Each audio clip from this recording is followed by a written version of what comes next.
There we go. Okay. All right.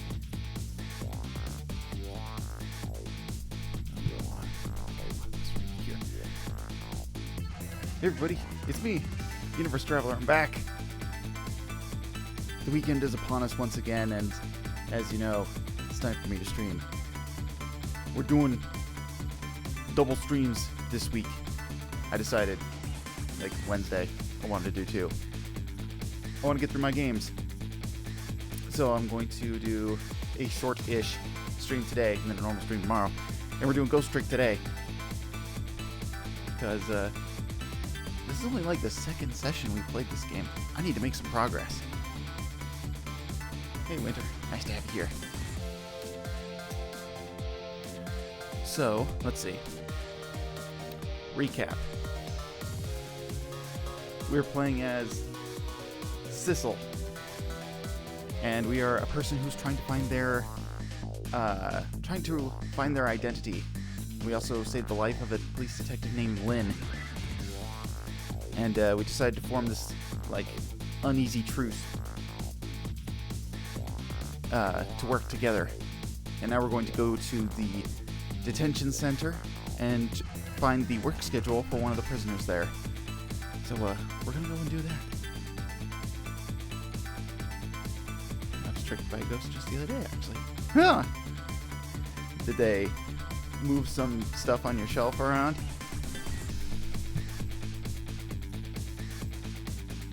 Do some poltergeist-ish activities. But real quick, same as last time though. Not that it really matters really. But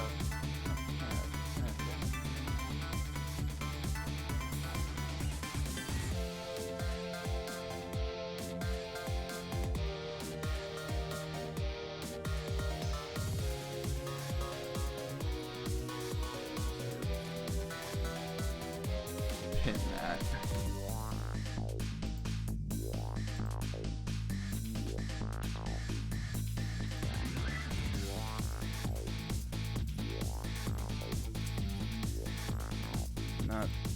Not that it matters, but hey. This game hinges a lot on its story, so if you want to go through unspoiled, you know, watch at your own peril. I'm going to adjust my volume just a little bit. Do let me know if the volume is good. I don't think I need to adjust it too much because I'm still using the Elgato. But let me know if it's good,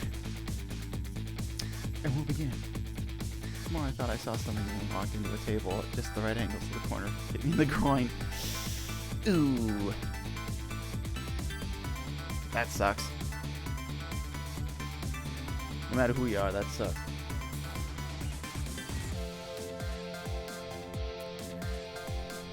Alright. Got everything set up on my end. Let's continue. Also, I get to bust out my totally 10 out of 10 voice acting chops. I get hurt every day. Don't we all, man? Don't we all?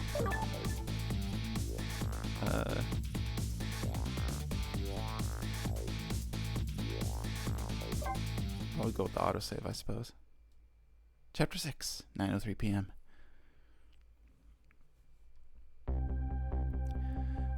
Lost memories of self. A forgotten murder case. A dead guy and a detective joined forces to find out the truth behind them both. The detective assigned the dead guy a task to sneak into the prison and find a certain prisoner's schedule for tomorrow. What should I care? I don't have a schedule for tomorrow. That's how I'm feeling about it at the moment.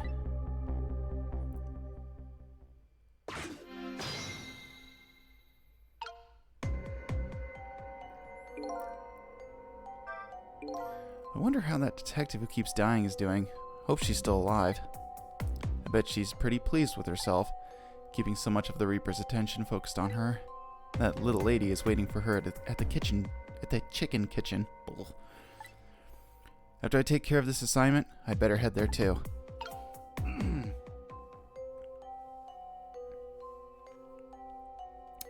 Alright, now I need to remember how the how the game works. Okay, let's see. How do I get out of here? Let's see, it's here? Yeah.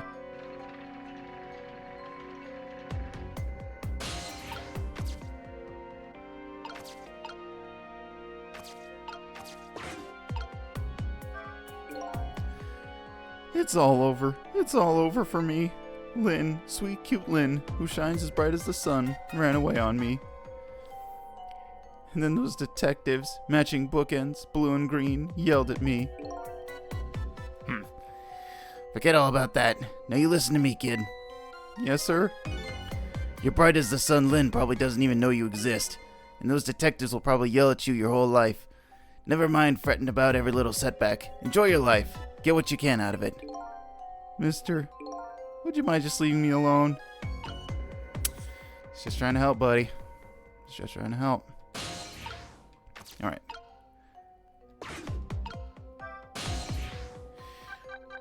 Alright.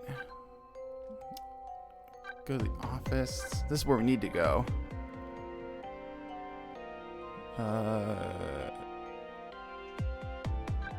Let's go to the troubled man's office. Let's do a quick check-in on everybody before we head out.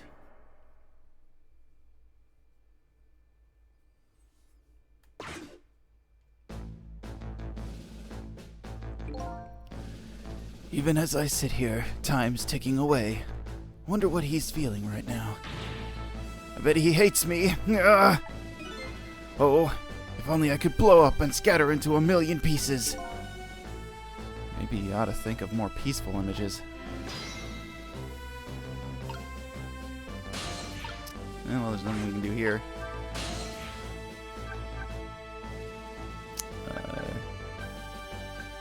Can't go here or here because Lynn's apartment, the receiver's broken, and I'm pretty sure this is just off. Yeah, the line doesn't seem to be working. Guess I can't go there right now. Let's go to the junkyard.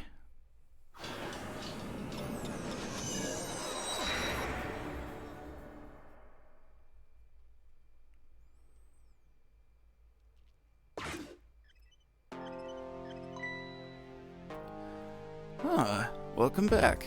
How's it going? Have you solved all your mysteries? Can't you tell by my face?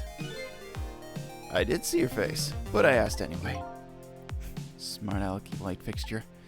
The lead detective and I are decided to join forces.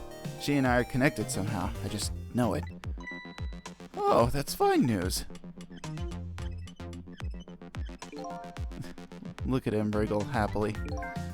Tonight, you and she both suffered misfortune, but if you combine her bad luck and yours, it makes great good fortune. Remember that. I don't know. By my math, bad luck plus bad luck equals a whole lot of bad luck. You should check your figures.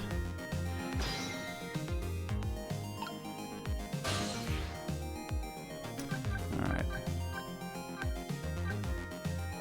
Go to the park.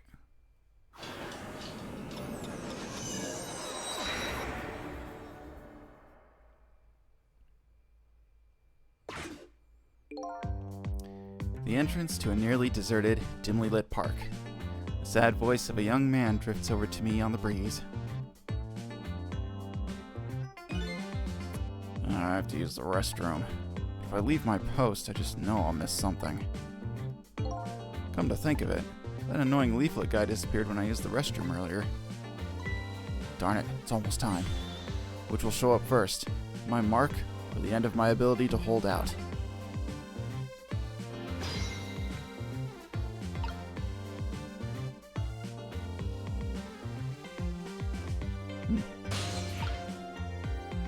Well, nothing else we can do here. Alright, we'll go to the apartment. Go check in on our author lady.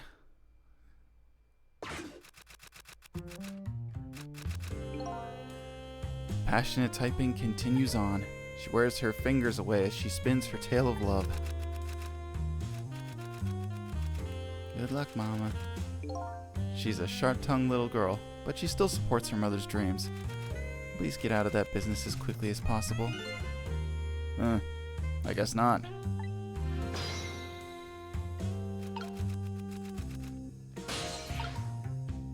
I can't reach anything else.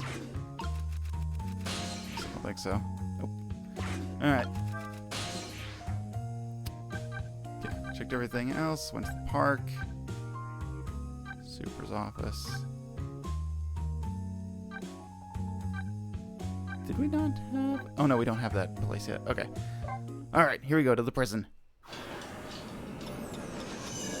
Gonna sneeze. Bless me.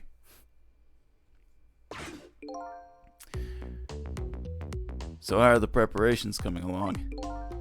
I think they're taking care of them right now. Yeah? Man, I'm not looking forward to this.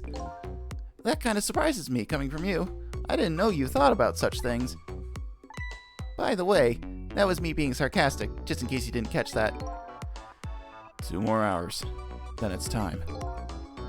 I guess we should just get back to work. Yeah, I guess you're right.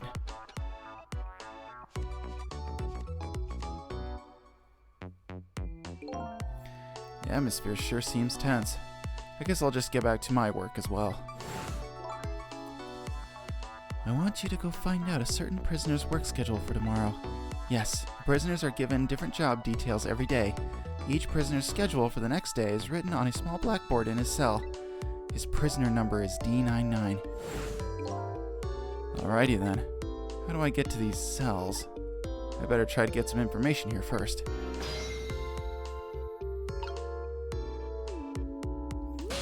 Alright. So we can get over here to the monitor. The screen shows rows of tiny rooms. The rooms are really, really small, and you can see right into them from the outside. I suppose the open bars keep the rooms airy, but I wouldn't want to live in one myself. I wonder where these little rooms are.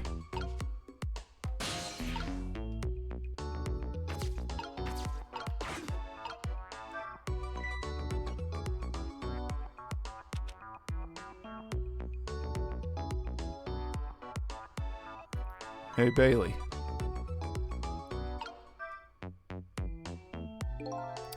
Try pinning your memos a little better next time. Let me see this thing. Inspection. Prisoner C-74. Oh, it's almost time for that. I'd better prepare. Prisoner C-74, eh? What did that big whale do anyway? You don't know about the Metro Police Department siege case? Metro who, what? C-74 barricaded himself into the Metro Police Department and took siege of the place. He even pointed a huge flamethrower at the Chief Commissioner. Why the heck did he do all that? That's what the detectives who surrounded him asked too. What are your demands? They asked. And? The guy looked confused, thought about it for a while, and said, "Bring me 5 servings of curry and rice, on the double." Curry and rice? That's it? Unfortunately, no. After he was done eating, he torched the commissioner's office with the flamethrower. Torched it good. Important documents and the commissioner's mustache were destroyed by the flames. What the heck do you do all that for? Because the curry was too spicy, he said. Huh? It was too spicy, and he just lost it, he said. Seriously? The case sent shockwaves throughout the country. But it doesn't make any sense. In the first place, how did such a huge armed guy make it all the way into the commissioner's office alone? It's a complete mystery. What? Why don't they just ask C-74 himself? Maybe they did, but they haven't released anything about it. Apparently, it's all a matter of national secrecy.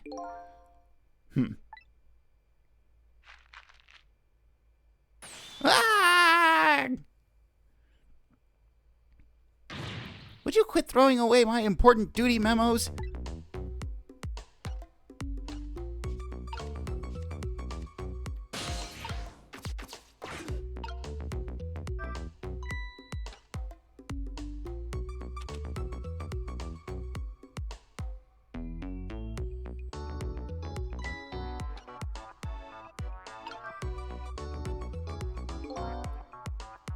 What's the matter? Can't even pin up a memo properly? Let me see this thing. Take prisoner C-38 to the telephone room. Yes, he just made a request to use the phone a little while ago. You already told me that earlier. C-38, eh? What did that punk do, anyway? You never heard the story about the secret rendezvous case? Secret who what? C-38 was a singer in a band. His group was playing a concert that was being broadcast all over the country live. And right in the middle of their encore, there was a huge incident. A huge incident? What was it, a murder or something? In a way, it was even worse than a murder, because it had to do with national secrets. Huh? National Secrets? A rock band? I'm lost. The song they were doing was called Secret Rendezvous, but the lyrics C-38 was singing were completely different from usual. So how is that a huge incident? Because the new lyrics exposed all of the nation's dark, seamy secrets.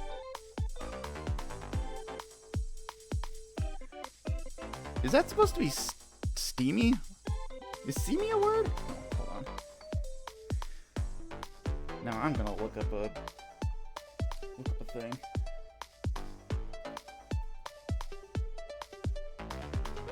Oh. Seamy. Sordid and disreputable.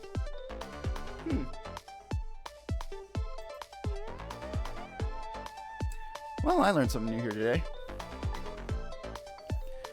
Budget misappropriations, foreign economic strategies, illicit dealings, everything. He was caught red-handed in the act of leaking national secrets. Seriously? The case sent shockwaves throughout the country. Well, it doesn't make any sense. In the first place, how would a rock singer know any top secret information? It's a complete mystery. What? Why don't they just ask C-38 himself? Maybe they did, but they haven't released anything about it. Apparently, it's all a matter of national secrecy.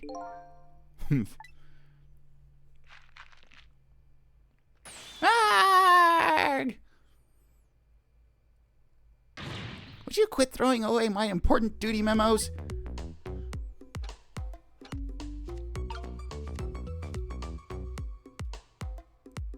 Alright, I think we got one more.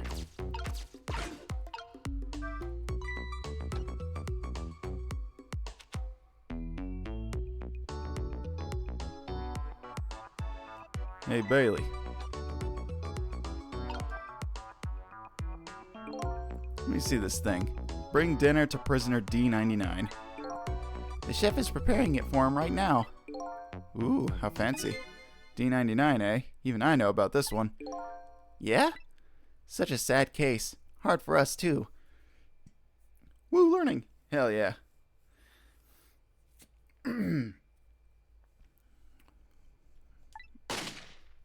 He shot his wife, didn't he? Right in front of a family member. It's just awful. Why in the world did he do it? Why would he do something like that of all people? The motive? Everything. All a complete mystery. It's just ridiculous. It doesn't make sense that he would do anything like that. I don't know the details, but apparently, this case is a matter of national secrecy as well. I don't get it. None of it makes any sense. You do know what kind of prisoner this is, don't you? It's a special prison. It's a special prison built just for these kinds of special cases. That D99, who knows what he's thinking or hiding behind that beard of his. I don't like any of it. I knew I couldn't take my job seriously without it getting to me. So the prisoner I'm looking for, D99, was convicted of murder, eh? And he apparently has a beard. Arrgh! Would you quit throwing my important duty memos away?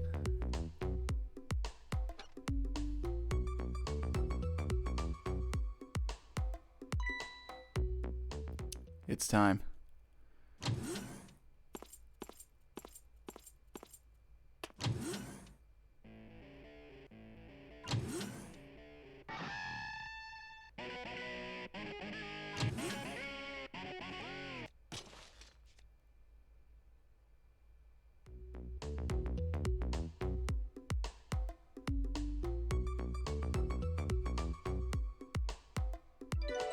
There, it's done.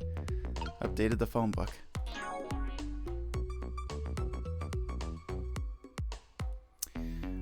I lost my life at a lonely spot on the outskirts of town. My name is Sissel. I apparently asked Lynn to meet me at the junkyard tonight, and I told her I had information about the case she was investigating. A detective who was at the scene of my death. Her name's Lynn. She's looking into a certain murder case. She was arrested on suspicion of my murder, but she escaped, and she and I are now helping each other. See anything else new?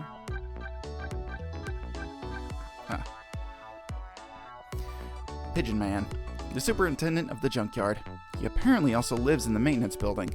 A mysterious murder machine in the building's basement shot and killed Lynn. A guard at a prison. He sits at his desk and appears to be working. He seems to be on edge and is carefully watching the clock. A rock and roller who sang national secrets during a live, nationwide broadcast. He's now creating a horrible cacophony in his prison cell. The place where I lost my life appears to be a junkyard on the outskirts of town. The detectives who were investigating my case are gone, leaving behind only a quiet, wriggling desk lamp.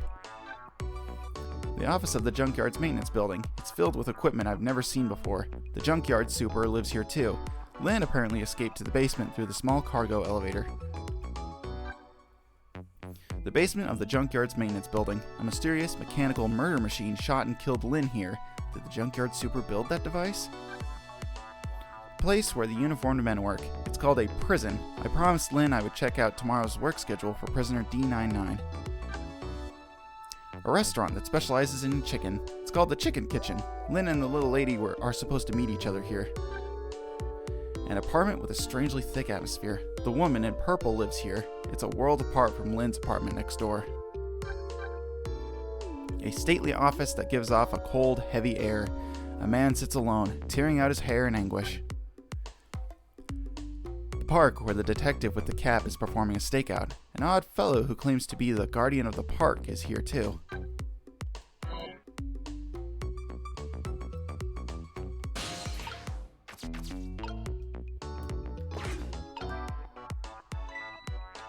Alright, and I think these just start repeating now. I think. Do they? This one says it's new. Oh yeah, here we go. Would you quit sending these memos over here? No. Huh? Not until I figure out how you always know the exact instant a memo starts falling. Not until I solve that mystery.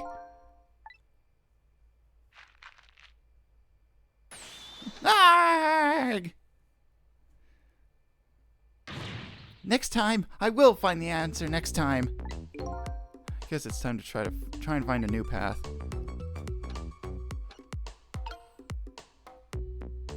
Okay. So now...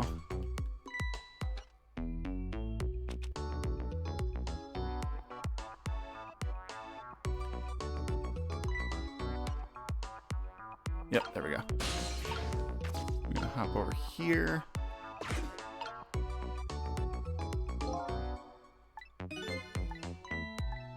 Oh, he says it anyway. Okay.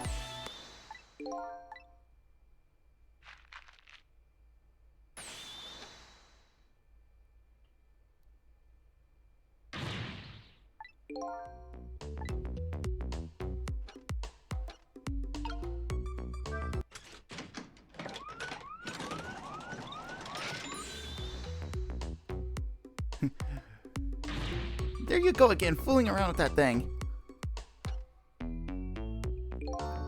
Wasn't me. Don't lie. You know you love to see me jump up and prepare for emergency. Oh yeah, sure. Way back when I first got this job. But I've had enough of that now. Besides, you always react exactly the same way. The emergency switch is probably just loose. Probably because I fooled around with it too much. Well, it's for emergencies! Don't play with it! Anyway, wasn't me. Maybe you ought to get it repaired, huh? Well, close it back up. It's making me feel on edge. Nah, too much of a pain. Pain? Proper emergency procedures are a pain to you? What a sad, sad state of affairs. Night vision goggles.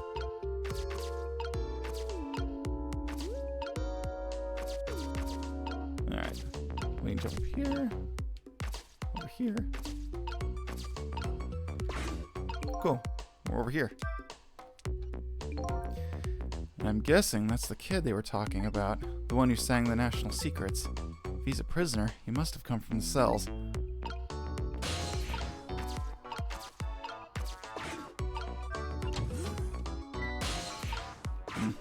Door opened.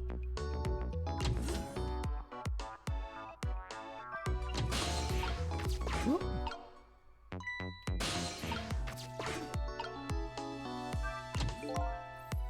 So this is the thing that was making that horrible noise a second ago. I guess it's a way for this spiky-haired youth to express himself. Sentiments like, I'm hungry, or I'm thirsty, maybe. Something primitive like that, I bet. Peace out. I'm done.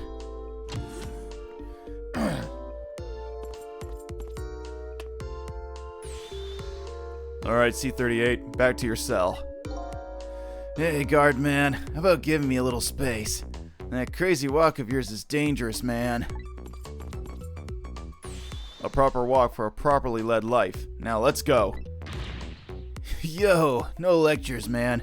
I walk my own path, my own way, to my own music.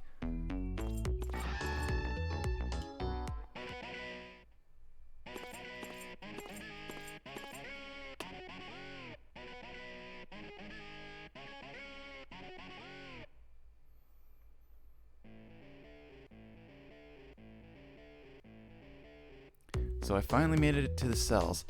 Now to find prisoner D99 and check out his work schedule for tomorrow. What could Lynn possibly want with that information?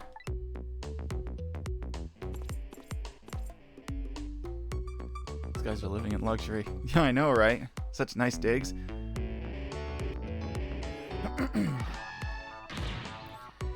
Damn! Don't think I can take another second in this stinking pit. Looks like Guardman is gone.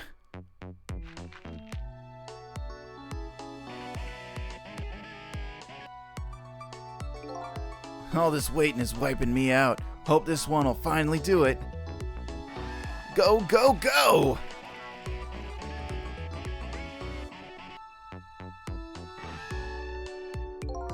Come on, sausage head. I completely forgot the voice I was doing, even though I did it. I made it up 5 seconds ago. This prisoner obviously isn't the one I'm looking for. Prisoner D99 has a beard. It's one of those little blackboards Lynn said would be in the cells. Maybe I should check out Spiky's schedule for tomorrow. Alright.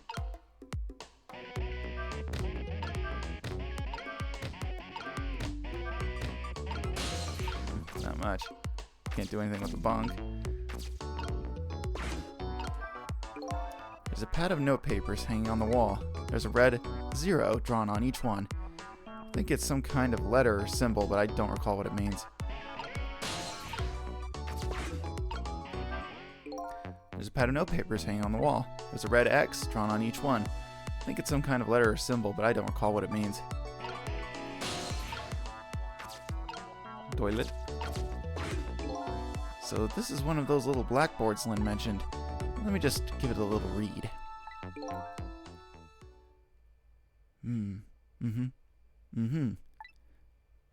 Tonight, I lost a lot of things. My life, my memory.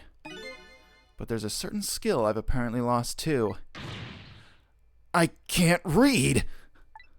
I could see that there's some kind of writing on the blackboard, but I have absolutely no idea what it means. If I can't read prisoner D99's schedule for tomorrow, what do I do now? What am I supposed to report back to Lynn now? If I tell her I couldn't read it, she'll kill me. But actually, I guess I don't have to worry about that one too much. Anyway, might as well try to find prisoner D99's cell. Hopefully, I'll at least be able to find out something while I'm here. I can't go back to Lynn empty-handed. But of course, a ghost doesn't actually have hands. Uh-oh. Sissel's like a whole idiot. He can't read. This telephone. It looks like it's an eternal line only. It doesn't call outside the prison. So the only places I can go with this telephone are other phones within the building that I've already possessed.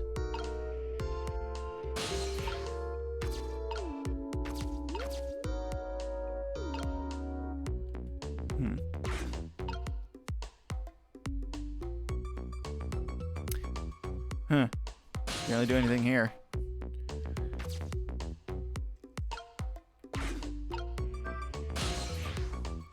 I can go back to the guard room. Ooh, emergency button. An emergency button. An emergency in a prison. That's got to be a pretty bad situation. I'll just give it a little try.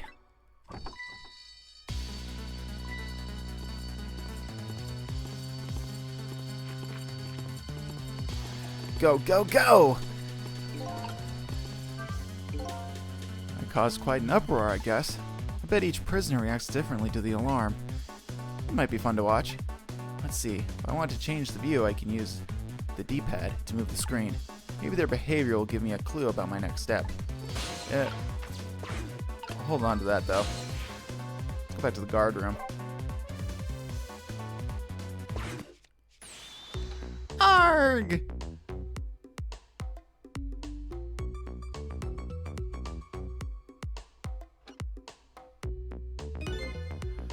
What's with you all of a sudden?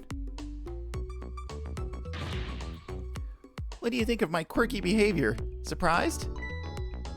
Huh? You seem bored, so I thought I'd wake you up. You can call that my gotcha move. What do you think? If a normal person pulled a move like that, sure, I might be startled. But this is you we're talking about. Oh, okay.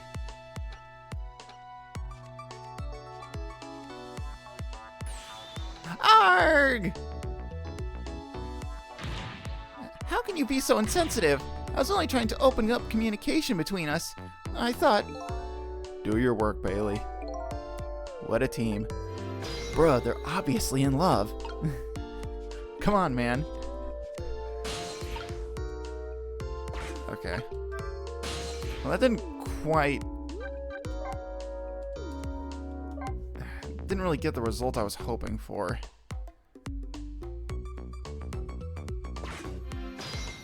Because I think that there's something you can do with the emergency and going to the guard room while it's on. Hang on, I'll try it one more time.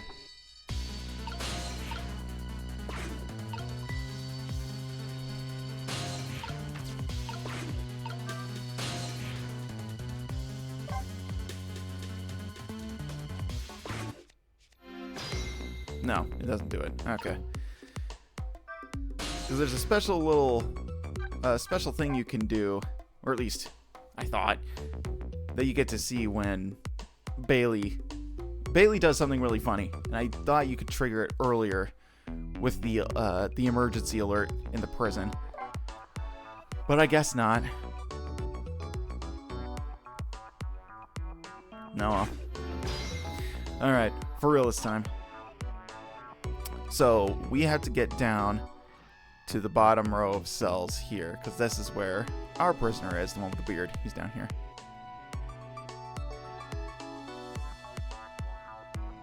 And the dude with the really weird head is doing some digging. So we need to get down there. We saw that our little rock star over here flushed a note down the toilet. And as you can see, the pipes follow the walls in the ceiling, and they head down to this lower row. So I'm thinking we might be able to hitch a ride.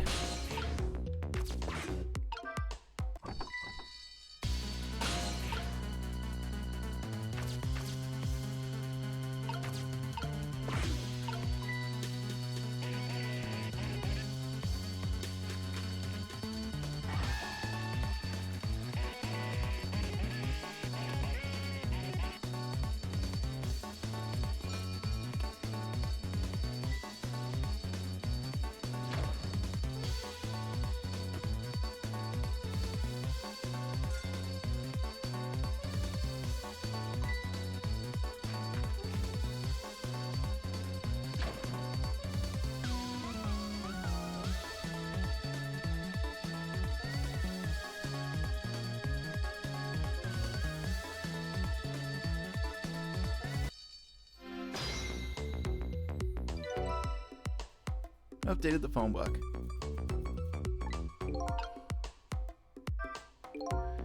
By the looks of him, this must be the curry lover from the police department siege case. Never mind that. Where did he just come from? What's going on in this cell? Anyway, there's a little blackboard here too. Just to be safe, maybe I better check the curry lover's schedule for tomorrow too.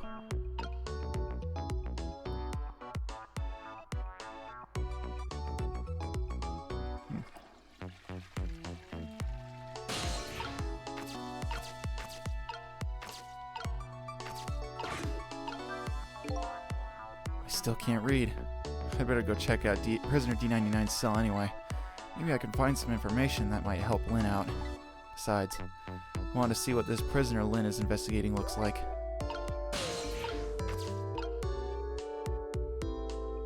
Yeah, I can't reach it.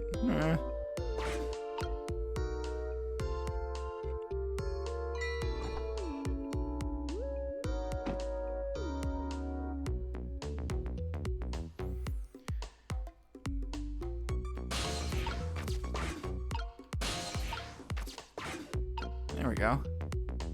Oh, why'd he lick it? Ew. What is that? Ugh.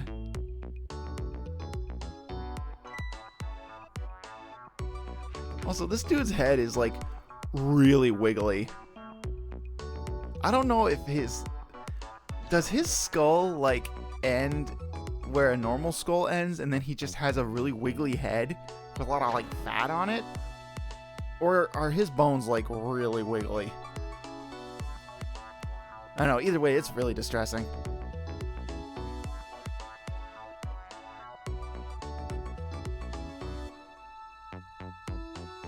He's made of jelly. Alright. Same thing here. Looks like this is just an internal phone too. Doesn't call outside. So the only places I can go with this telephone are other phones within the building that I've already possessed. And I can trigger the alert too. I'm not gonna do that. Excuse me. Whew.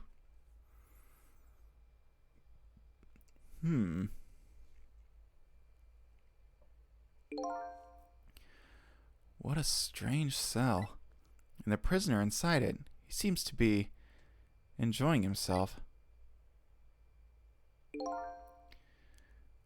This is the last cell in this area, so that means that this man humming to himself must be prisoner D99, according to what the guard said.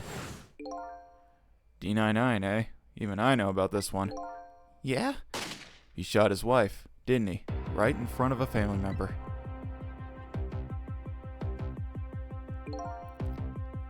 What in the world really happened? Why is Lynn so concerned about this prisoner? I don't know the answers. I guess there's no need for me to know. I have only one objective, and that's to find out what this painter's work schedule is for tomorrow. Updated the phone book.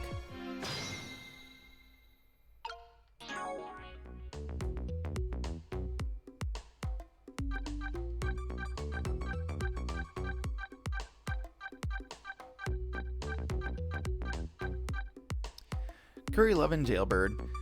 An odd fellow who laid siege to the Metro Police Department and demanded curry and rice. He now appears to be digging a tunnel out of his prison cell. Faded jailbird. Prisoner D99. Lynn asked me to check out his work schedule for tomorrow. He apparently shot and killed his wife. He now appears to be enjoying himself as he paints a picture in his prison cell.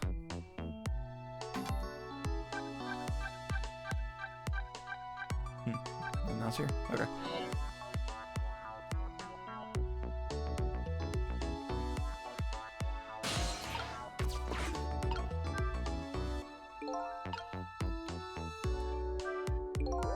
Photos, eh? I wonder if these are of his family.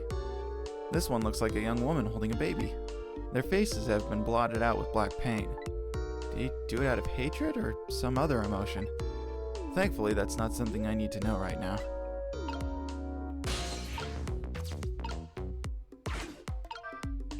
A newspaper article has been cut out and framed. Unfortunately, I can't read it. It's probably about D99's case. Man murders wife, or something like that. There's a picture of the alleged culprit in the article. Yep, it's this prisoner, all right.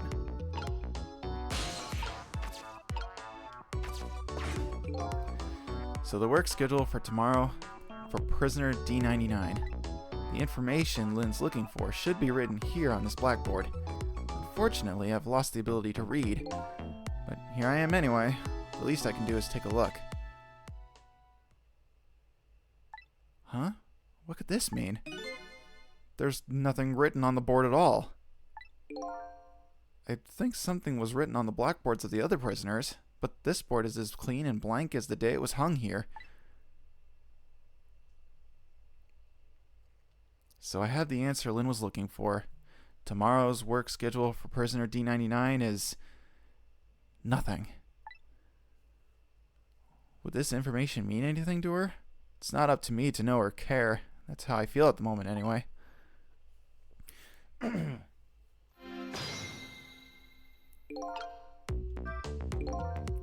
Not being able to read, I was wondering how this was going to turn out. Some things in this world can be read, and even if one can't read. Prisoner D99's work schedule for tomorrow is blank. I better get this important information to Lynn as fast as I can.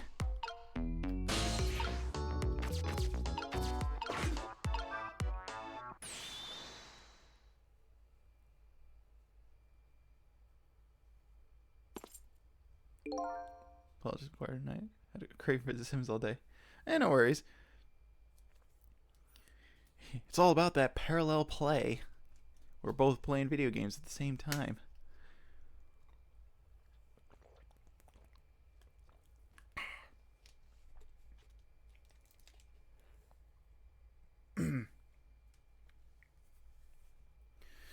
Oh, I need to come up with his voice. Let's see.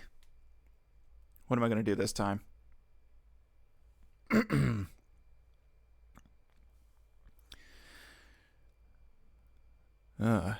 Quite the feast tonight, I see.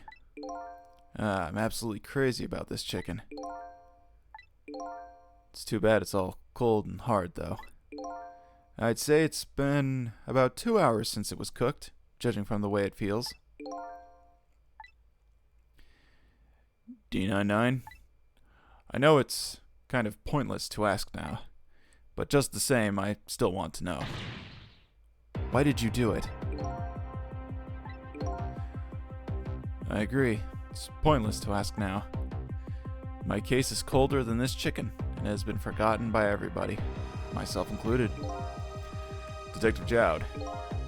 Now then, let me eat in peace before it gets too cold to cut.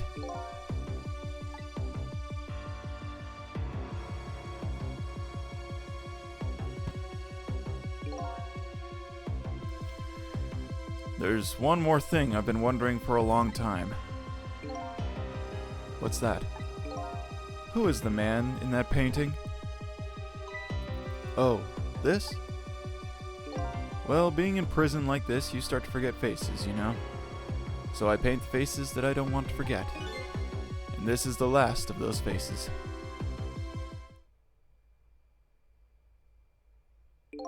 Now, could you leave me alone for a bit? Let a man eat in peace. Okay, sure. Sorry to bother you.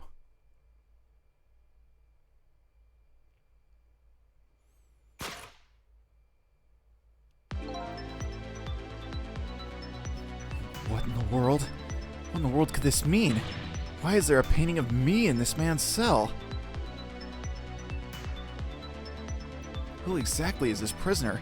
The man whose case Lynn is investigating is painting a picture of me in his cell. I have to go see Lynn, fast. And not for her sake, for mine, to solve this mystery of me.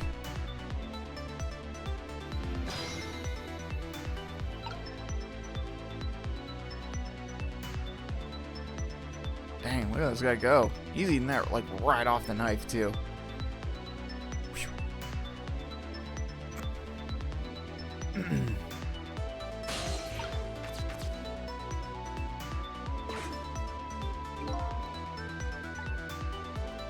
And I've got questions I want to ask Lynn. Gotta get to a place that has an external line, and fast.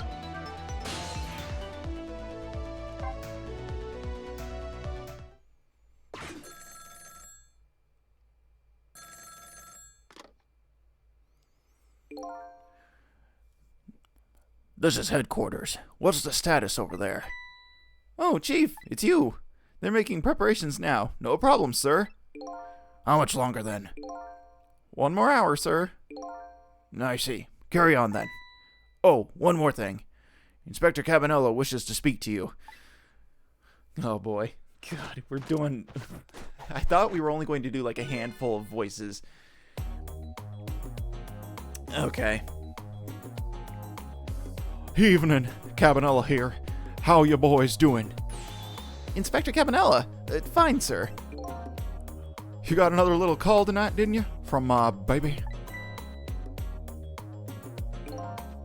From Lynn? Well, yes. Did my little girl have anything interesting to say? Not especially. She hung up almost immediately. I see. Next time she gives you a buzz, be sure to let me know right away. That's a good fellow. Yes, sir. You try to cover it up, and I'll make sure you'll regret it very much. Very much. Yes, sir. I'll call you right away, sir. Immediately. Don't forget, she's a fugitive after all. Yes, sir. Carry on then. I might pop in a little later. Yes, sir. Looking forward to seeing you, sir.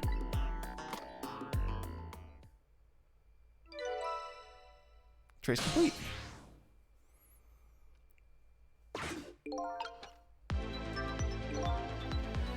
Lynn should be heading for the chicken kitchen now. That call from police headquarters intrigues me too. It's looking pretty obvious right now. That white-suited inspector suspects Lynn. She's being considered a fugitive. This is not good. Wonder if I should go check in on the chief and the inspector in white too. Inspector Cabanella seems to be looking for her too. Your Lynn, I mean. Inspector Cabanella? What would the Special Investigation Unit want with Lynn? I don't know. I guess something happened that we don't know about. It's a night of all nights.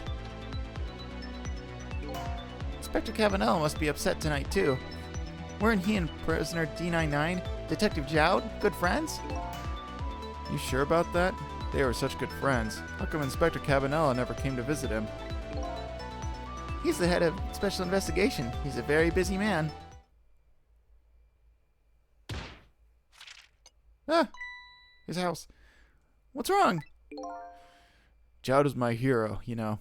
I wanted to be a detective because of him. But look at me, rotting away in a place like this, and I can't even do anything to help Lynn. What am I doing with my life? This new side of you is kind of endearing. Anyway, the thing to do is work at fixing what you can, little by little. Like, for example, your house of cards. It collapsed, you know. Yeah,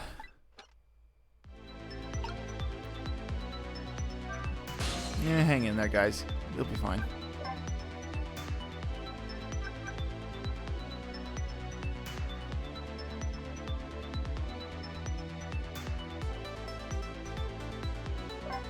Alright, let's go to the... What was it? The chief's office? Yeah, chief's office.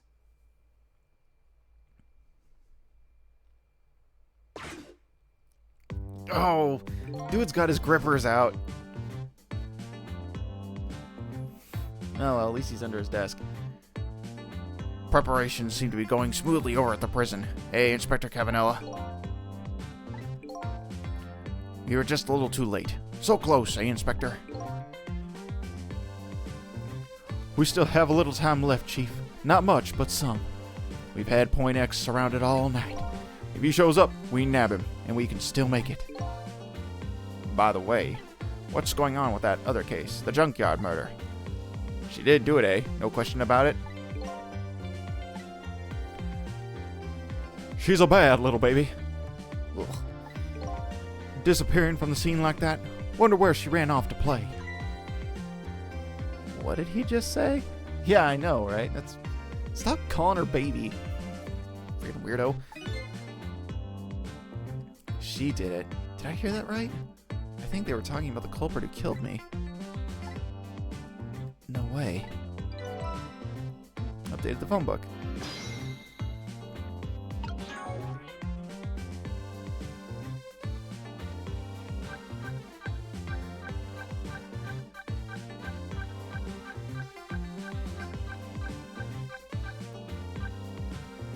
Prisoner D99. People call him Detective Jowd. He apparently killed his wife. The picture he was painting in his cell was a portrait of me. The Chief of Police's Special Investigation Unit. His job is to sit at his desk in the station, give the detectives their orders and wiggle his itchy toes.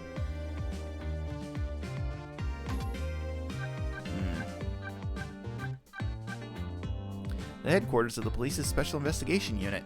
The inspector in white and the chief seem to be talking about something important.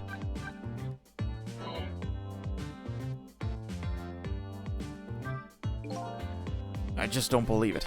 Why would she do a thing like that? Afraid I don't have the answers for you, Chief. I don't want to believe it any more than you do. And yet,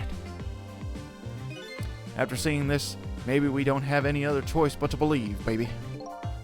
Is that the security camera tape the investigation unit just delivered? I can't deny. It's some pretty solid evidence against her. Evidence.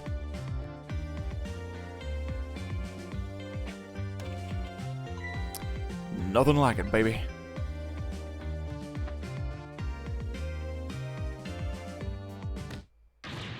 Humph. Why a murder case now, on such an important night? Every time Cabanela is going to be on screen, I'm going to want to give everybody a fucking Elvis voice. I apologize in advance.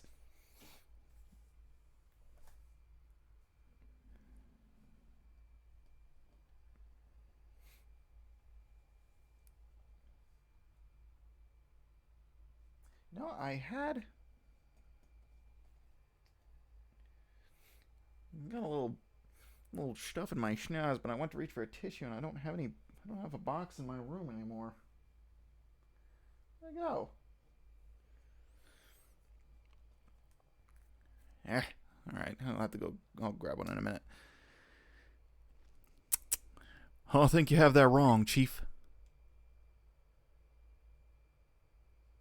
A murder case now for the very reason that it is such an important night.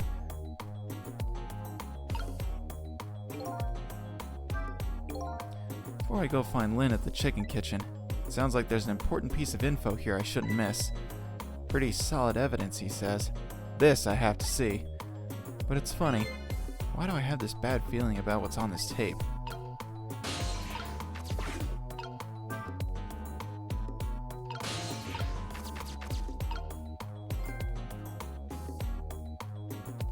Huh. I got a trophy. A curious soul.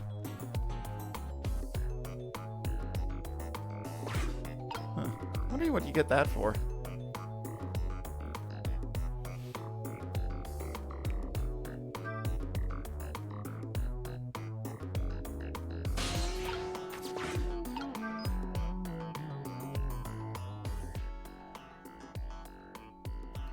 The junkyard where I died had a security camera, and it captured the moment of my death perfectly. And what the tape showed me was the cruelest truth imaginable.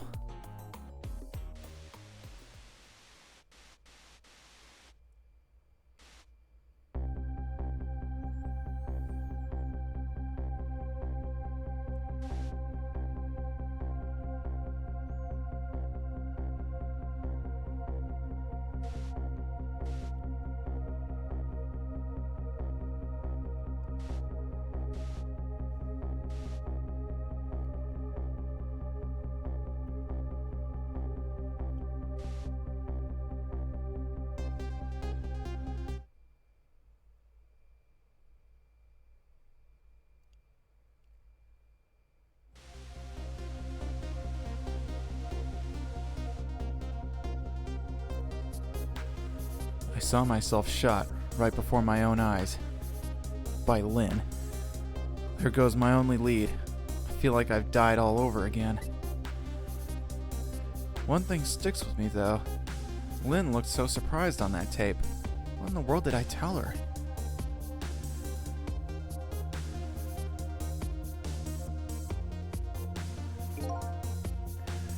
The truth is the truth, no matter how many times you watch it, Inspector Cabanela. It wasn't me who played the tape just now, baby.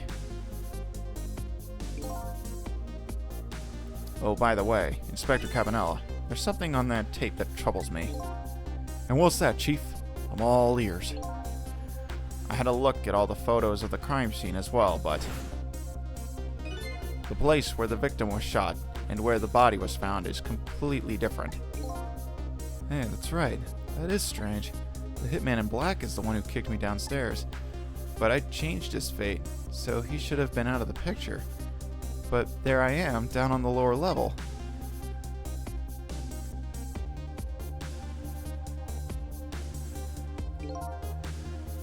I have the answer to your mystery right here. A few minutes after the murder took place.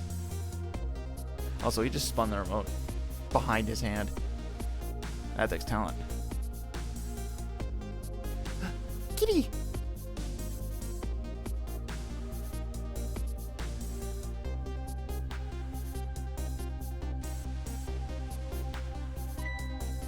Is that a black cat? You got it, baby. A furry feline messed up our crime scene, and then the little cat culprit vanished into the night. Looks like my destiny of being knocked downstairs is very hard to alter.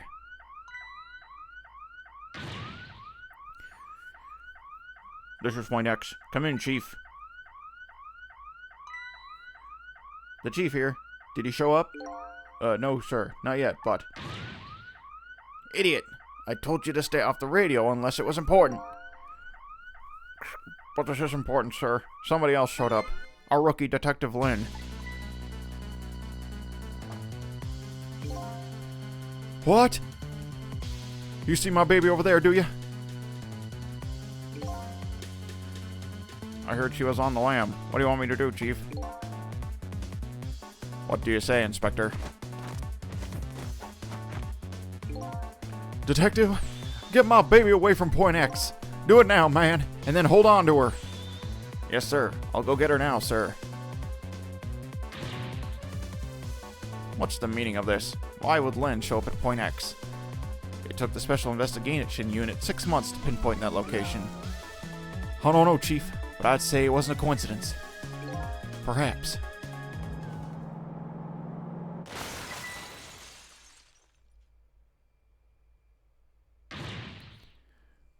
What happened? Detective, come in. Now what? What happened this time? Damn it! This calls for a telephone call to Point X. Allow me.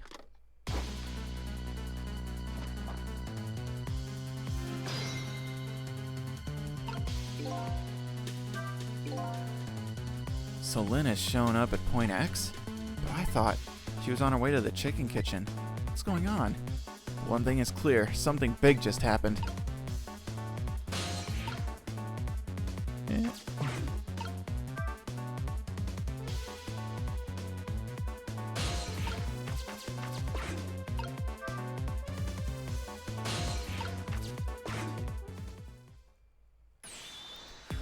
What are you doing? Get your buns over here! What did you just say? No, I finally understand. I finally know what it's like for our poor hungry customers not to have their food deliveries delayed. To have their food deliveries delayed. Excuse me, but this is the chicken kitchen, is it not? What? Aren't I talking to the police? The police? Did something happen there you need assistance with? Something happened here, you ask? More like, there's nothing left here. I gotta go. Wait!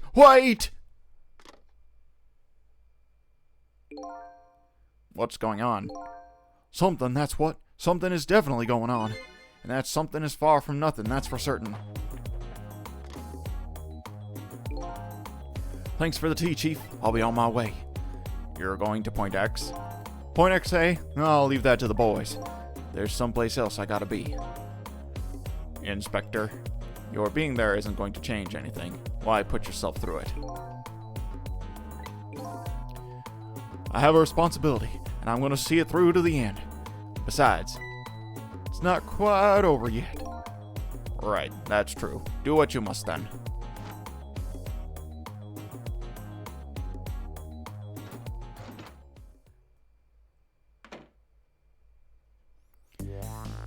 Prisoner D99's schedule for tomorrow was blank. It seems like forever ago that I found that out.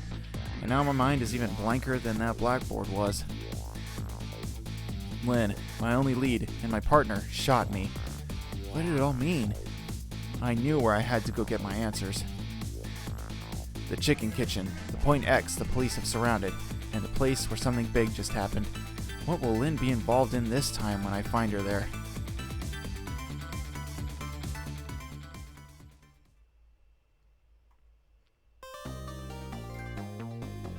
Nice. Yes, we will save.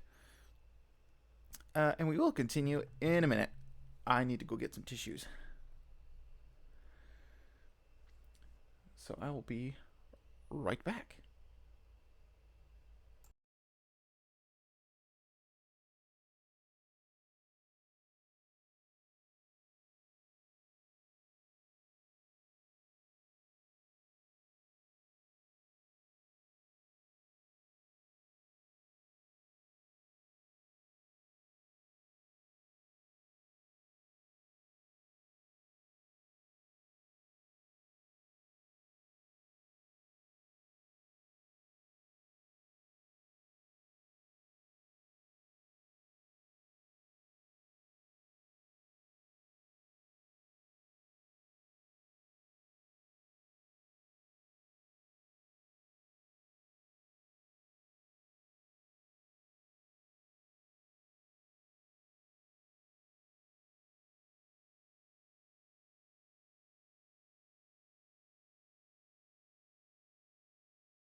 Alright.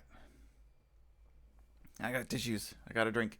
Had a little snacky snack to ward off the hunger pangs.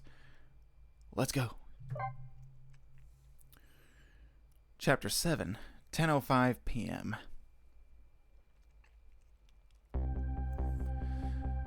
I just can't get the images I saw at the police headquarters out of my head. The person who shot me tonight is the last person in the world I want to believe did it. Now I'm here at the place she and I agreed to meet, the restaurant the police were staking out as Point X. But when I got here, I found the place in ruins.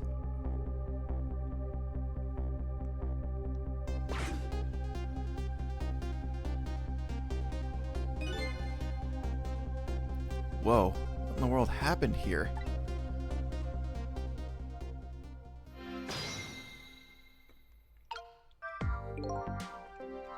Oh heavens! What do I do? If I had known something like this would happen, I would have paid the poor child more. I would have cooked more chicken for her. I would have sung to her as much as she liked until she'd had her fill. Actually, about the singing, she did tell me she'd had her fill a time or two. The chef seems to be in quite a panic. Anyway, at least it doesn't look like the waitress is dead. I can possess the chef's hat. It's got like a little bottle or something in there.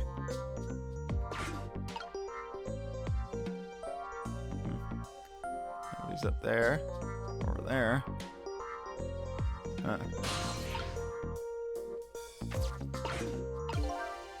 Oh, no, Cecil, what were you thinking? According to that police radio conversation I heard, Lynn should be here, but I don't see her anywhere. Seems like bad luck is it in for that redhead. So I was half expecting to see her in trouble again. I spotted the corpse of the van driver.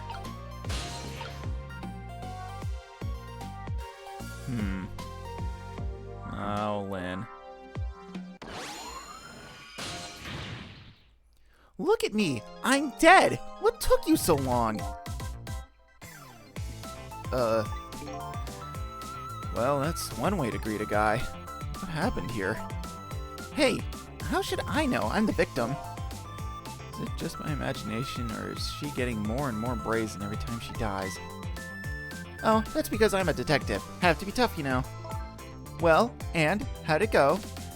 Did you check out tomorrow's work schedule for prisoner D99? Yeah, just like I promised. Actually, I have a few things I want to ask you about, too. Sure, we agreed to use each other after all, right? Okay, let's swap info then. Yeah, I miss him every day. But I'm here. My murderer. On my way here, I stopped by the chief of police's office. Oh, it was just on your way, was it? And while I was there, I saw who did it. I saw my murderer. You saw him? Where? How? Not him. Her. There was a security camera up there at the junkyard where I got shot. The security tape showed the person who shot me. It was you.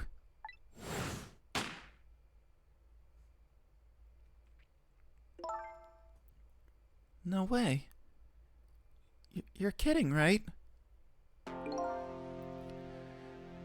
What do you have to say for yourself, detective? It wasn't me. I didn't shoot you. If I recall, this is what you said about who shot me. My memory just isn't clear on that part. So how can you say for sure that it wasn't you? Because I told you before. You were supposed to give me some information. Information, huh? Maybe that information was the reason you shot me. What? What do you mean?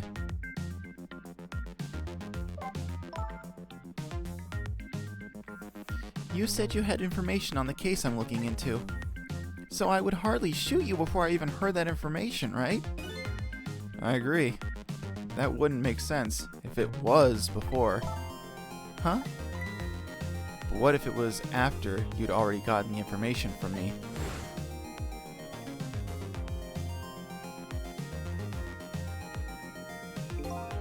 I definitely told you something then.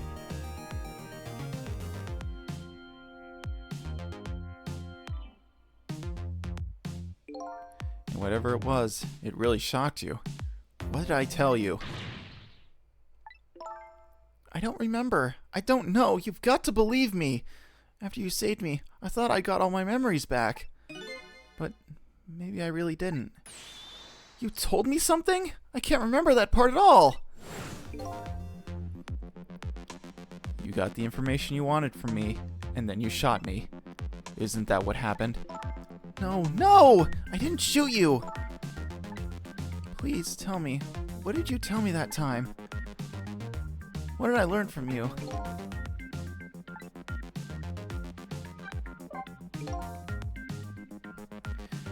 Just like you said, each prisoner had a little blackboard in his cell.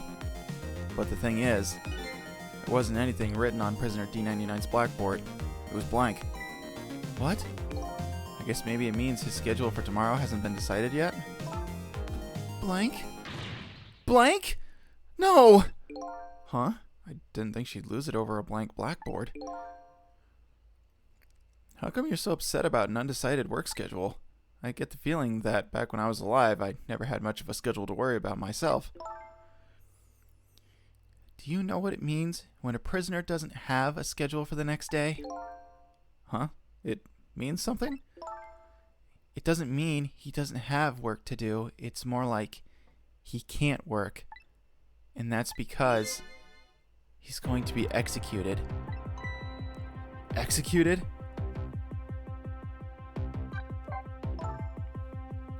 Do you know what prisoner D99's crime was? I think so.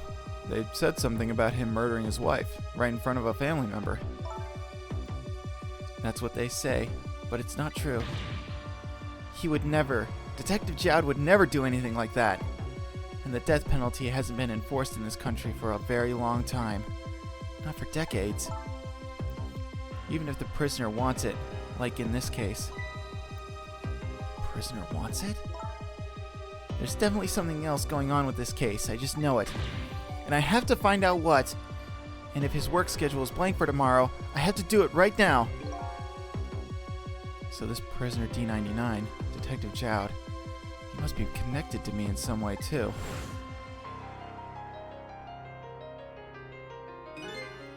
After all, he obviously knows me.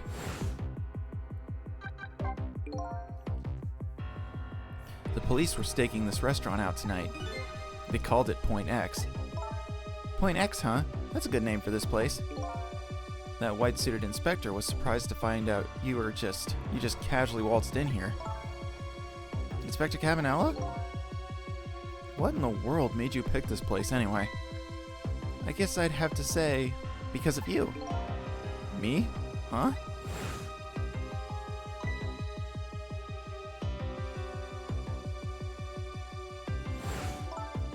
Do you remember that note I found? Yeah, I remember. That note I didn't get a chance to read. It had a place and time written on it. The Chicken Kitchen, 10 o'clock. In other words, I was supposed to meet somebody here tonight. Yep, apparently so. I just had to get that information you were going to give me. That's why I came here. It was the only lead I had left. And this here is Point X, so that must mean the mark the police were waiting for was me? So what are you going to do now? I mean, you fulfilled your goal, right? You found out who shot you. Are you going to get revenge? That would be easy enough to do. All you have to do is not save me.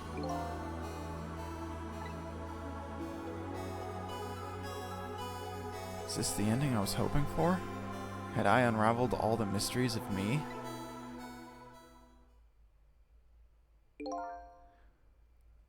What am I going to do now?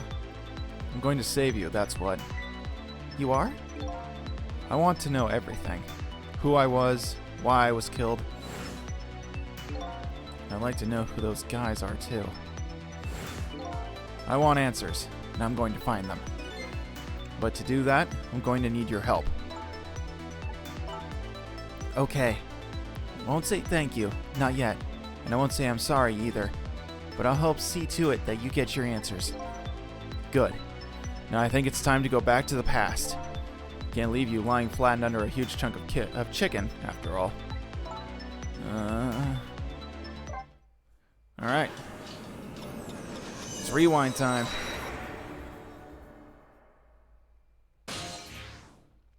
The kitchen chicken. Chicken. 4 minutes. The Chicken Kitchen, that's a tongue twister. And it's twisting me every single time.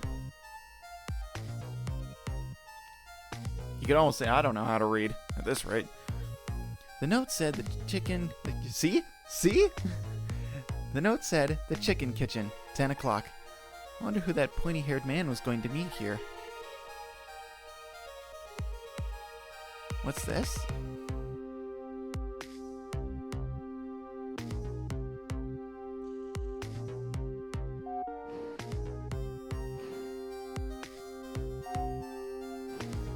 You're really getting into the role. Yeah. Oh, I'm all method, baby. All method.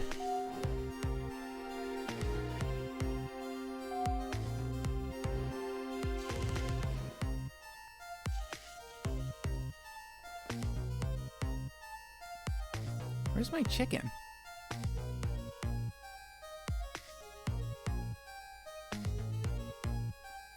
Can I eat that thing?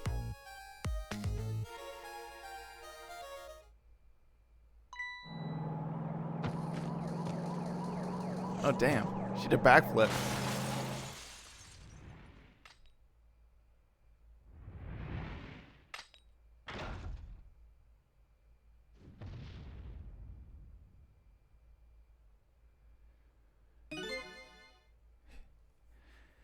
She got Final Destination, like, big time.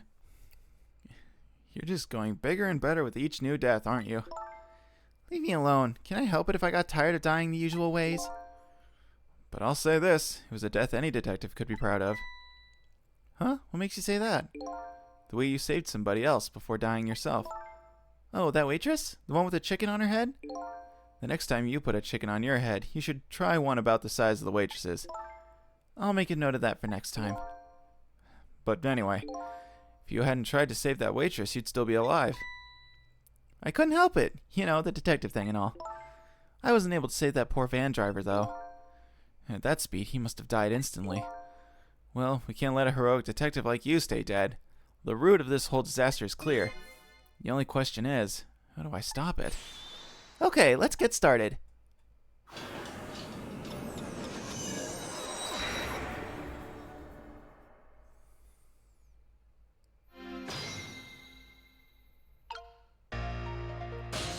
Ah, we're getting one of my favorite tracks. Ah, very nice, very nice.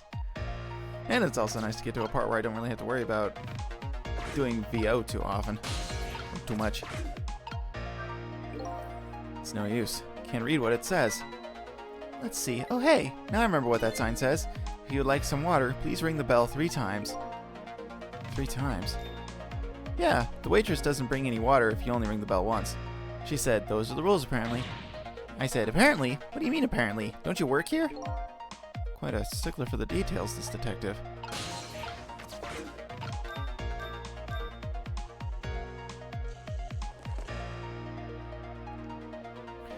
I really like her design. You want more water? See? She's a cutie. Huh? Oh, sorry, I didn't ring the bell. And what's with the more water bit? Oh, well, come on, this is your 3rd glass. Oh, okay, I get it. This was a little dig, wasn't it? Kind of like, hey, where's my food, right? No, not at all. Besides, I didn't ring it. But I would like to see you bringing me my chicken soon. Duly noted. In the meantime, enjoy a nice glass of water. I'm just gonna hop over here. Goodbye!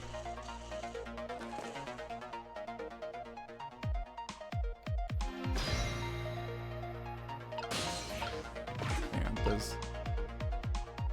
did it say time is passing? I don't think.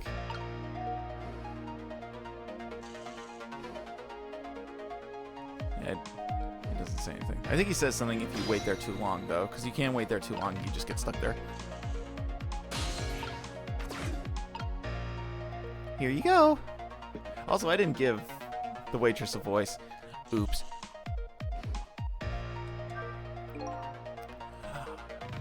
Oh, but these two are funny. So what do you think, my dear beauty? Do you really think we can trust this deal? Who knows? It's not our job to think about that. But those incidents did happen in this country, just as he predicted. Yes, and they were pretty amusing too, weren't they?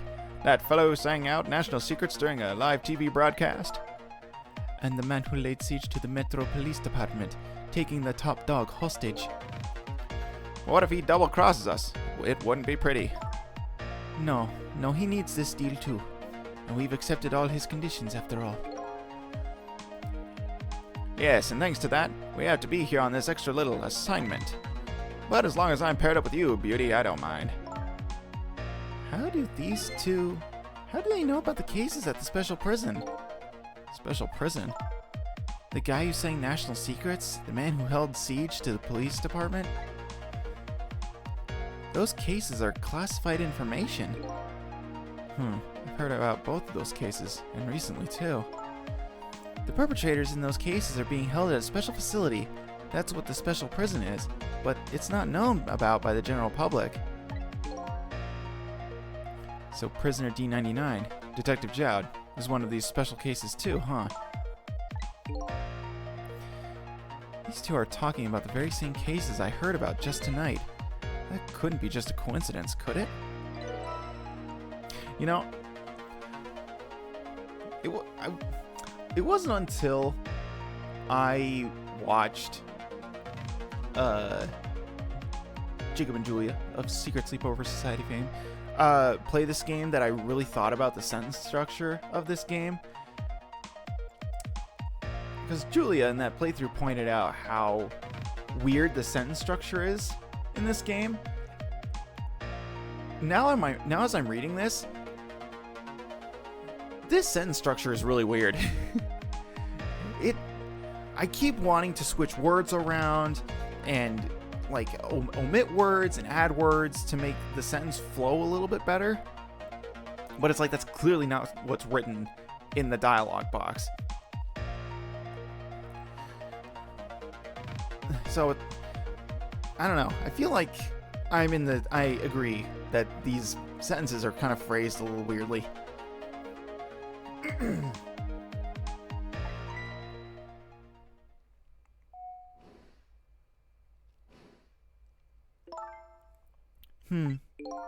What is it, Beauty? Why don't we move to a different spot?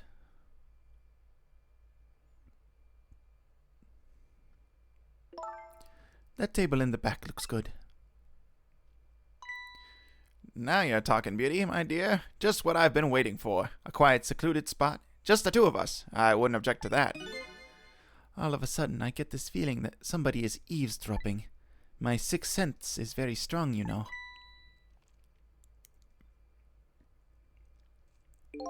And it also doesn't help the fact that I'm mush-mouthing my way through all these sentences. That's all right, my dear. You don't have to make excuses. Off we grow. Go. You see what I mean? Oh, boy. Off we go, across the bridge of poultry to the land of love.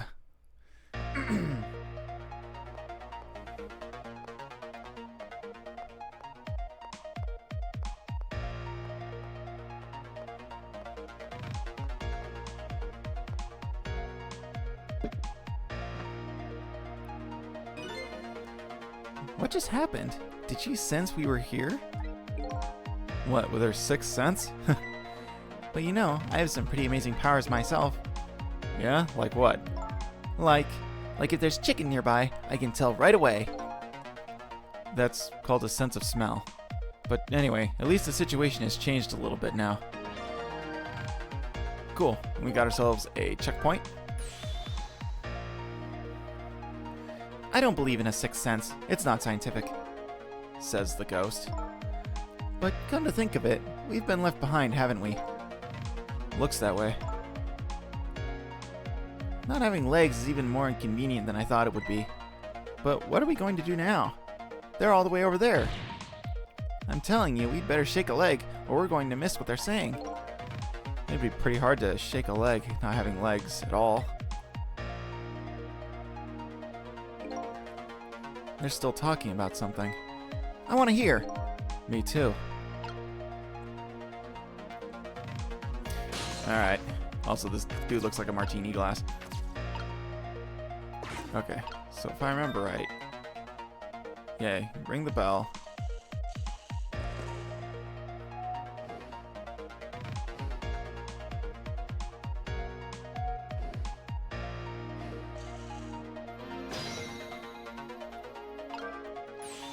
You rang? Oh, I get it. You saw that couple over there and you started to get lonely, right? And so you decided to call me. Oh, that's so sweet. Forgive me, but I didn't ring for anybody. What? Now, could you not stand in my light, please? I can't see my glass properly.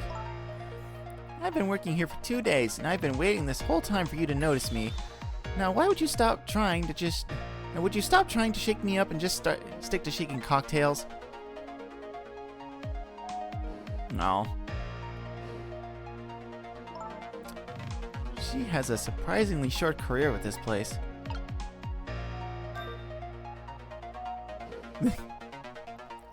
Elevator didn't even get down to the first floor. Okay. So you want to go here. Dispense.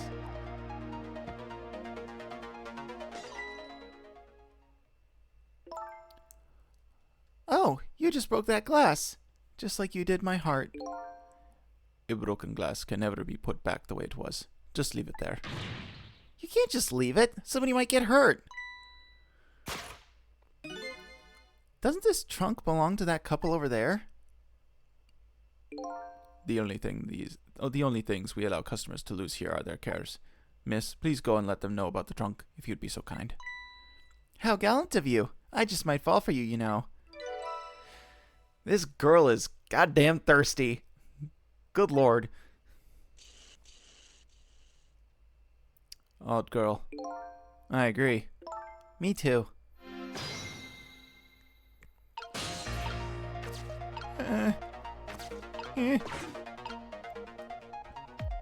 Please, I need a point. Okay. There we go. Well, goodbye. I've been working here for 2 days, and I've had my eye on you the whole time. I think this might be my last night working here, though. It's been fun. I guess she's leaving this place with her surprisingly short career intact. Was this a... No, it was just a glass. Okay. This is one big trunk. It seems pretty heavy, too. It's very suspicious. And red. Hey, let's see what's inside it. Sorry, but that's not possible. It's locked. Darn, I wanted to see what's inside. All the things to forget. It would have been pretty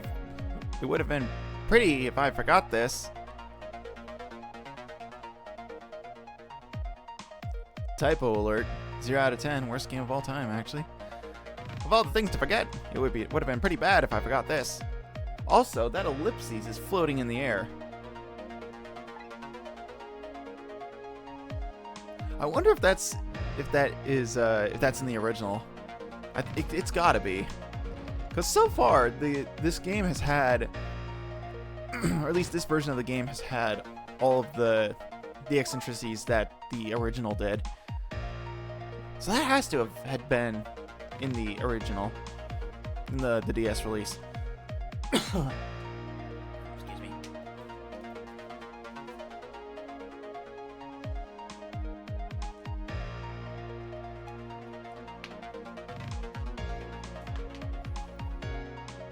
Trouble, I think you just did. Hey! My reading comprehension is not that bad. I mostly just attribute it to the fact that I'm doing voices on top of reading. And as we all know, I'm not smart enough to do more than one thing at a time. So, I think that's what's tripping me up. Hold on, I'm gonna put this down here. There we go. Here we are, finally. I need to adjust my steez. There we go. I feel kind of bad about eavesdropping, though. Not me. I mean, we just delivered their lost trunk to them, after all. They owe us at least that much. What kind of detective says something like that?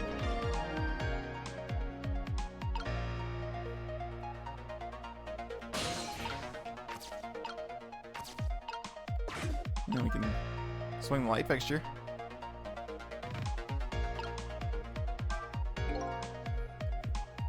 I can't believe I forgot the trunk of all things. With such a small body, you probably have a small brain to match. Ouch, that hurts, Beauty, but that's okay. That's what I love about you. That's what he loves about her? I don't get it either.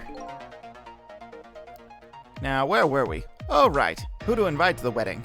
If we get married, that is, of course.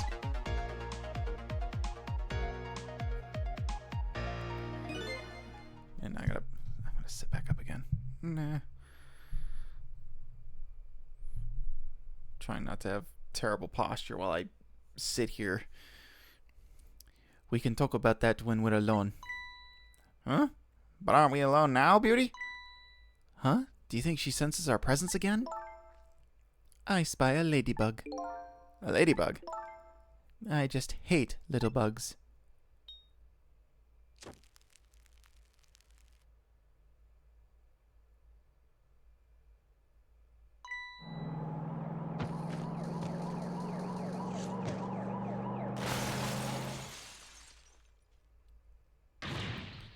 What? After all that trouble, it happened anyway?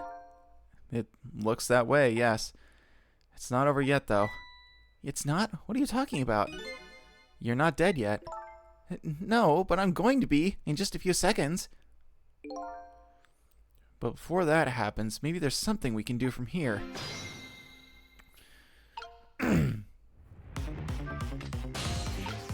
Whoop.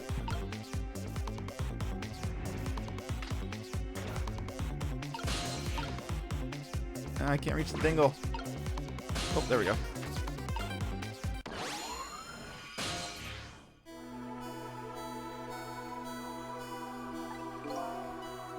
Hello? Looks like he's unconscious. Excuse me, could you wake up for a second, please? Pushy as ever, this detective. One thing I've learned is that the newly dead stay unconscious for a little while at first. Huh? I was like that, and you were like that too. Oh yeah, I guess you're right. Anyways, if we restart the flow of time now, you'll die. Yeah, I know. Why don't we try going back even further in time? What? Even further? But how? Simple. We go back 4 minutes before the death of this poor driver here. You can do that? I never tried it before, so I don't know how it'll go, but if we can erase the driver's death, that should erase your death too. Oh wow! I can't think of any other way. Let's try it. Let's go even further back.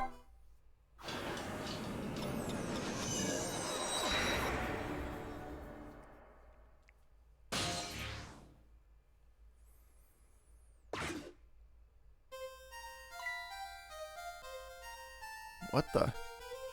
That's Lynn, our rookie detective. What's she doing at Point X? Could it be just a coincidence? And we just got an APB on her a little while ago. Something about an extremely important case's extremely important witness, currently extremely on the run. Now what? Should I report this to Inspector Cabanella?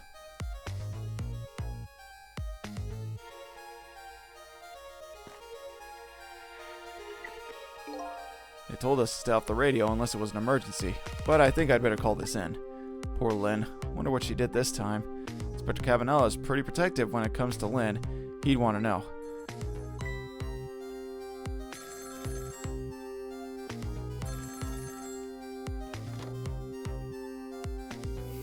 What's the matter? Alright, fine.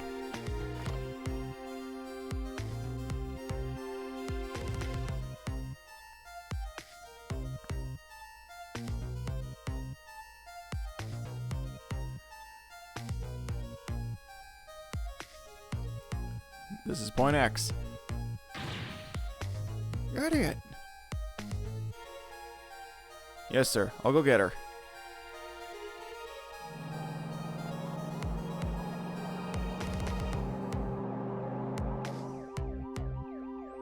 The static is awful.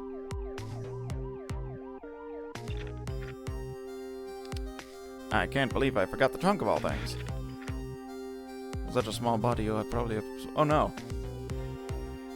These are over the radio. Hold on. I want to...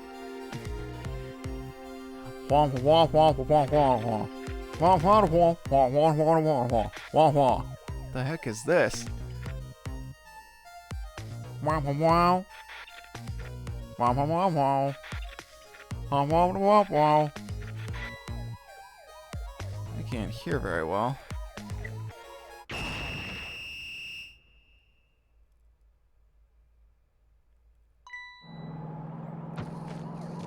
No, don't be silly. You you freaking intercepted somebody's signal. They were watching the Peanuts special. Wow. The van driver was a detective. Looks like it. I noticed something, though. That conversation he was listening to just before the crash, I remember hearing it before. You're right. We just heard it a few minutes ago, didn't we? Just after that conversation, the detective suddenly passed out. What happened, I wonder? We already know the answer. We saw what happened at the restaurant.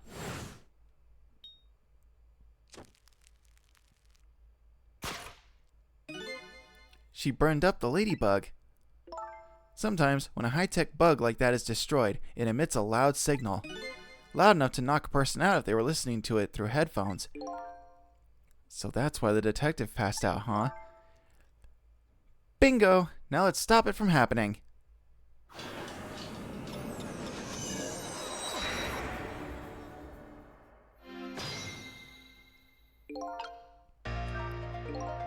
Hey, this place. This is this place the white-suited inspector phoned tonight. This is the parking lot of the park, on the east side of town. It's been years. You know this park? Yeah, I used to play here a lot when I was little, but then one day, I swore I'd never set foot in this park ever again. Whoa, those are some really deep, dark feelings there. I wonder what happened. Hold it! Don't give me that a ghost doesn't have a foot to set bit. It's just a figure of speech. What kind of nitpicker do you think I am? Anyway, whatever. Let's get started. Okay, let's do that. I won't press her about that other thing right now. Alright.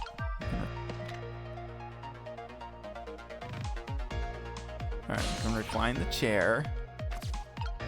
And we turn on the flashing light. Okay. So now we gotta wait. Because this puzzle it seems a little daunting because they give you like a whole cross section of a vehicle. Oh, we can just do that. But it's pretty simple. Okay, let's let him do that.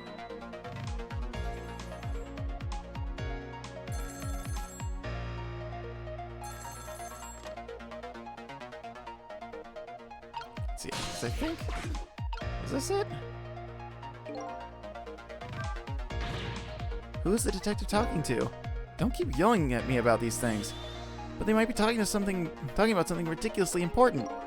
That's true, but still. It might be the person who really shot you. Now you're just throwing things out there. But in any case, it looks like it's too late to get to the phone now. Darn, I think we missed our chance. Okay. Alright.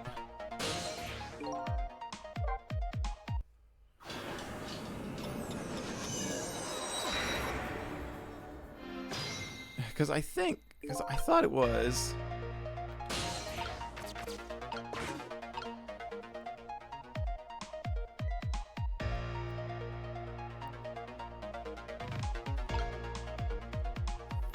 So I guess you have to do the thing when he's going for the radio, I think.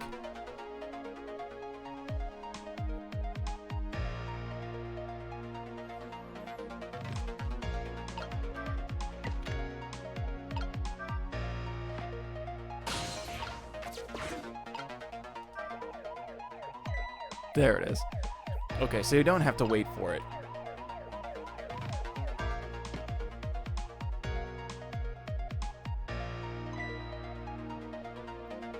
What are these doing here?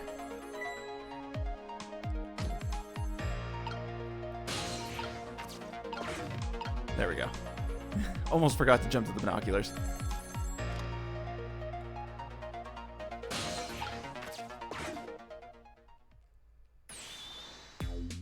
Detective Ringe, this is Memory.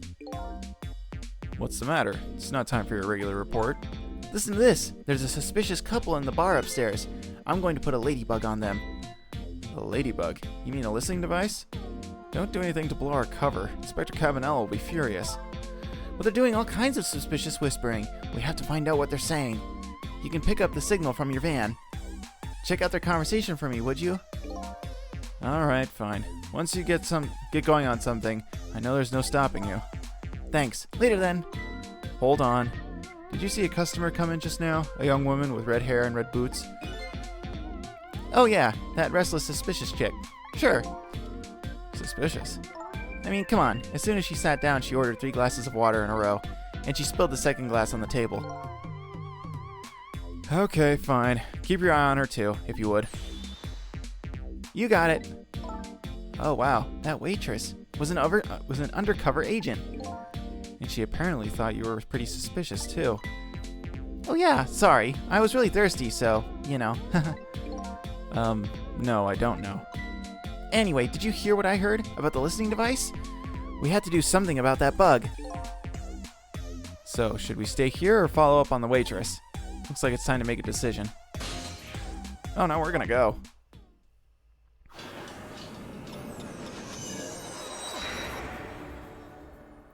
Don't be ridiculous. We're going.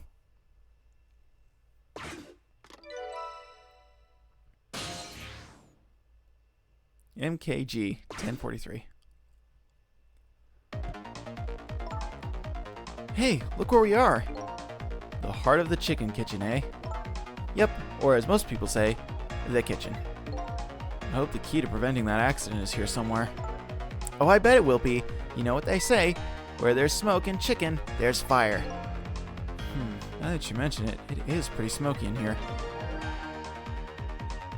Alright, we've got our checkpoint. What's wrong? I can't seem to raise this switch. It won't budge. Yeah, well, not surprising, considering this whole place is sticky with grease. I bet it must be stuck. Yeah, it does feel pretty sticky, but if the switch were already raised, I bet I could manage to lower it.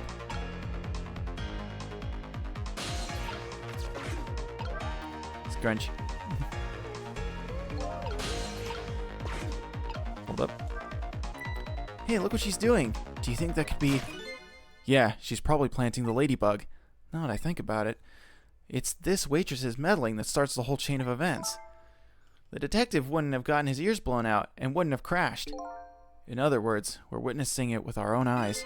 The cause of a huge disaster slowly being planted in a chicken. Hey, I just had a good idea.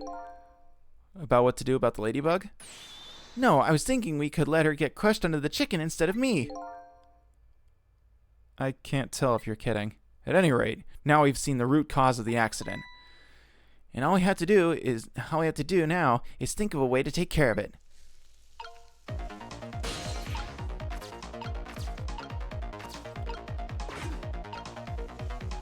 It's smoky in here.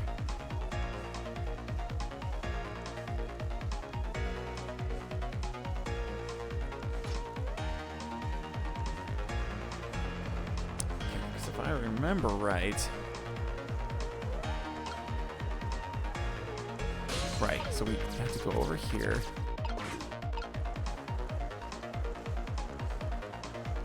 Yeah, I love that. He pulls on his little ascot scarf thing to lift his hat up.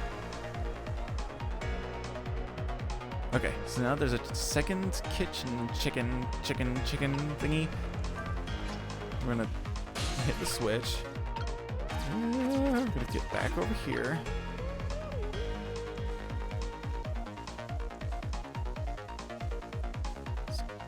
Gonna get a little smoky. We're gonna go down here to the pedal.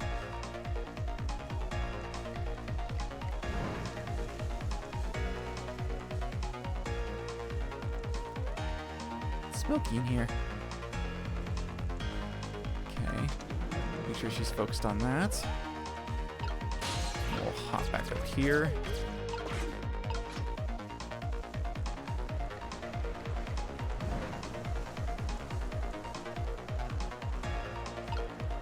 There, all set. And now, since we switched the chickens, the bugged one stays behind. There. How about that? The ladybug is still sitting on the table. We did it!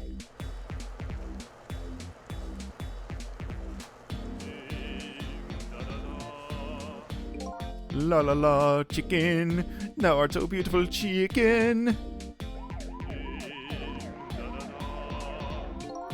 I took a bite, my heart's filled with pride, and I got goosebumps. What the heck is this? I'm consumed with the love of consuming you, la la la.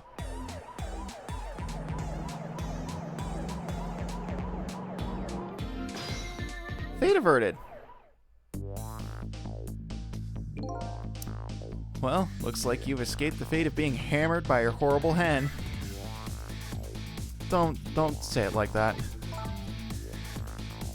Yes, but I still haven't escaped the worst darkness of this terrible night. I shot you, didn't I? There must have been some sort of complicated set of circumstances that made you do it.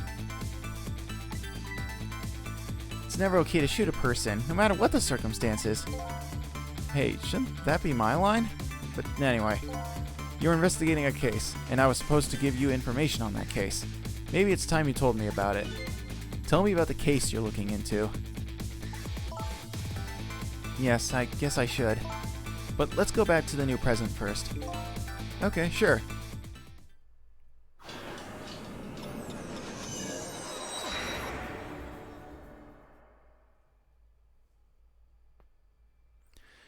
Back in the new present, the delicious aroma of chicken fills the air, but I'm still thinking about Lynn. I wonder if she's still waiting for her chicken to be served. I decided to go see her and ask her the questions that were still consuming me.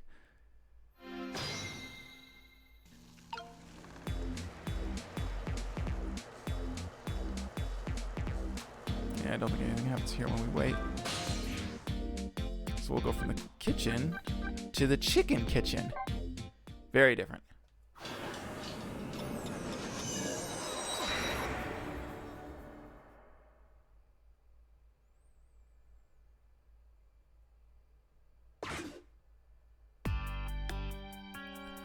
The disastrous accident has been completely erased. Once again, I've saved the red-headed detective from death. Saved Lynn, the criminal who stole my life. One question in particular hangs heavy on my mind. Why did she shoot me? Until I know the answer, I'll never be satisfied. Oh damn, look at her go to town. Meanwhile, Lynn's appetite is apparently foremost in her mind. The golden brown chicken sits on the table in front of her. Until she eats the whole thing, she'll probably never be satisfied.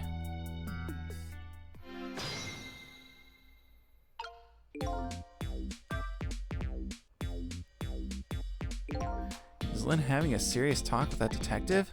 Nah, she's just gobbling down chicken. How did the detectives know to stake out this restaurant tonight? I better see if I can get some information. But more importantly, I have lots of questions for that lady detective.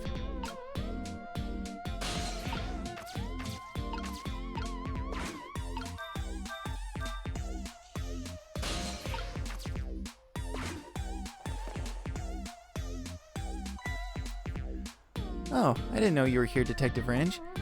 Come to see me, did you? Aw, that's so sweet. Oh, hi, Memory. Don't mind us. We're just pretend we're not here. Why don't you try some chicken while you're here? No thanks. Just watching Lynn eat is quite enough for me. So, how'd it turn out with my ladybug? Oh, that listening device? Well, let's see. I thought the gentleman had a very nice singing voice. Sorry, but we're in the middle of an important talk. Could you leave us to it? No, stay right there. Huh? I'm at the crucial moment with this chicken here. I'll need you to pour me some water if it starts going down wrong. Lynn, you don't have to risk your life over chicken, you know. He's right. Sheesh. Anyways, I'd better move now while I have the chance.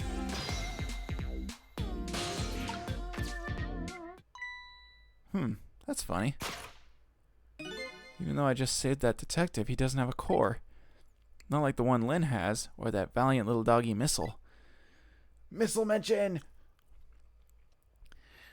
I thought the ones I save are supposed to develop a core when they're alive again. I guess I still have things to learn about these powers of the dead. Well, I'm heading back. Lots of things to do, you know. Yeah, like washing dishes and planting bugs. Someday I'll plant a big one on you, detective. God, get this woman a date. Fuck. Odd girl. I agree. Me too.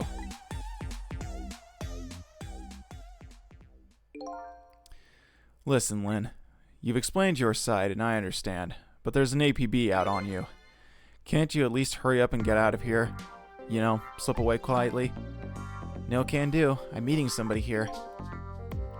Meeting somebody. Oh yeah, that's right. The little lady, Camilla. But why do you have to meet somebody here? The Special Investigation Unit is watching this restaurant. Now, how can that be a coincidence?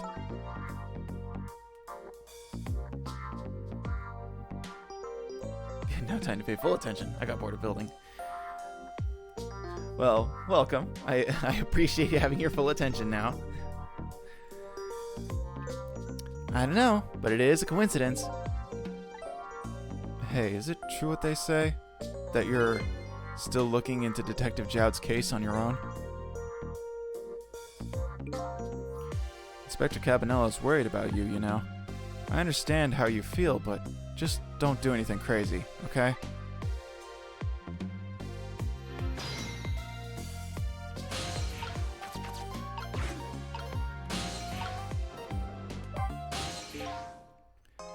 So how's that chicken you've been waiting so long for?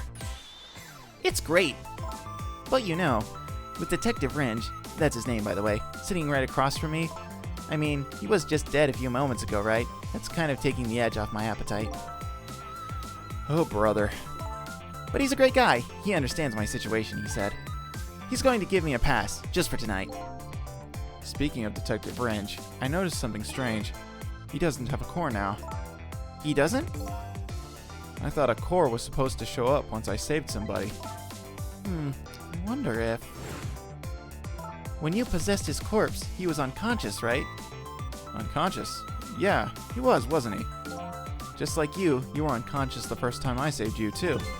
And after I saved you, you didn't have a core either. So for people who are unconscious when you save them, no core shows up. I think that's probably what it is. You might be right. Okay, I'll leave Ringe to you then. But I've still got lots of questions for you. Yeah, I thought you would. Well, let's get started then. Alright. From the top, here we go.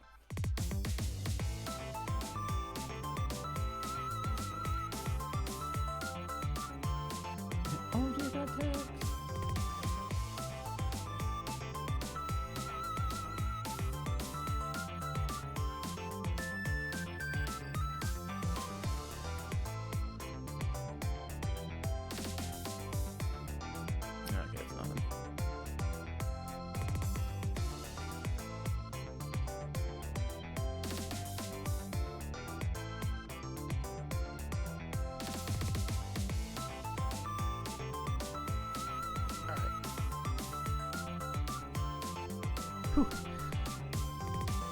What is your connection to prisoner D99, Detective Jowd? He seems like more than just a coworker. Yes, I suppose you have the right to know. Detective Jowd is my hero. Hero, huh? You don't hear that word much anymore. Well, it's an old-fashioned, heroic kind of story. It happened 10 years ago. Now just calm down and drop that weapon. Stay back. If you come any closer, I'll shoot her.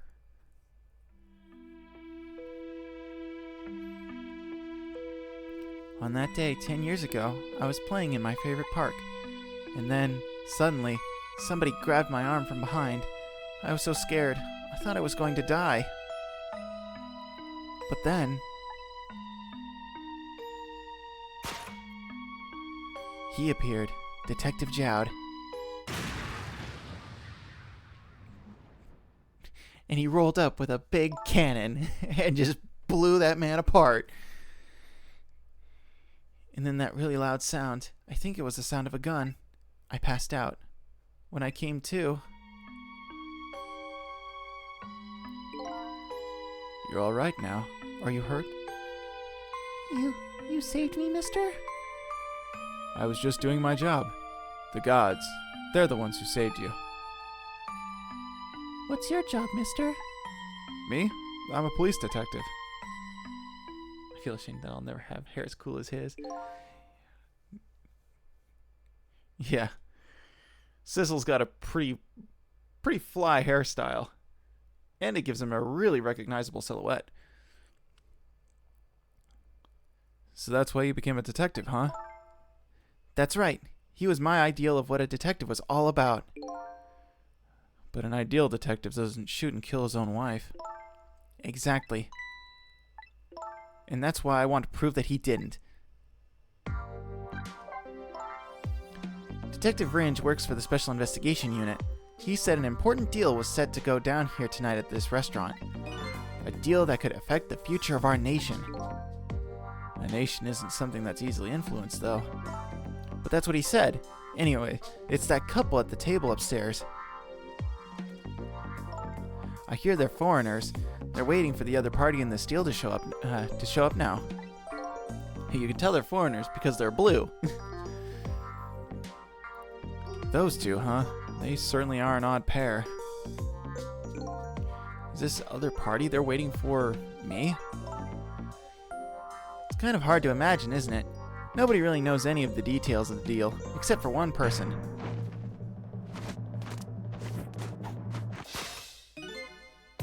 Mr.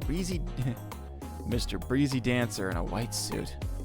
They say he's been watching the movements of those two for a long time. I've never seen him working so frantically on an investigation before. Inspector Cavanella, eh? Apparently you're a real favorite of his. A favorite? Yes, well, there's a reason for that. And what's that?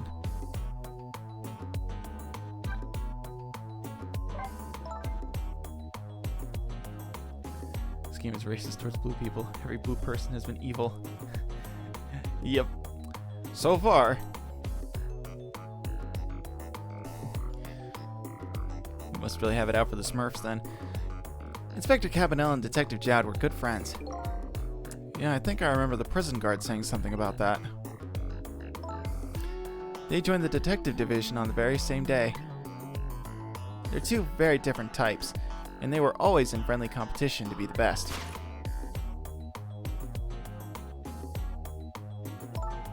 Detective Jowd was always very particular about thorough investigation of the crime scene.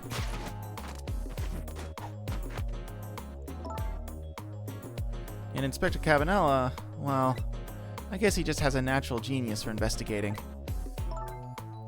Anyway, those two lead the detective division in those days. Is that supposed to be lead? And if it's supposed to be lead, it's supposed to be LED. LED, because LED lead is the past tense form of lead.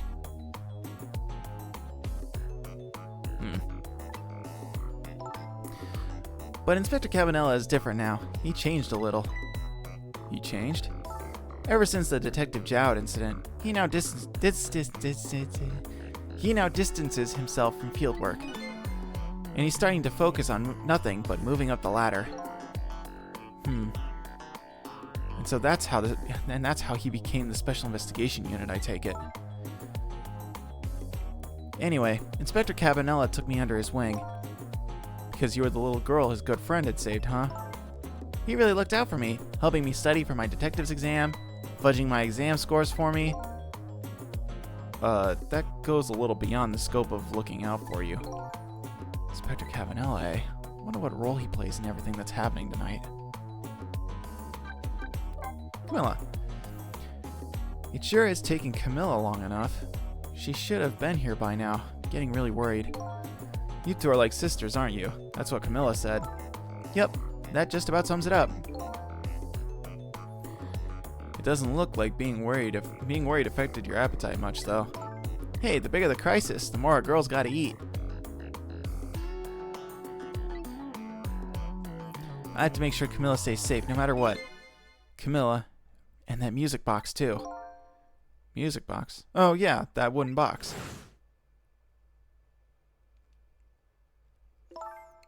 That box was a present from Detective Jowd. From Detective Jowd? Yes, it was 5 years ago. That box arrived 3 days after that murder incident.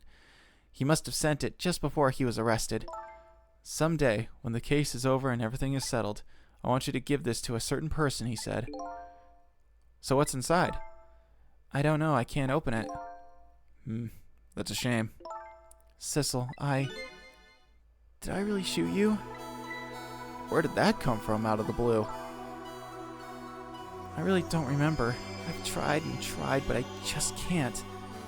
Now I finally understand how you must feel, and how hard it is to have your memory gone, your story erased. But who knows? Knowing the truth might be even harder. I'd rather believe there's hope myself.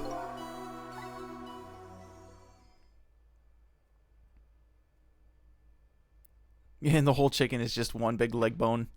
Just a big femur. That was great. No, led the metal. Yeah, they truly led that detective division. Here you go, buddy. Your pay raise. Thunk. Sir, that's a rock. Do I have chicken on my face? You're staring. I bet you're thinking about how impressed you are with the way I took care of that chicken. Just tell me one thing. This case you're looking into, is it Detective Jowd's? What if it was? I can't keep it from you. It's too cruel. Huh? What are you talking about? I'm sorry, Lynn. It's tonight. Detective Jowd's, you know, it's tonight. His execution. But there's still time. I looked into it, and I found out all the executions in this country are carried out at dawn. That may be the norm, but not this time, I'm afraid. What? The execution is set for 11 p.m. What did you say? It's going to happen pretty soon. Isn't there anything we can do to stop it? Of course not. It's too late now. Not without a stay of execution from the Justice Minister. I'm going to go see him then. What? See who? Who else? The Justice Minister. Don't be ridiculous. There's not enough time. I'm going. Sissel! Me? Get to the prison. Stop that execution. Easy enough for you to say. Detective Ringe, I'll be going now. Okay, I'll let you go this time. I'll tell him I was distracted because I was eating chicken. Is there anything else I can do? Could you find Camilla? She's supposed to be on her way here.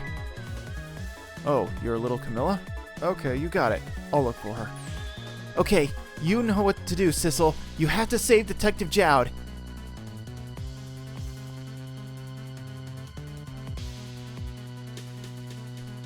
The life of yet another person I'm connected to somehow is about to end tonight. Could it all be a coincidence? Or is there something more behind it all? Detective Jowd is destined to be executed tonight. I don't know if that fate is the wrong one for him or the right one, but I've decided to go to the prison anyway.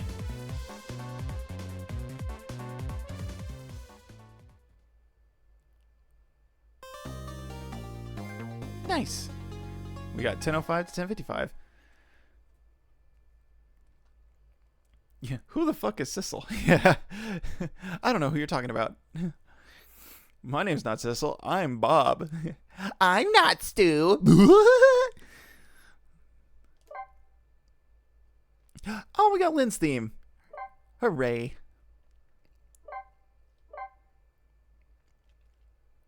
Yep, let's keep going.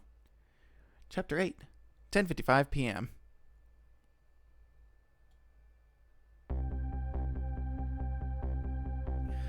I went to try and rescue prisoner D99. Even under ordinary circumstances, that prison has a strange atmosphere. But this time, there's something even stranger about it. Here we are, in execution. With my memory gone, I don't have a clear image of what that is in my head. But even I can sense the strong feeling of foreboding that hangs in the air. Maybe I'm too late?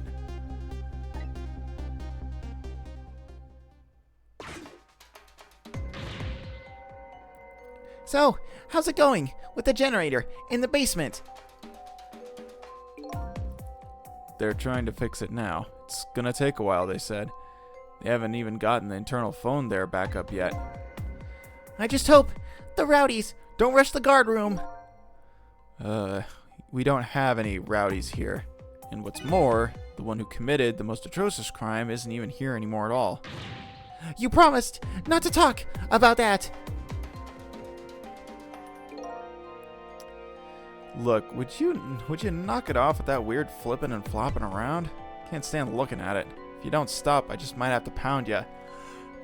Ooh. This is a glorious dance that's been passed down in my family for generations. When you don't know what else to do, dance, dance, dance. We call it the panic dance.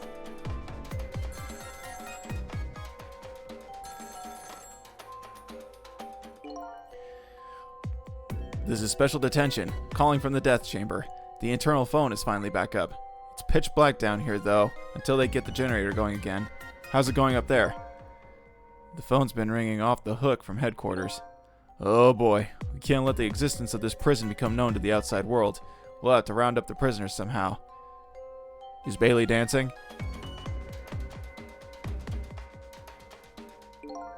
Yep, you should see him. Take a video of it. We can all watch it together when we're done. Once the generator's back up, I'll record it with the security camera.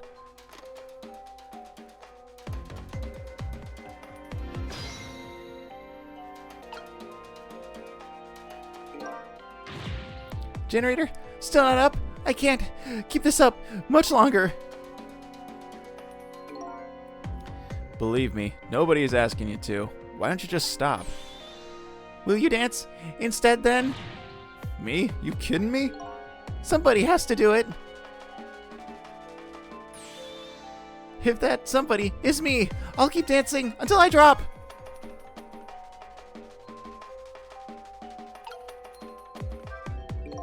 Despite how it looks, this situation seems pretty serious. Bailey's dance is, certainly intriguing. But that telephone call that came in is even more interesting. The man said he was calling from the death chamber. Death chamber, death chamber, death chamber. Now that I have the extension number, I should go check it out. In a minute.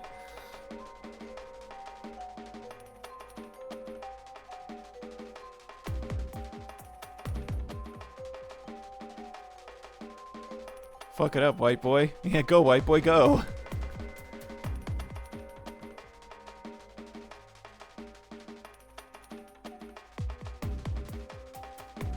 Okay.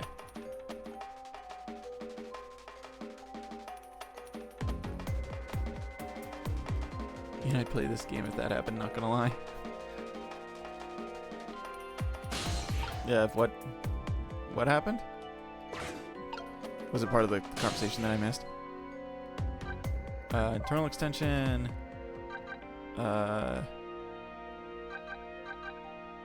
Special detention. No, we'll just go there.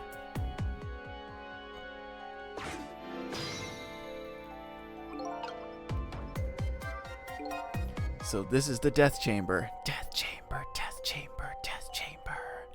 Hey, what's going on? I can't see anything. Is this what they call darkness? I'd better do something about this situation. This is not good. Not good at all. Yeah, I feel like a ghost is gonna show up any minute now. Hey, come on now, show some respect. There's a dead man here. That's right. Me.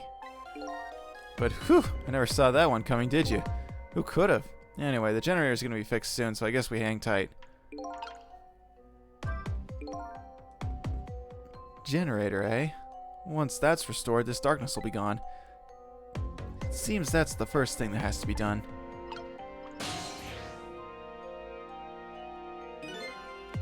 Guess darkness doesn't really exist in the ghost world.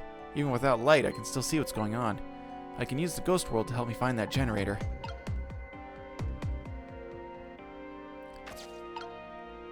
Okay, I can't reach the toolbox. Can't do anything. Ah, jeez, where'd that wrench go? Without it, I can't tighten the last bolt on the generator. Sure wish I could see in the dark like a cat. Or like a ghost. I think I just operated some kind of lever, but nothing happened. It's too dark to really tell, though.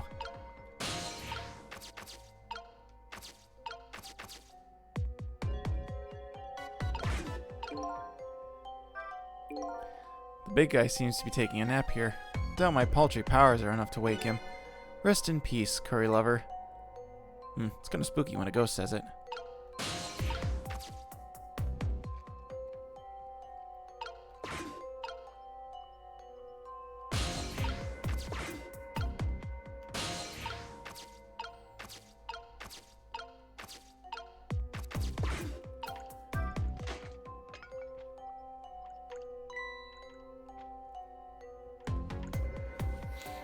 Oh, hey, there it is.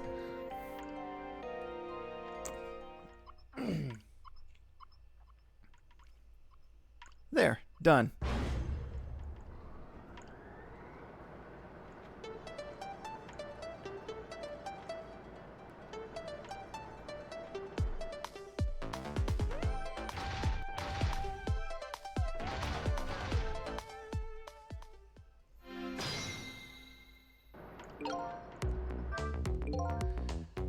Now the lights are back on. But what happened here? The answer is still shrouded in darkness. I better see if I can pick up some more information. Can't seem to shake this bad feeling I've got.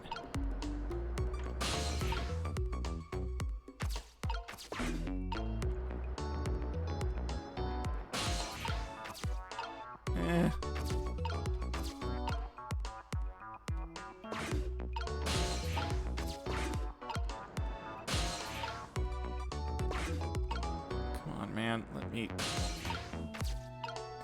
There we go. Phew, something really bad happened in this room. It's like there was some kind of explosion in here or something. It looks like. The center of the explosion was that thing, that chair.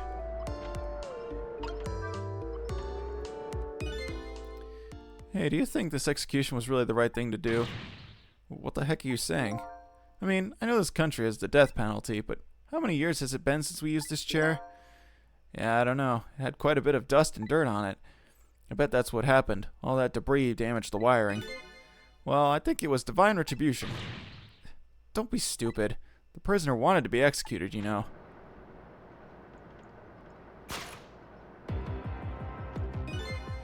Inspector Jowd.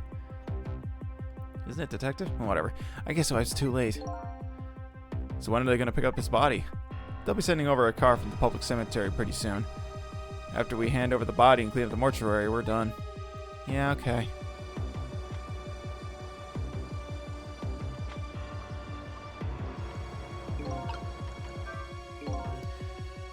So Detective Jowd has already been executed. Looks like there was a reason for that bad feeling I was getting. That's okay. This isn't a big problem for me. But if the body is taken from the mortuary, that'll be bad. I have to use my ghost tricks to save him before that happens.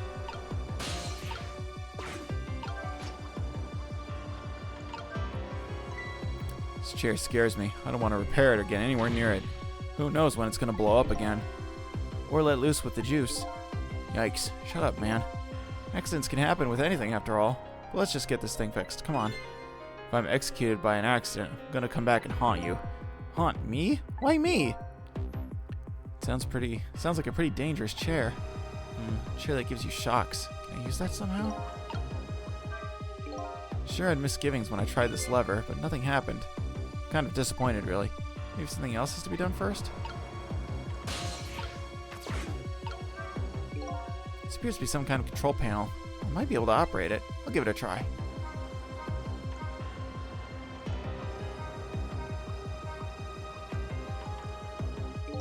Some lamps came on. Not sure what that means.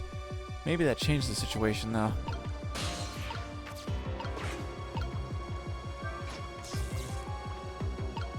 Uh-huh. Did a little shocky shock.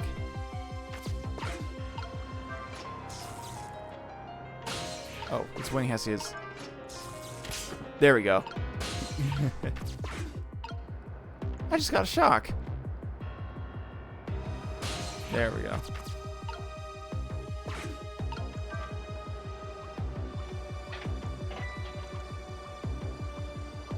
Son of a...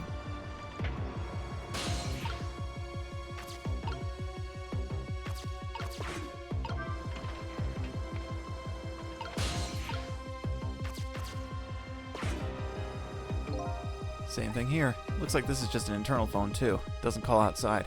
It's the only place I can go with this telephone are the other phones within the building that I've already possessed.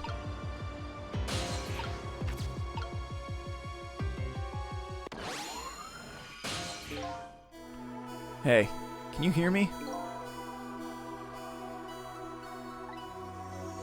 Where am I? This is the ghost world. Land of the dead, Detective Jowd. Detective Jowd? Who is that? Is that me? Oh boy, not you too. This is getting old. Guess I'll just give the usual explanation. The dead lose their memories. Oh, so I'm dead, am I? I didn't realize that. That's why I can't remember anything right now. That's fine with me. Huh? I don't like a messy room, but I hate cleaning up even more. Not having my memories is a welcome thing. Now I don't have as much trash to take out. Memories are like trash? Now that I'm dead, what do I need with memories? And things I don't need are just trash. Not to me. I need your memories. Besides, I promised Lynn I'd try to stop your execution. Lynn.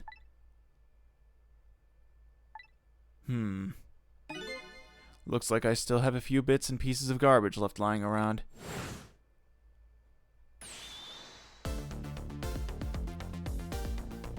I remember now. I love Jowd's theme. It's so good! About Lynn, Jowd, and the execution. And what about you? Who are you? I'm Sissel. I'm looking for my memory. Or trash, as you call it. Sissel. Does my name ring a bell? I think you know me. Sorry, it must not have been a very big piece of trash to me. That's alright. I guess you'll find out when you get your memory back. But for now, I'd like you to come back with me. Back to 4 minutes before your execution.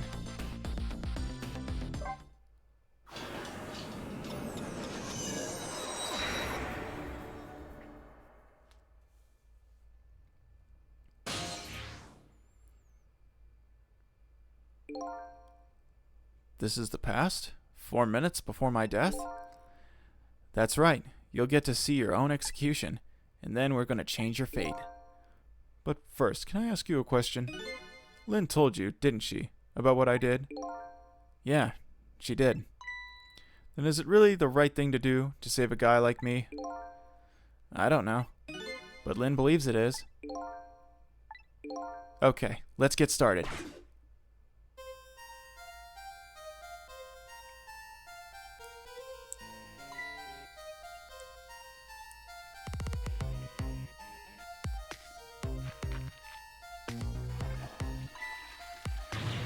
It's clogged!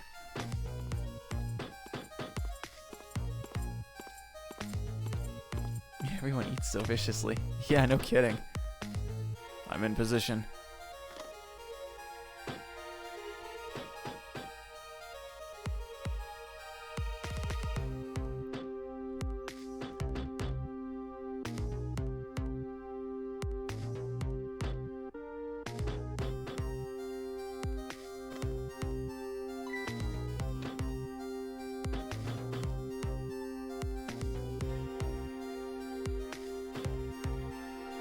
Dude, don't flush a napkin.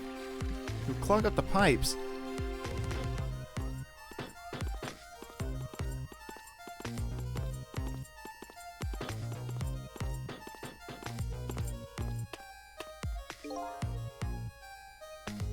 So the time's finally here, huh? Yeah, wonder how many years it's been? The last time. You weren't even here yet. I never thought I'd have to attend an execution. But you know, wonder why the Justice Minister suddenly signed the order. There's definitely something up with that. Hey, come on, let's just focus on our work. Yeah, alright.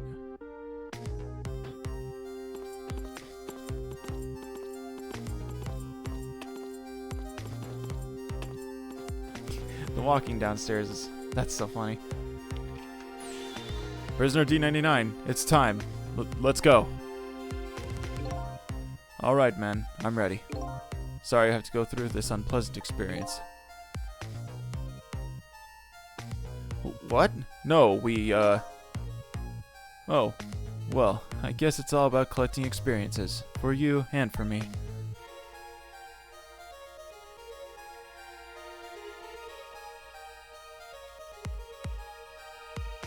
Prepare to test. Throw the switch.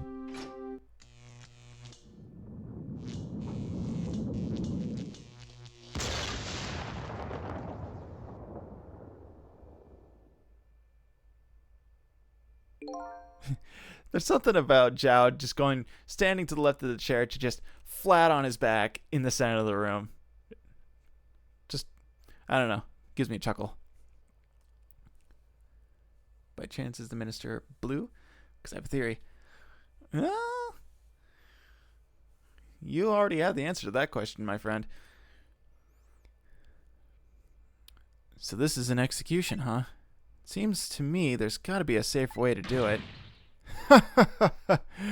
It must be nice to have no memory like that. Makes things more interesting. I envy you, I really do.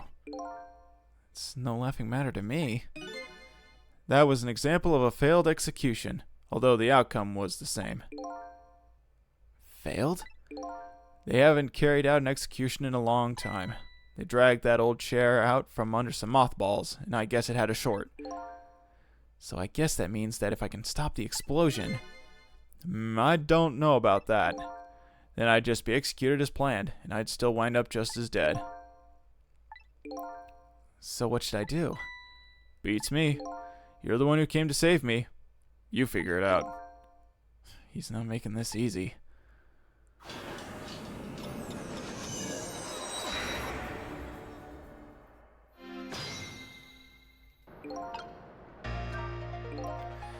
Alright then, 4 minutes from now. This chair will short out and explode, and you'll die. Very sad. If I stop the explosion, you'll be executed, and you'll still die. Sorry I was ever born. Okay, man. I have to protect you from the explosion and stop the execution. The key to the whole thing must be this chair. I apologize for all your trouble. Could you stop with the insincere comments?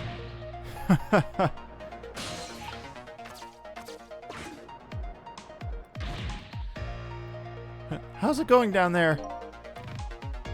We just finished setting up the chair. We're all prepared. I see. It's time. Please bring the prisoner. But the chair. It hasn't been used in a long time. What if... Bailey, there's nothing we can do now. It's time. All right. I'll send the guards to his cell. I'll have them call when they get into position. Hang on. I think we need to stay here. Can't use the phones.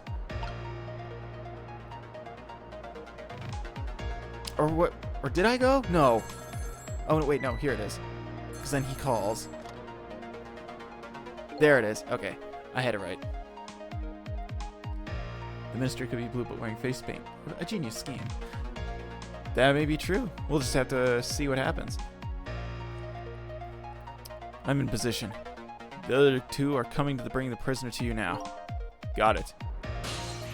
Alright, and then I think we go here. Yeah, because we'll be in the cell block here.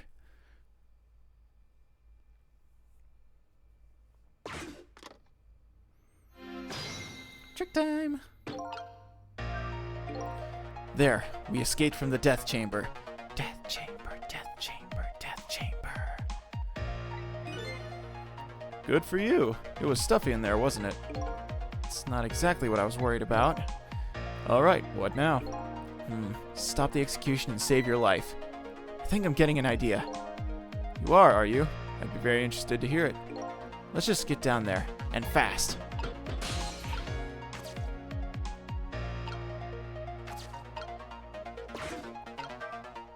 Oh, no, wait, no, oh. Alright, my jam grooved out the clog. Now I'll get down there to Sausage Head.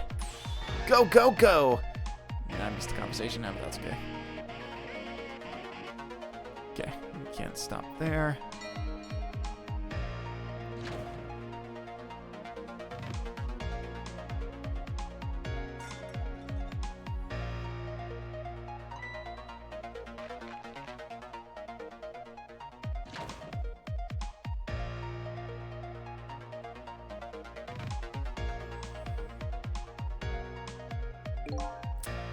In the present world, 4 minutes into the future, Sausage Head was lying passed out in the tunnel.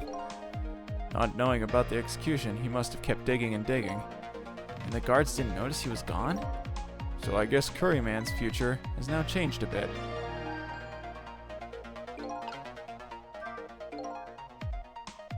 You think the guards would notice the bell? Yeah, especially since it's like draped over a toilet. It's like, how, you think they'd look at it and go, how does this man poop? With a rope in the toilet?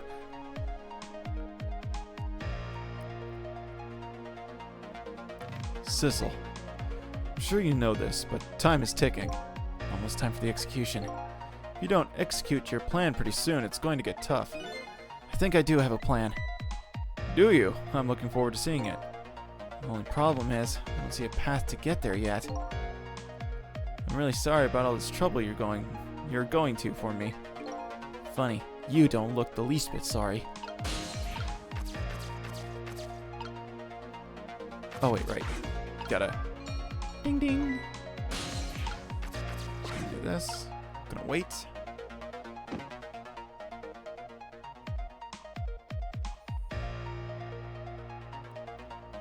Whoop. Do that. Lower it. Perfect.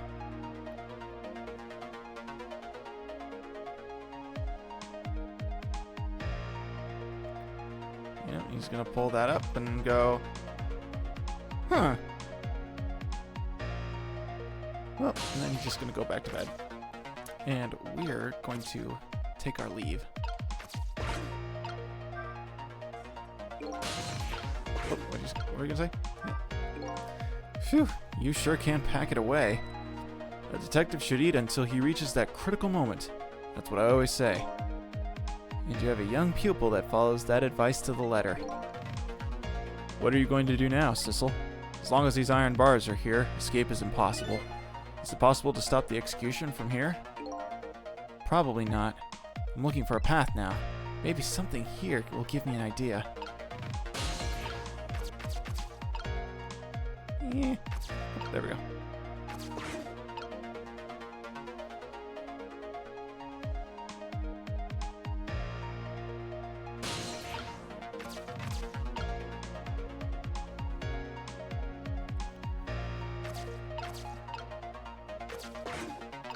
Did we get a checkpoint? I can't remember if we did.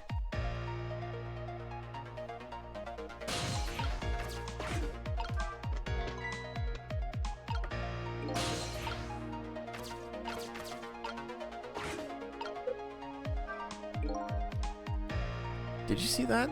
That huge can just went flying up into the air. Yeah, that's my ketchup can. Ketchup? I just love ketchup. Can't get enough of this stuff. Probably have ketchup running through my veins. Just can't seem to muster a laugh over that one. But it did make some kind of red O mark.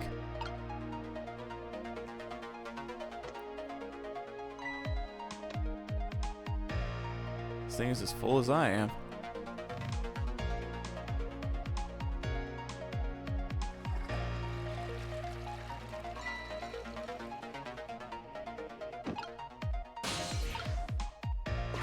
Can't go up quite yet.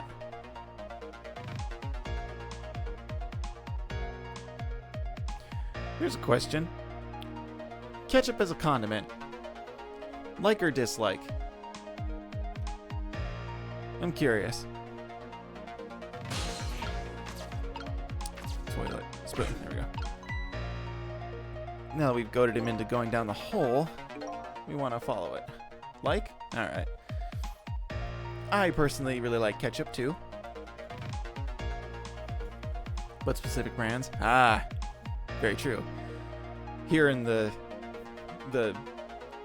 United States of A, I like the Heinz brand personally. I've had Hunt's as a kid, and it's all right. I prefer Heinz though. I think they put a lot more sugar in it, and it's like way sweeter than it's supposed to be. But that's the one I like personally. I also like to take, although it kind of dilutes it though. I like taking ketchup and mixing mayo into it, turning it into like it's kind of like a fry sauce almost. It's really good.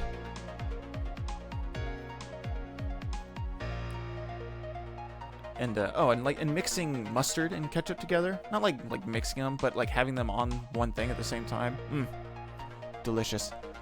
Like you make a pretty decent hot dog and you put mustard and ketchup on it. Ugh, delicious. Heinz is the Supreme brand. Yeah. I prefer their condiments a lot. I don't know if this is released anywhere else in the world. I'm pretty sure it is. But lately they've been releasing like mixes of some of their condiments. Like they've done like buffalo ranch and like mayo ketchup and stuff like that. And they've done like mayo and mustard together, which is pretty good.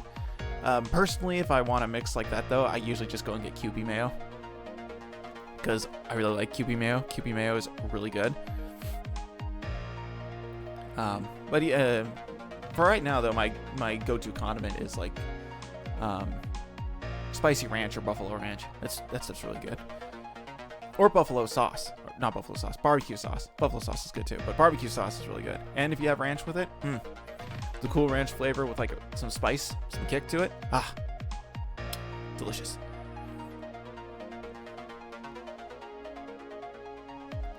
Sausage Head sure looks happy. So now that he's seen the O paper, he'll go down to the tunnel to dig. Maybe this is the chance I've been waiting for. I wouldn't know. I don't really like mixing sauces. Autism thing, I think. No, that's fair. I know people who don't like mixing foods at all, condiments or otherwise. Personally, I don't care. I love mixing stuff together. One of my favorite things to do is whenever I get like Mexican food, I like to take refried beans and rice, and I just mix that together. Especially if it's got like a lot of cheese in it. You mix it together and it's like bound together by the cheese. Oh, so good. And having it with a burrito. Oh,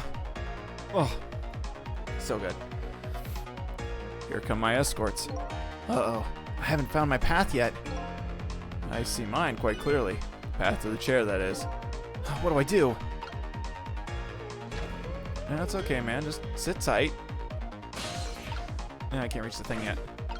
My dingle isn't too long. There we go. Power distributor. To the light. To the switch. Lower.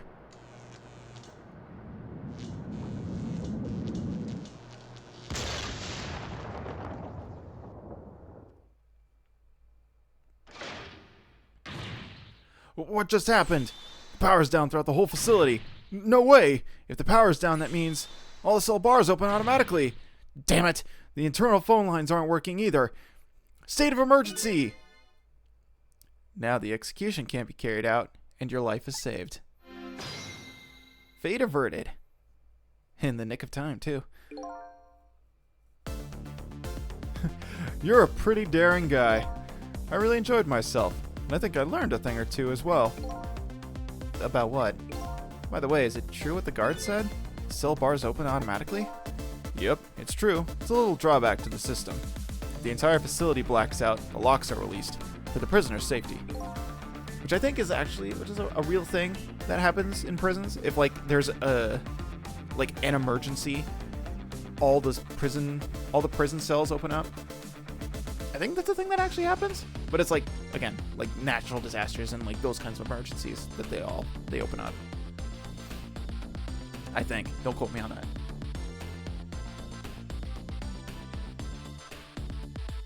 You know what always confused me? Yeah, okay. American food is always giant. It's always giant and high calorie. Very true. We love fat. We love grease. And yet candies and sweet stuff are significantly less sweet than they are in the UK.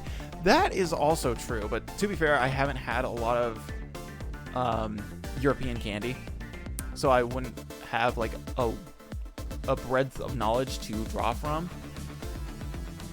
But I think it might be because we put a lot of high fructose corn syrup and stuff to make things like sweeter. So I think that might be the case. But from what I understand, is I think they put a lot more like natural sugar and other stuff too. Because I know in like Mexico and places in, you know, like specifically Mexico, they put sugar in everything, and they put in a lot to mask it. Or I wouldn't say mask it, because they don't actually put that stuff in there, but they use natural sugar, and they just put in a lot.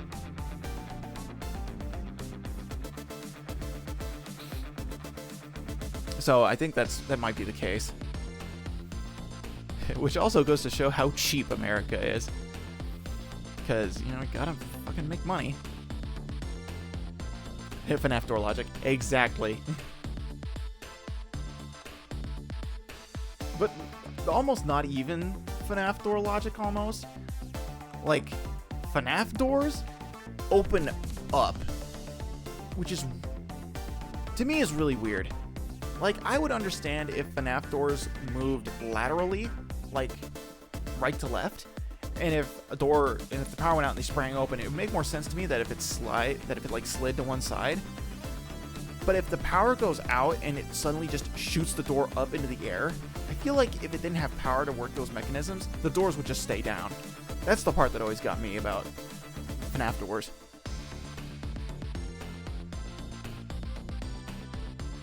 Because the part that doesn't bother me is the fact that the door's open. Because, I mean, if there's a fire in that building, like what happens in the third game, ironically, if there's a fire, you wouldn't want the doors to lock on you and trap you in the office. So, because then it would, like, turn into an oven and then you'd burn to death. Actually, that happens in the sixth game, right? Right? That's the pizzeria simulator, right? Where everybody gets trapped in the building and they set it on fire. I'm pretty sure that's what happens.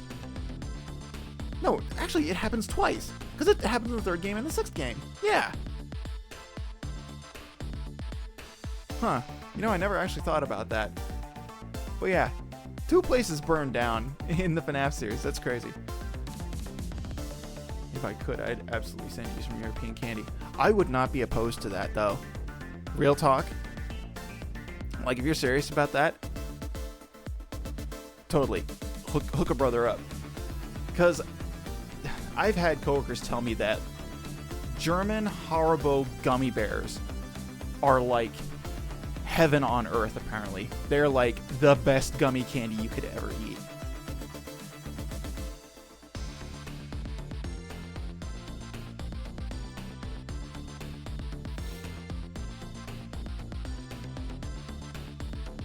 Technically 3 if you count one security breach ending. That's right! Like the only ending that has like a pre-rendered ending cutscene. That is true. God, man, there's a lot of fire in that series, I realize. But nobody thought it would actually ever happen. So in other words, now's the time to escape if you're gonna.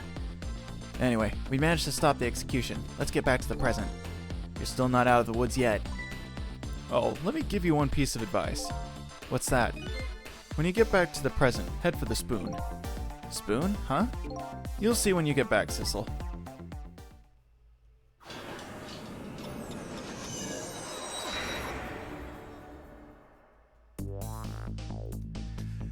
Now the execution can't be carried out and Detective Jowd is safe for the moment. A new present has been born. However, Jowd still isn't safe from execution, of course. I guess I still have a job to do. Help a death row inmate escape from prison.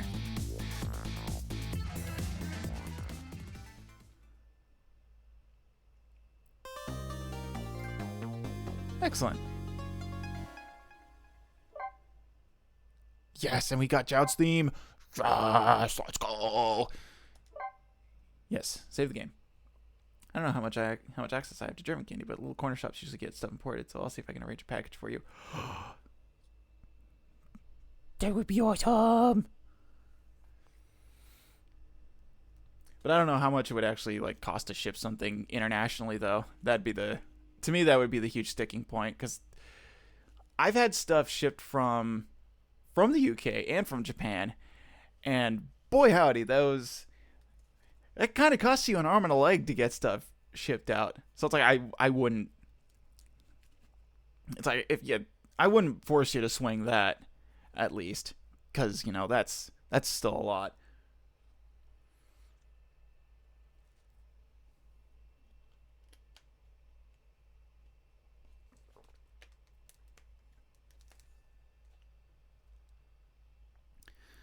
All right, and do I? We'll keep going. I'm gonna turn on my fan though.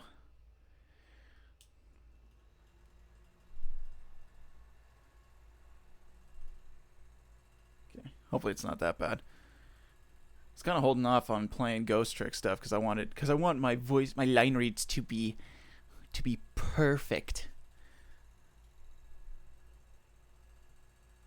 So actually, we'll just turn it off, and I'll just go for a little bit because I think I'll just do the next part of this chapter. I think because I think this next one's pretty short, and we'll just do that, and then we'll probably call it.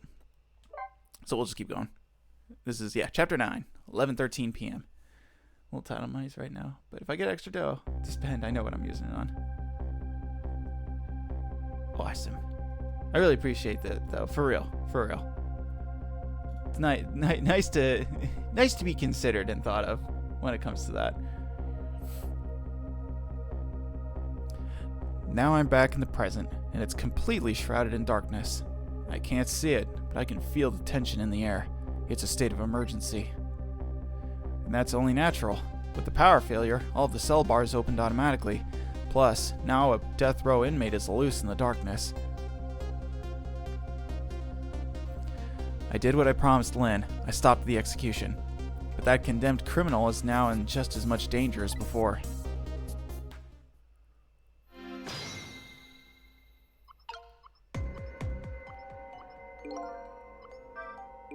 The darkness is thick, but it can also be our friend.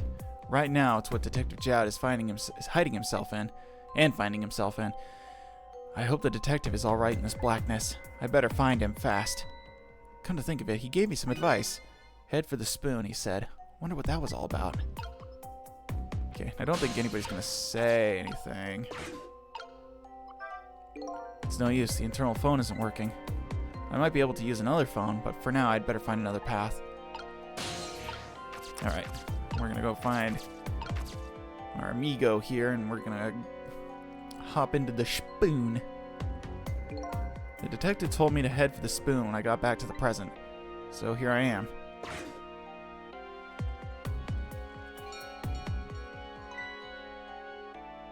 Yeah, someone sent him a letter. The bell. Better go back.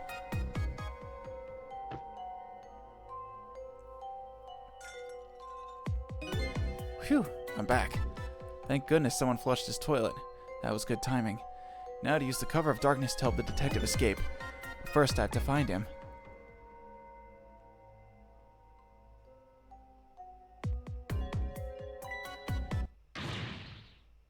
It's prisoner C-74. Secure the prisoner. I love the fact that they in order to wear their goggles, they just spin their hats backwards.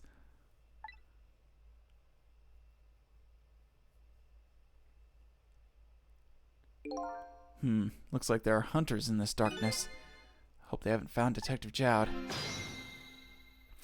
Alright, I'm actually kind of glad I'm not, ending soon, because this section is annoying! I'm not a fan of this section. This is some true darkness. One could say it's advanced darkness. But luckily, darkness doesn't exist in the ghost world. I can make use of that fact to help me find the detective.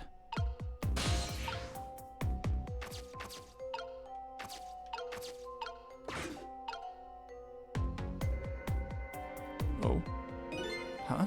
What's that red light? Looks like the hunter's eyes glow red. Oh. There's our friend. Doesn't look like escape is going to be easy.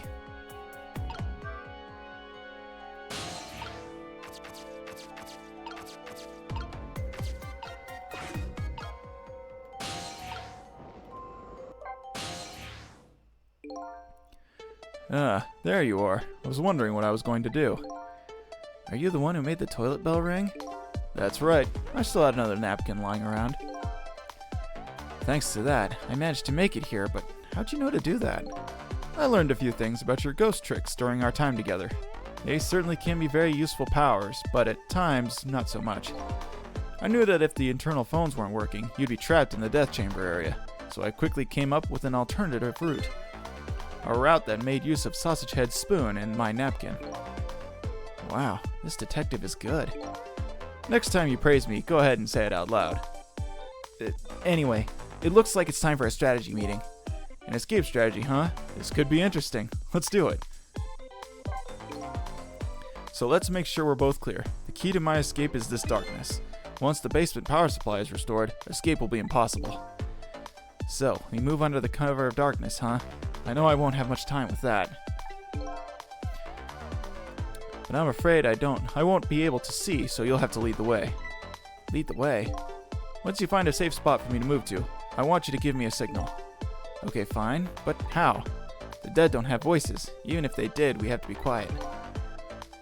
Don't you worry about that. I have an idea. Let's just try it and you'll see how it works. This detective likes to just dive right into things, even more than Lynn does. If they find me, I imagine they'll shoot first and ask questions later.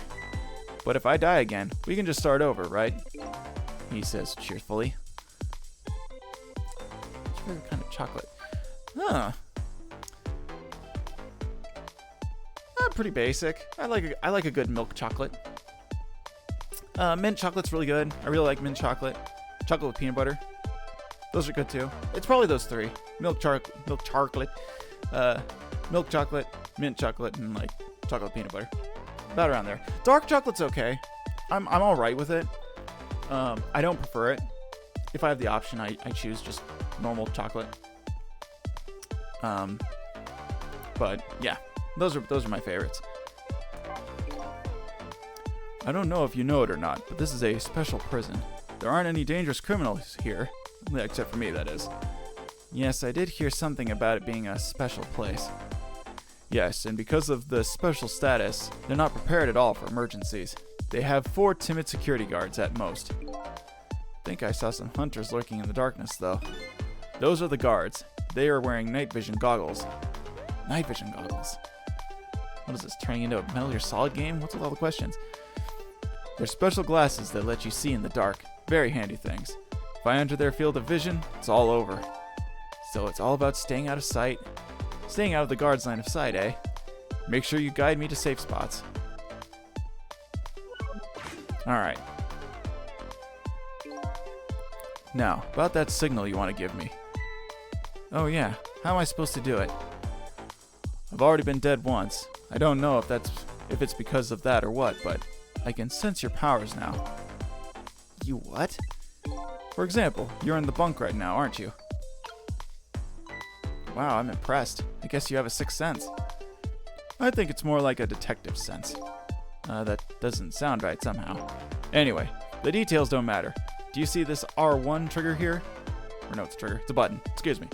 It's been a while since I've played video games. Been in prison for so long. You know how it is. Yeah? Where did that come from? Let's use that as our signal. How will that work? If you press R1, I'll sense it. Then I'll move to where you are. So, for example...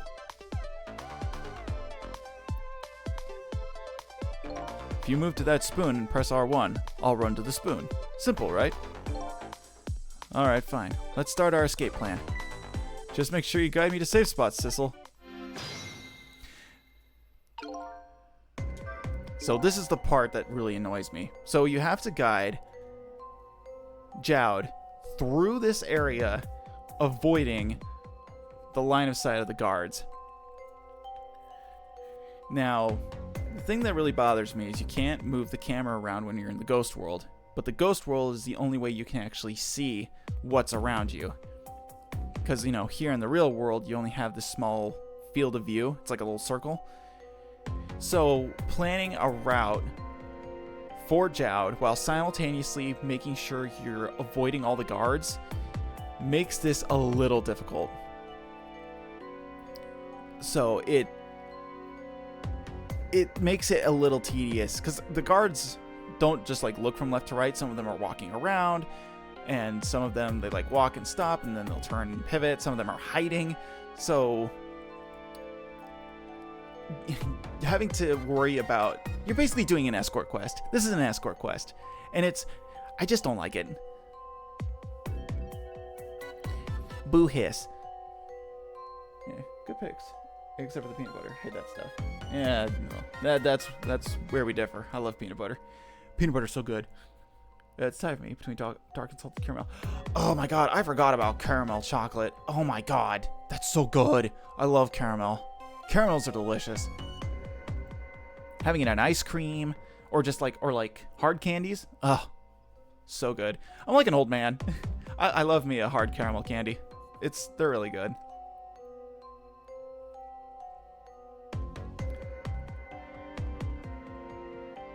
Yeah, dark is the usual pick. Okay. Yeah, but if I have an especially sweet tooth, it's salted caramel. Yeah, caramel's divine. It's so good. Caramel is so good. Aside from chocolate or butterscotch, I like butterscotch. I'll usually have caramel with my ice cream. If it's not flavored ice cream. Caramel's so good. So, that red light. That's the light of the night vision goggles on one of the guards. I can use the light to let me know where the guard is. And if you watch the light closely, you can tell how the guard is moving, too. Very informative in this darkness. Keep a sharp eye out for it. Yeah, so you've got this guy here.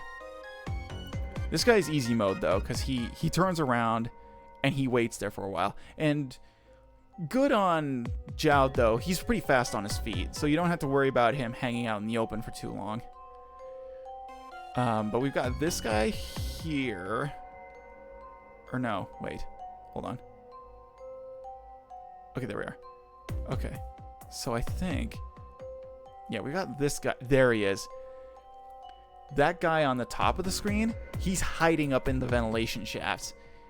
So if you don't know to look, this guy is the one who's like guaranteed to spy you and then snipe Jowd. So you gotta be careful. Okay, so I need to find where Jowd is. Okay. So we're gonna go here. I'm gonna go to this bunk. I'm gonna move the camera. Okay, I'm gonna wait for him to turn around. There we go. And now Jowd is safe. So as long as he's like hiding like this, he's totally fine. Never had butterscotch before. What's it like? Oh. How would I describe a butterscotch flavor?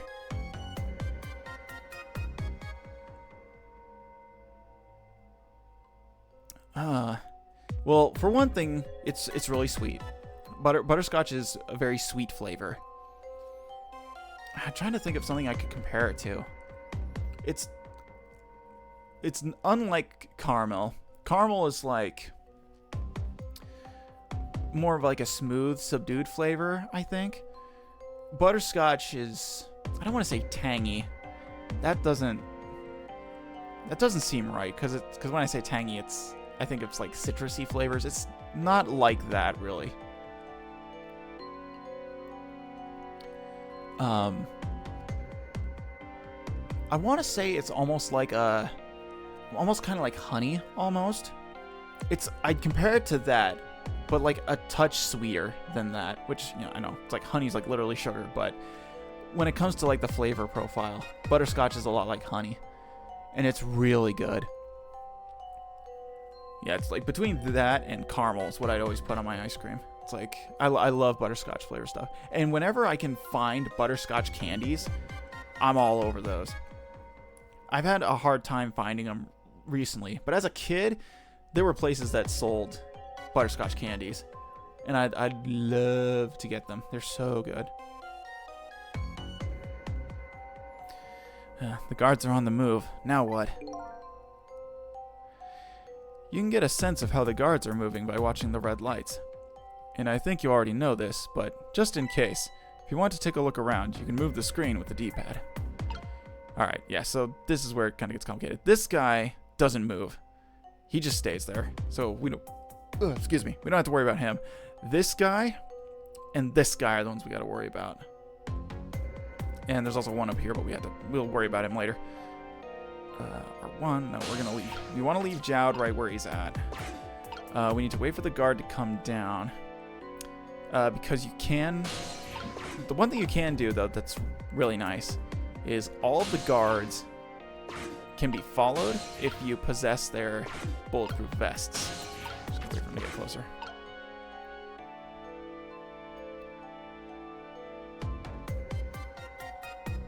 So this guy, he patrols the lower floor.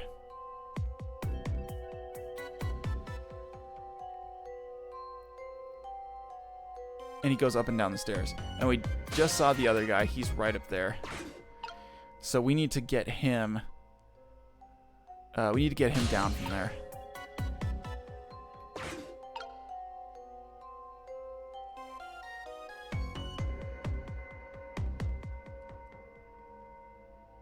Oh, yeah, I'll try it sometime. I recommend it if you can find it, because I don't know how easy it is to track that stuff down anymore. But it's, in my opinion, it's pretty good. So I think if we open this, there he goes. Yeah. Ah! Okay, so now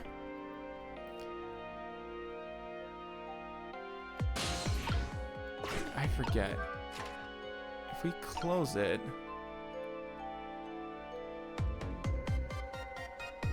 what does this guy do? I forget.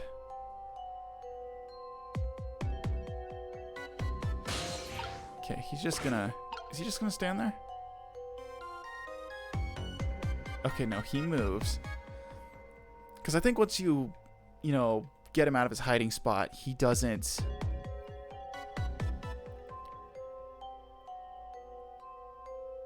come back down. I don't think. Okay, no, he's coming back down the stairs.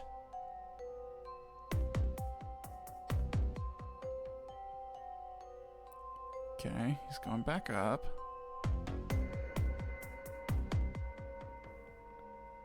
Okay, then he just stands there. Okay, then he moves. Okay, so a thing we can do now, because that guy should be on the move. We can ring this bell, and he goes, what's that noise?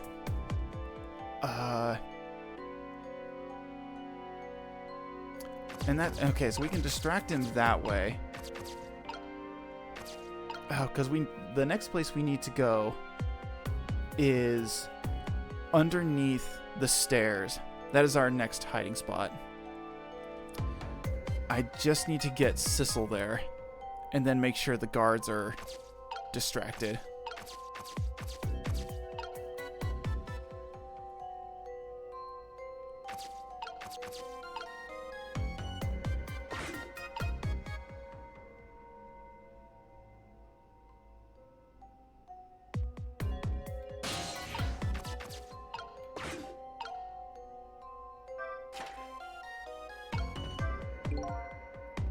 Oh, I can't close it. Yeah.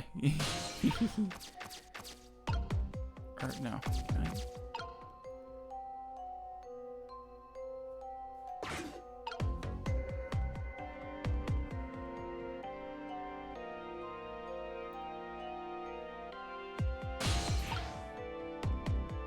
Can I? Okay. Because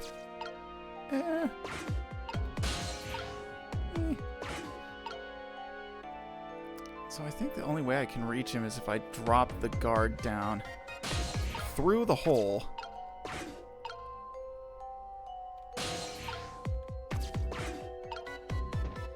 There we go.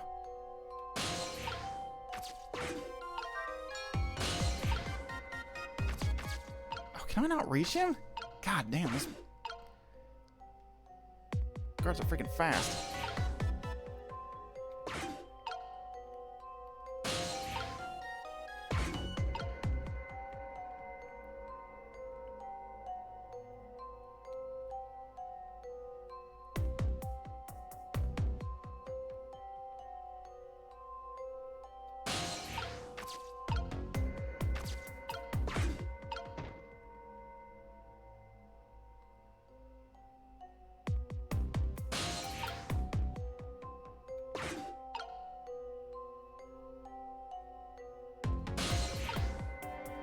That's right where I want to be, is right there. And then we can get to that panel.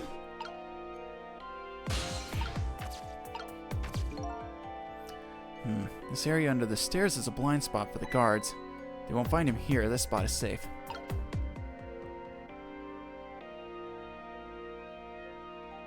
I just don't know if I can actually get him over here without getting spotted, though, is the thing.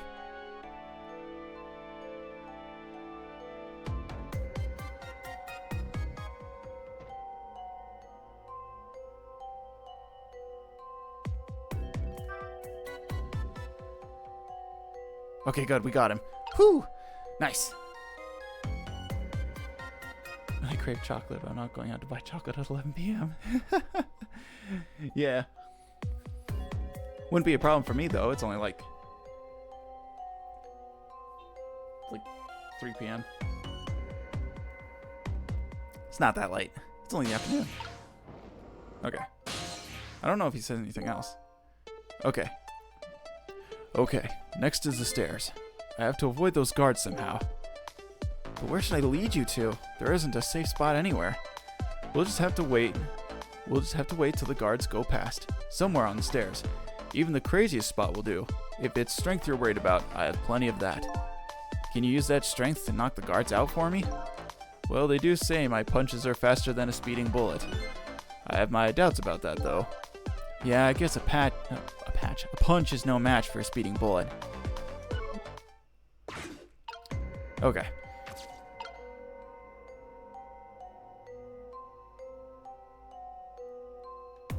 Alright, so now that we managed to get Jowd here, I'm going to go with my normal route. And I'm going to try and get... I'm going to try and get... Whoop! Here into the ceiling.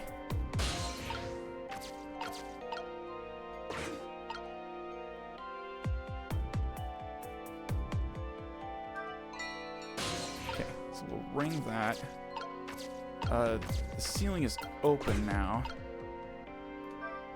Okay, he's walking up the stairs. Go, Jowd, go. Climbs up the stairs. Hoists himself up. He's in.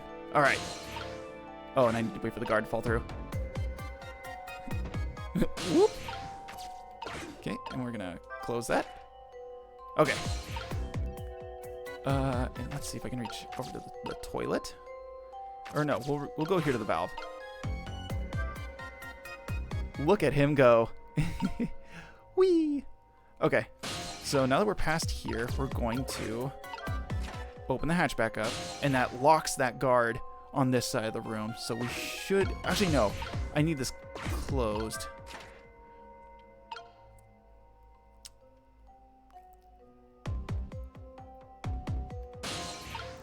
Because what I need to do is I need to follow this guard. Because he's going to walk further. Yeah. I need that dark chocolate with the dried fruit in it. Makes it crunchy and flavorful. That does sound really good. The thing that comes to mind when I think of like crunchy chocolate is like Crunch bars that have rice. I don't want to say baked in, but it's like rice bits that make them crunchy, like a Crunch bar. Those are really good. I love me a good Crunch bar. Okay, we're gonna go here.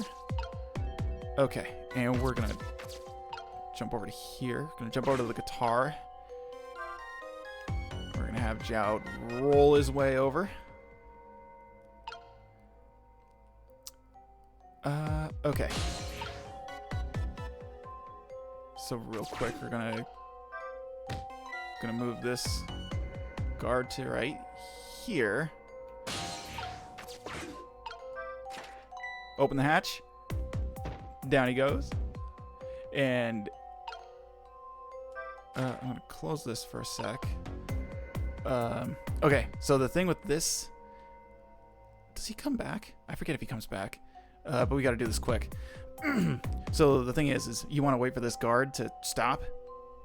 Okay, then he's gonna turn around. We're gonna open the hatch back up. We're gonna open this. I'm gonna go here or here. I'm gonna go here. Jowd, move. Jowd, why you do this? There we go. Okay. Okay. If I move now, I'm going to fall. Could you close the floor hatch? Yes. We'll do that right now. Close hatch. Ghost trick. Jump over here to the bunk. So, what do you think? I'd say if we've come this far, we did it. Great job, Sissel. There we go. Careful of the crimson light. I knew there was going to be a trophy attached to getting Jowd without getting spotted. That section is like, that is trophy worthy. Trying to get through there without getting spotted. The basement generator has been repaired, restoring power to all areas.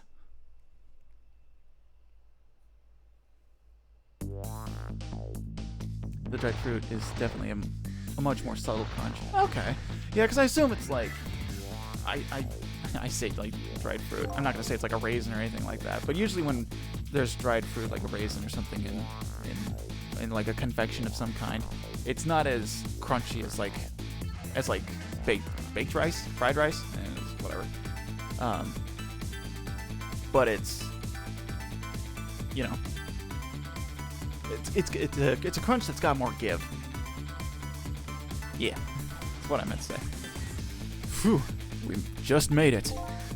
But the question is, what now? I don't have anywhere to go, do I? Maybe I'll go back to my cell. You'd better be kidding. But I'm still a condemned criminal, you know. I doubt anybody'd welcome me with open arms. Why don't you try contacting Lynn? She went to see some justice minister guy. So an escaped death row convict is supposed to just report in to the justice minister. Is that it? I kind of like that. Anyway, after all the trouble you went through, I guess I'd better run. That would be nice, yes. Alright, Sissel. Until we meet again. So now I've saved a condemned criminal's life and helped him escape. Is that really the right thing to do? I guess all I can do is believe in Lynn at this point. Detective Jowd was painting my picture in his cell. He knows me.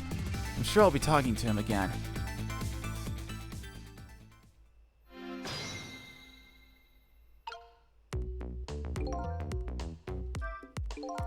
Nothing left but an empty cell. No sense in staying here. I might as well go back.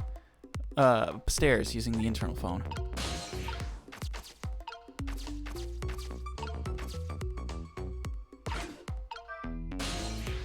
Alright. We'll go back to the guard room. But Detective Jowd's Until We Meet Again came around quicker than I expected. When I got back to the guard room, the next fateful call came in.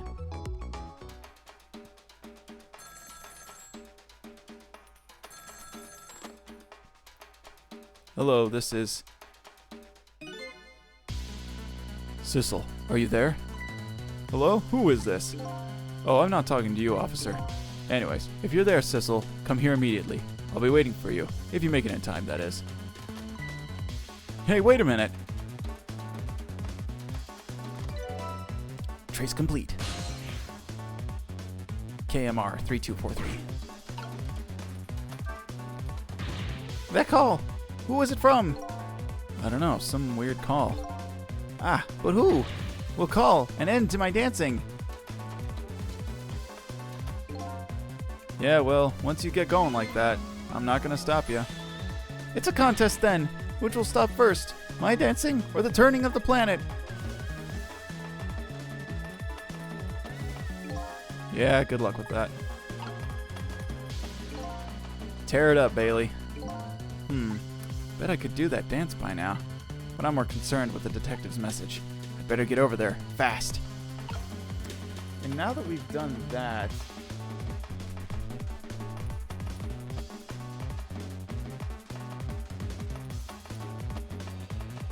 hold the phone. Because I think Great chocolate and salted caramelized coffee and honey roasted cashews. ooh, honey roasted cashews sounds really good. Because I do love cashews. Cashews are really good. Because one of the BTT notes I have. Boop. There we go.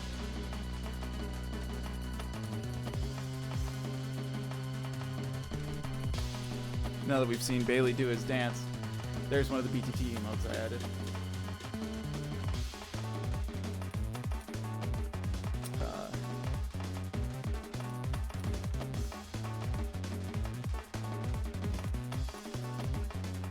So there you go. Now you can add Bailey dancing whenever we get some really good tunes. Let's see. Oh, and also while I'm at it, we got Lamp Jam.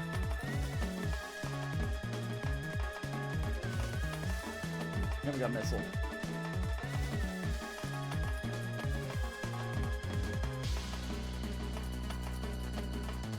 So,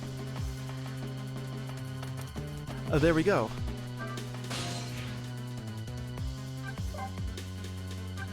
And we were kept. I kept Jowd waiting. Kept Jowd waiting.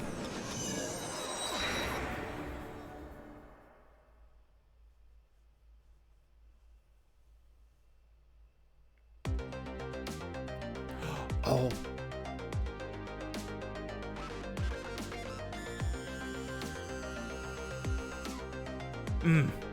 I love this song. It's so good. I don't know if this song came up beforehand. I believe it's titled Trauma. Another one of my favorite tracks. Absolute banger. And I love just that screechy wailing synth near the beginning. So good. I love me some just grating metal synth noises. I don't know what it is. Just something about it. I love them. Love them to death. On the other end of the telephone line, the scene that greets me tells me one simple fact.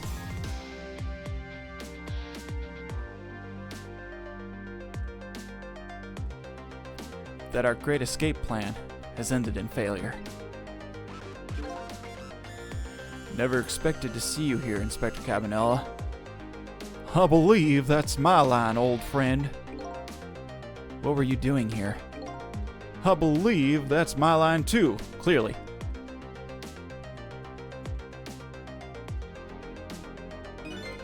I came to attend your execution.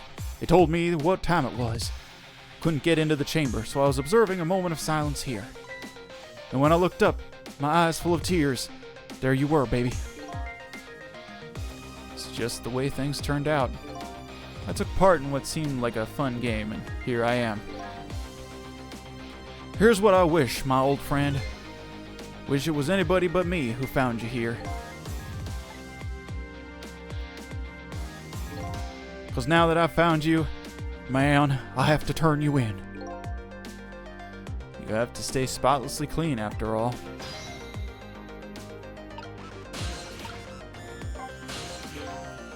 Thanks for coming. I wanted to say goodbye to you. As you can see, I guess I'm not going to be much help to you. What's going to happen to you? Being executed tonight is just about the only thing on my schedule, it seems. Executed, huh? Death is pretty much meaningless to me. Anyway, I guess we'll be seeing each other again. By the way, there's something I'm looking for. Oh, that's right. Your lost memory. You know things I'd like to know. Would you mind if I asked you a few questions? In return for tonight's fun little game, is that it? I saw it, you know. That picture you were painting in your cell tonight. That was me. Which means you must know me. I'm very sorry, but I can't talk to you about that now. What? Why not? Because I don't know your true face. My true face? I'm a detective. I can only talk about what I'm sure of. However, I can give you one lead, at least. A lead? What is it? A long time ago, I gave Lynn something to hold on to for me. It was a music box. If you ever come across it, I advise you to open it. It might jog your memory. That wooden box I found in Lynn's apartment. And that's the only help I can give you right now. That man pointing the gun at you right now, they say he's your good friend. We were in the detective division together. It was a long time ago. Now he's the head of the Special Investigation Unit, the top of the elite. Getting ahead is the only thing he thinks about now. And that white coat of his is the symbol of his determination. His white coat? For somebody looking to get promoted to the top, what's the one thing they're afraid of most? A blot on their record, of course, like a stain on a pure white coat. Who would promote a man with a coat covered in stains? If it was me, I'd go with a black coat that didn't show the stains. The world is full of excellent candidates. Even one mistake could be the end of a career. But everybody makes mistakes, right? Nevertheless, Cabanela has chosen the path of the white coat, and he'd do anything at all, to hide his coat's shadows. Like send his good friend to the gallows. Because that's the right thing to do. I'm a condemned criminal after all. And that's why he has that gun pointed at me right now. Is your execution really the right thing to do? I had a fair trial, and that's what was decided. No problem there. But still, this is the punishment that I should receive. In order to bring a final close to that case and put it to rest forever. Lynn believes you're innocent. She's running around right now trying to prove it. Is that all you have to leave her with? No problem there? I was sentenced to death. I was sentenced to the death penalty for killing my wife, Alma. But to me, that's not all it was for. What do you mean? I'm talking about something that happened even before this case. I stole somebody else's life. What?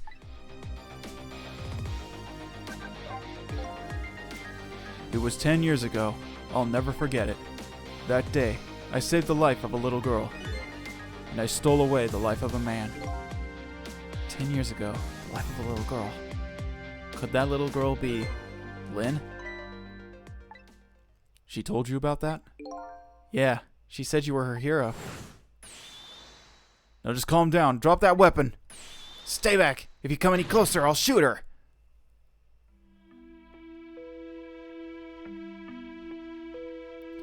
"10 years ago, in a certain park, a little girl was taken hostage.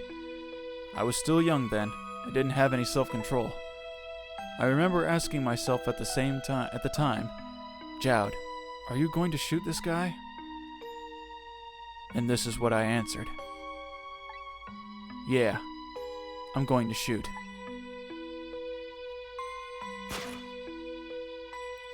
My hand was shaking a little. If my hand slipped, the man might die. Even the little girl was in danger. Nevertheless, that was my answer. Yeah, I'm going to shoot.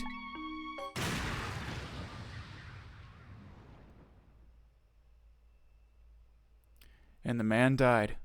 I took his life. Lynn was never told the outcome. She was so young at the time. I don't deserve to be called a hero. What I deserve is execution.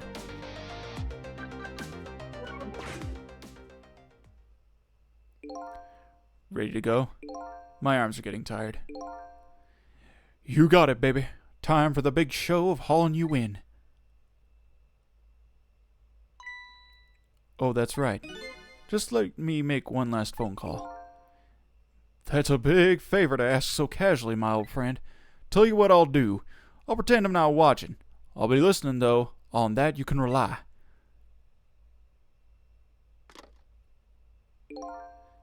Sissel, you've got your own path to follow. You'd better hurry. My own path?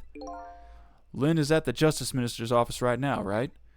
Might not be a bad idea to say my final farewell to him, too.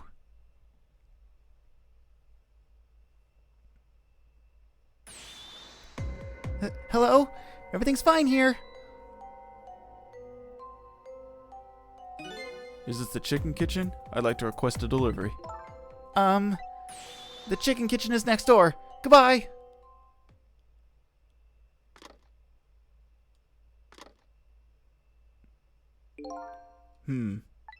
Sounds like she's in some kind of trouble.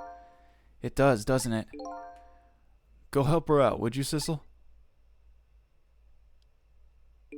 Sorry to keep you waiting, Inspector. Ready to go? Oh, before I forget, I have a little something for you.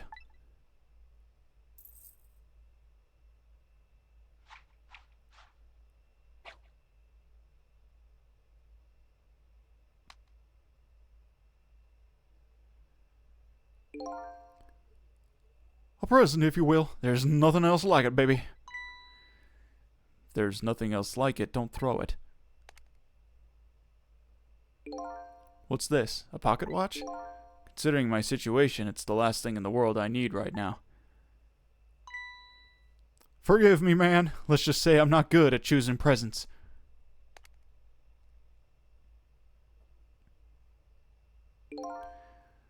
This is it, Sissel. Let me just leave you with one thing. Don't trust other people's memories. Look for what you seek with your own eyes. I'll remember that.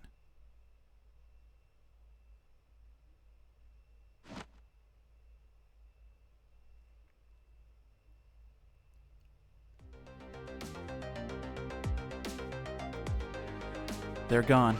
There's nothing left there, here, or anywhere. No hope, and no cores either. Without any cores, I can't follow after them. This is the end of my adventure. I feel pretty dejected, but I guess I'd better go find Lynn. I'll follow the path that Detective Jowd pointed out to me. The path to the Justice Minister's office, where Lynn went to try and stop the execution.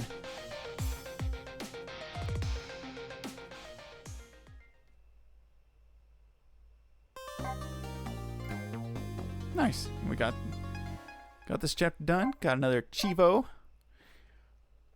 I think I'll go a little bit longer. Just a smidge. Probably for like another 30 minutes, I think. Chapter 10, 11:41 p.m. Now that my assignment to stop the execution had ended in such an unsatisfactory way, I decided to go see Lynn at the Justice Minister's office. Detective Jowd's story about this other murder weighs on me heavily. Should I tell Lynn about it? I just don't know.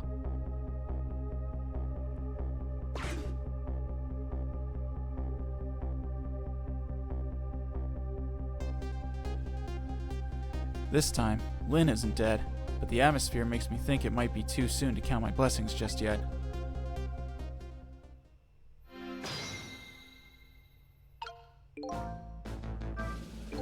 I'm glad Lynn isn't dead, but what in the world is she doing? Then again, do I really want to know? Oh, I see a dead body. Whatever. Let's go to the junkyard. Ooh, more stream. Yeah! I'm gonna muck around with the phone lines for a little bit.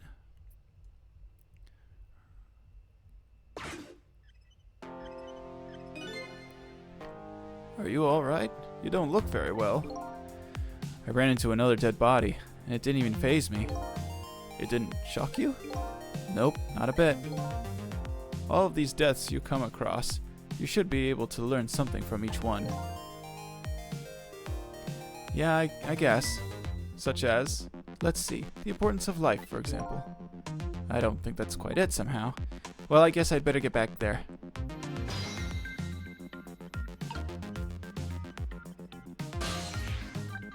The parlor, no. Maybe we'll go to the ladies' department, why not? Oh God, I just realized I haven't forced character lore down your throat yet. You know, it's funny you mentioned that. Literally, as right before you said that, I was thinking about, who was it? It was a character you made. The leader of Nova's race, their nation, as it were. I was literally just thinking about that.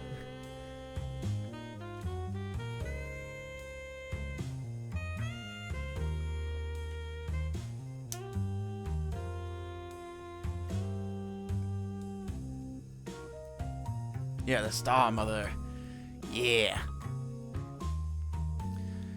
Doesn't look like the novelist intends to sleep tonight.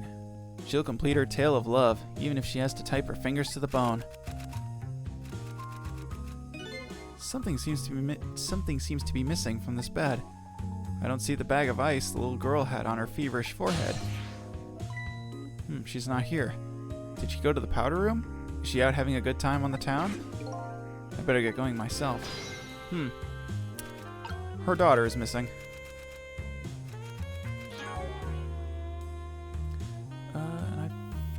I forgot. Oh. I lost my life at a lonely spot on the outskirts of town. My name is Sissel. In order to find out the truth of my death, I agreed to cooperate with Lynn. I was apparently trying to make a deal with some people from overseas tonight.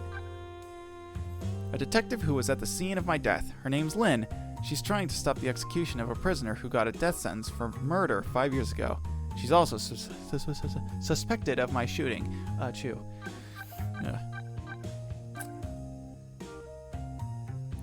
Her name is Camilla. Lynn asked her to find the music box hidden in the apartment and to bring it to the restaurant, but she hasn't arrived yet. The head of the Special Investigation Unit. His name is Cabanella. Getting ahead is the only thing he thinks about. He's investigating a big deal tonight. Upon discovering his friend Jowd's escape from prison, he decided to haul him in personally. He works under Inspector Cabanella. Apparently his name is Detective Range. After hearing Lynn's story at the restaurant, he takes on the task of looking for the little lady. The chef at the chicken kitchen. He cooks the chicken that the waitress brings to the customers. He sings in his rich tenor voice whenever he gets the chance. He is not a tenor. According to people who actually know what they're talking about when it comes to singing, he's not a tenor. A guard at a prison. He's no longer sitting at his desk working. In grave situations, he performs the panic dance, a dance that's been passed down in his family for generations. His name is Bailey. Come on. He has a name. Put it in his bio. A prisoner who is scheduled to be executed tonight for the crime of murdering his wife. He's the detective who saved Lynn's life 10 years ago. His name is Jowd. With my help, he escaped from prison, but was spotted by his pal Cabanella and apprehended. A police investigator who is working undercover at the chicken kitchen as a waitress. Her name is Memory. She planted a bug in the suspicious couple's chicken. She's a co-worker of the detective doing the stakeout from the park. Black-hearted blue man. One half of the couple that showed up to make a deal that could affect the future of the nation. Apparently, the other party in that deal was me. One half of the couple that showed up to make a deal that could affect the future of the nation. Her tiny accomplice calls her Beauty. A composed bartender at the restaurant, the chicken kitchen, who continuously polishes glasses. It seems he doesn't notice anything besides the glass in his hand. Or does he? The place where the uniformed men work. It's called a prison. A strange tension fills the air. The phone line apparently connects to a place called the Death Chamber. Death Chamber. Death Chamber. Somewhere on the prison grounds. After escaping from his cell, Detective Jowd was caught here by Inspector Cabanella. There's nothing else here. A restaurant that specializes in chicken. Tonight, it's also Point X, a place the police are staking out. A suspicious couple is waiting for the other party in their deal to show up. The kitchen of the restaurant. The chicken kitchen. The air is rather thick with smoke. There's an investigator here working undercover as a waitress. The headquarters of the police's Special Investigation Unit. The chief is wiggling his toes, as usual. The security tape I saw here showed the person who killed me. Fun star mother fact. Ooh boy. She was one of the first beings to be born in the universe, formed along with the first stars.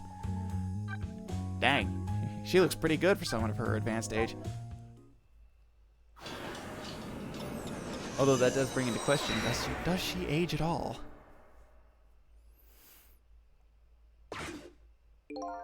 The entrance to a nearly deserted, dimly lit park.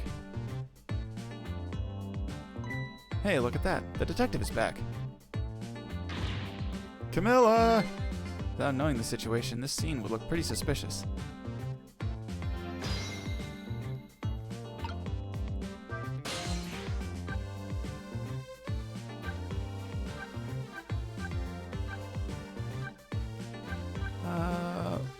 Let's go to the commissioner's office.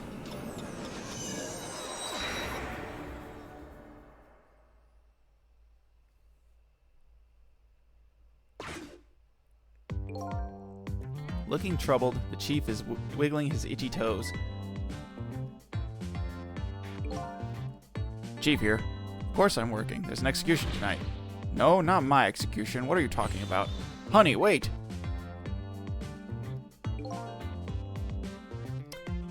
I guess his wife was radioing him. If she had called him on the phone, I could have gone and seen what she looked like. Are you kidding me, Sissel? We can't have another phone call. We'd have to make those assets. That would be ridiculous. There we go.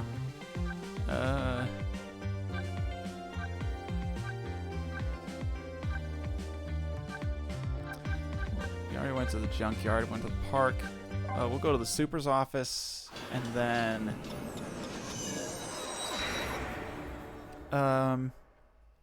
maybe we'll go to the chicken kitchen? I think we can get to the kitchen from the phone there. It's that old pigeon guy again. He's looking at the stuff he has on the wall. All this equipment I've never seen before. Who is this guy anyway, and what's he up to? Doesn't look like he's gonna budge from that spot. Guess I'll go somewhere else.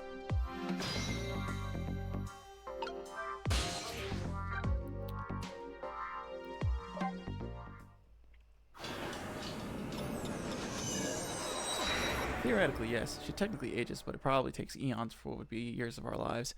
Yeah, I mean, being star-like, you know, stars have a ridiculously long lifespan. Guess this restaurant never sleeps. But no matter when I come here, there are never any customers. Guess I'd better be on my way too.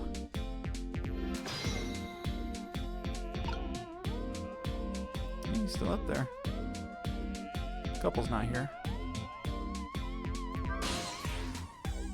Basement. Okay, yeah, the kitchen is its own line. Alright. Wonder how many restaurants actually have a line in the kitchen, like, specifically. Although I guess that's not really a thing nowadays. I mean, how many places actually still have landlines? Just as before, the delicious aroma of chicken fills the air.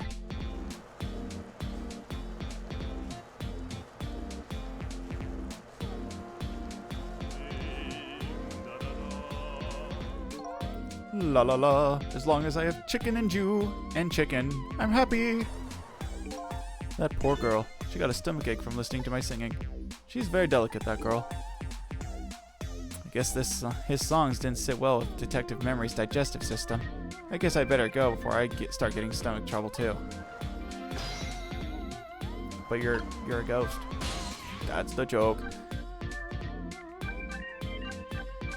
Okay, let's go to the troubled man's office.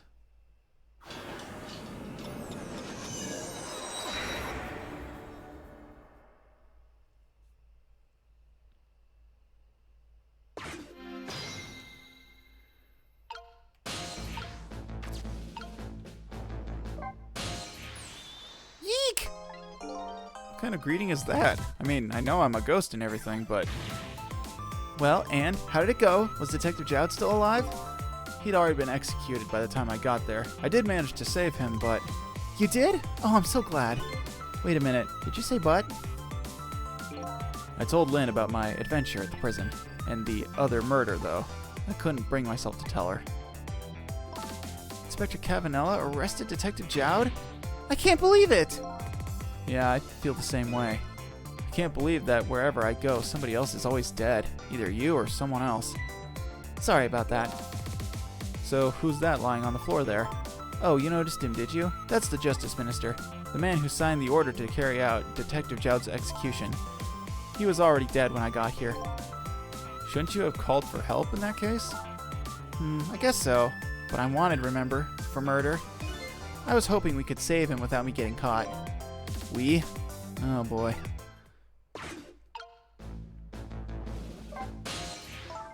There are just too many mysteries surrounding Detective Jowd's execution.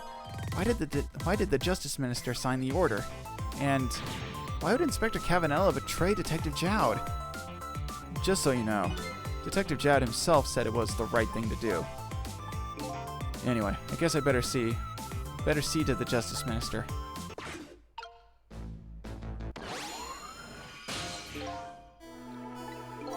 Hey, can you hear me?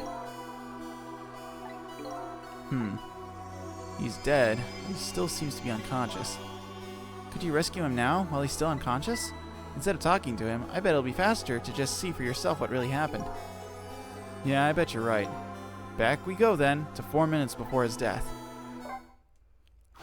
I don't think we actually take her with us, though. Additionally, if she leaves her domain, which is not often at all, she'll root herself into a planet and draw energy from it. Oh. She's like the Tree of Might. Oh. That's terrible. Emma? Oh, excuse me.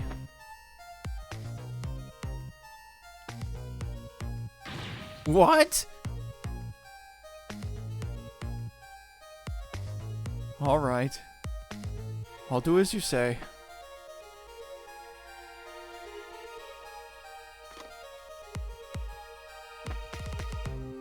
This is terrible.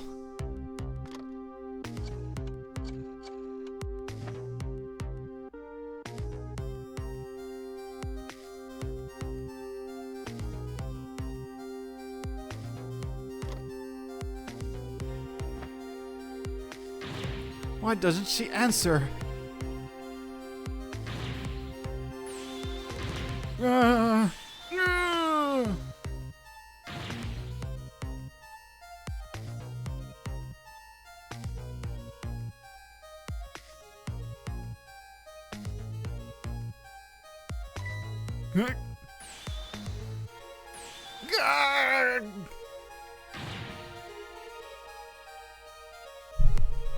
Medicine.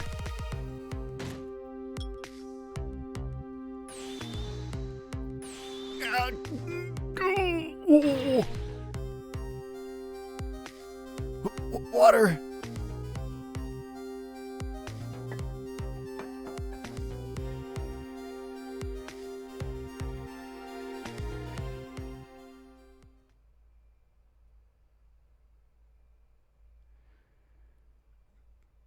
Bruh, dude just had a heart attack. Such a foolish man. Oh, you woke up? He's a contradiction. Contradiction? The more we search for the truth, the further into a dilemma we fall. The world of men is steeped in contradictions. If we choose this, we can't have that. If a man tries to have his medicine bottle and water pitcher, too, he loses both. I don't know. To me, it looks like he could have had both of those things just now. He didn't know the truth about the world. That's why he died. Such a foolish man. Or maybe I should say, a pathetic man. That's a more fitting word. I don't think this guy gets it yet. That the foolish and pathetic man is him. Is that what they call a contradiction? I don't know. Somebody get Detective Jenks on the horn. He'd know. By the way, what's your name? Just call me a seeker of truth. Sidestepped that one, didn't he? Yeah, like many characters, we don't learn this guy's name. He's just the Justice Minister. Or the Justice Minster. Because there's too many freaking syllables in that title. No need to think too hard about this one. All I have to do is get his medicine to him. Pretty simple. There's one more thing that concerns me. What was that telephone call the Justice Minister got all about? It was right after that that his health took an instant downturn. Never seen such a foolish, pathetic, and strange man. I think you'd better stop there.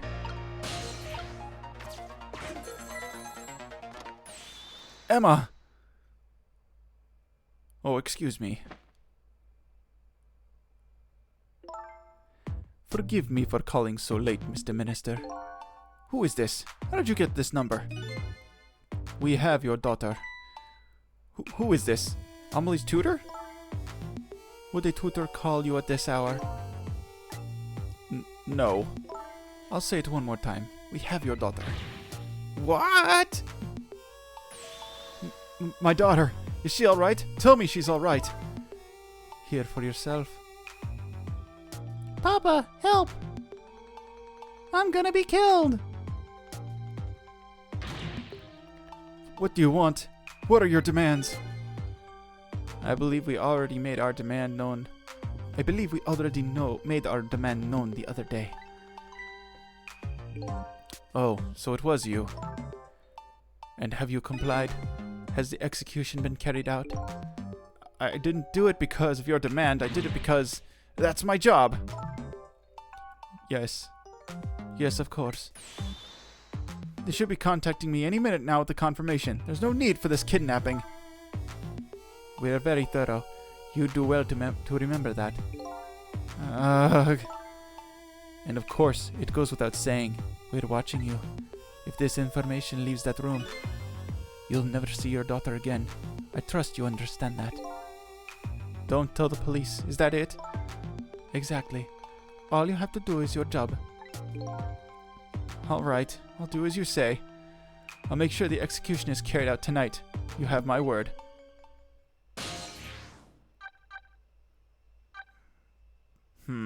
Well, we have to save the Justice Minster, so we gotta stay here.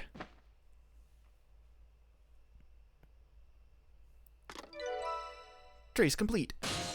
But we got that phone number, so we'll just log that away for now. This is terrible. A kidnapping, eh? Once again, I'm not sure I know what the word means, but it's apparently the cause of the minister's attack. Such a useless man. Huh? A useless man caught up in a useless case. Why doesn't he understand that? Anyway, we only have 4 minutes here. I better do something about that medicine. I have to call my wife. I have to see if it's true. Maybe they called the wrong person. This minister doesn't accept the truth easily. He's morally bankrupt. Okay, now you're taking it too far. His wife won't answer for some reason. A wife who doesn't answer her phone. I think I know who that is. Morally bankrupt man deserves a morally bankrupt wife. Why doesn't that man understand that? Now I'm sorry I ever brought this guy along.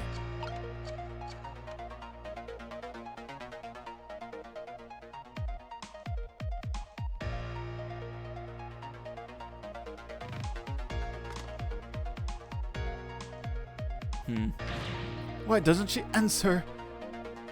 Alright, well, while you're doing that, I'm just gonna hop into here. Watching his freak out, though, in low FPS, in the DS version, it's really funny.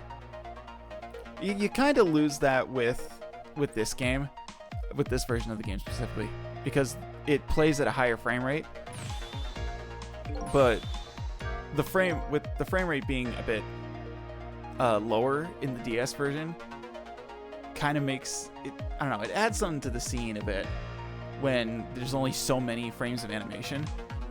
It makes it seem more frantic, I think, when he jumps from like pose extreme to pose extreme.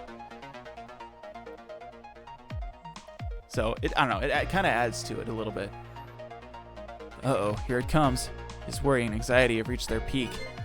Such a disgraceful man. Huh? If one lives his life in fits, he's bound to be plagued by fits. It's so simple. Why doesn't he understand?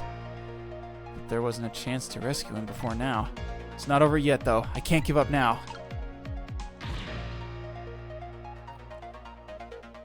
Medicine.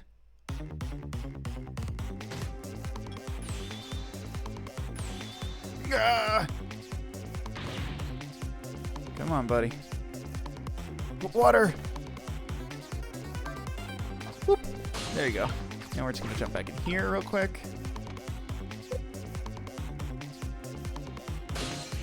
And we're just going to hop up here.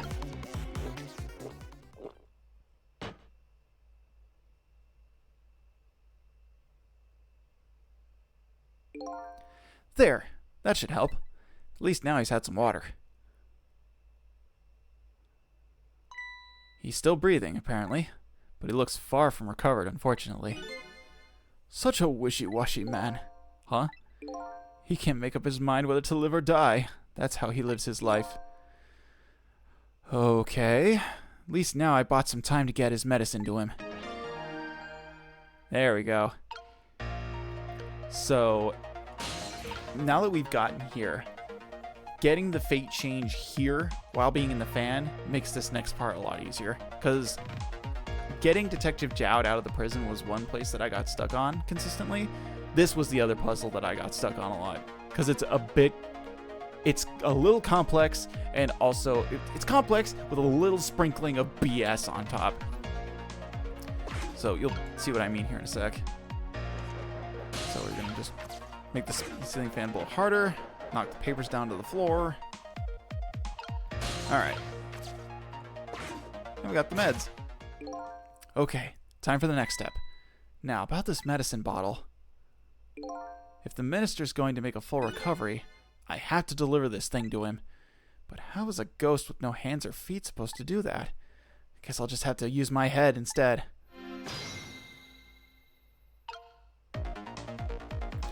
Okay, so the whole thing with this, you have quite a lot of time to figure this out. So the thing you want to do is you want to open the curtain. Oh, you need to raise, hold on, you need to raise this guy's arm up. Jump up here, we're gonna undo this latch. I need to remember how this goes. You flip this.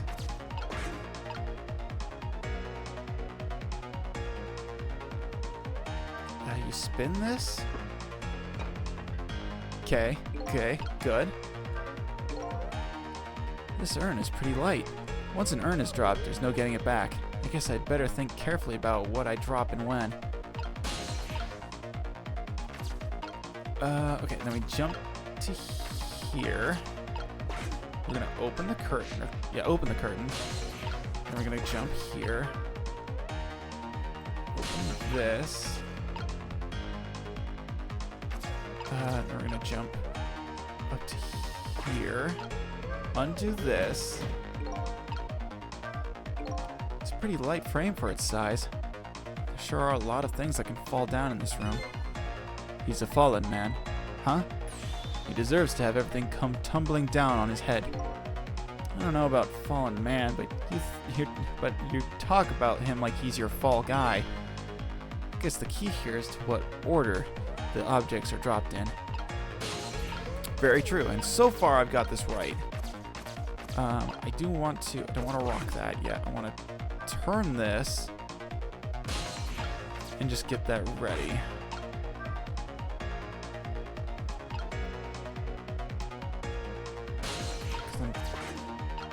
Because if I'm doing this right, which I hope I am, because I don't want to have to redo this because this is a bit complicated. Okay. If I roll this, it should roll to the left. I hope. Okay. So here's the part of the puzzle that gets me. That globe, I don't know how it's staying on that seesaw right now because it's round, right?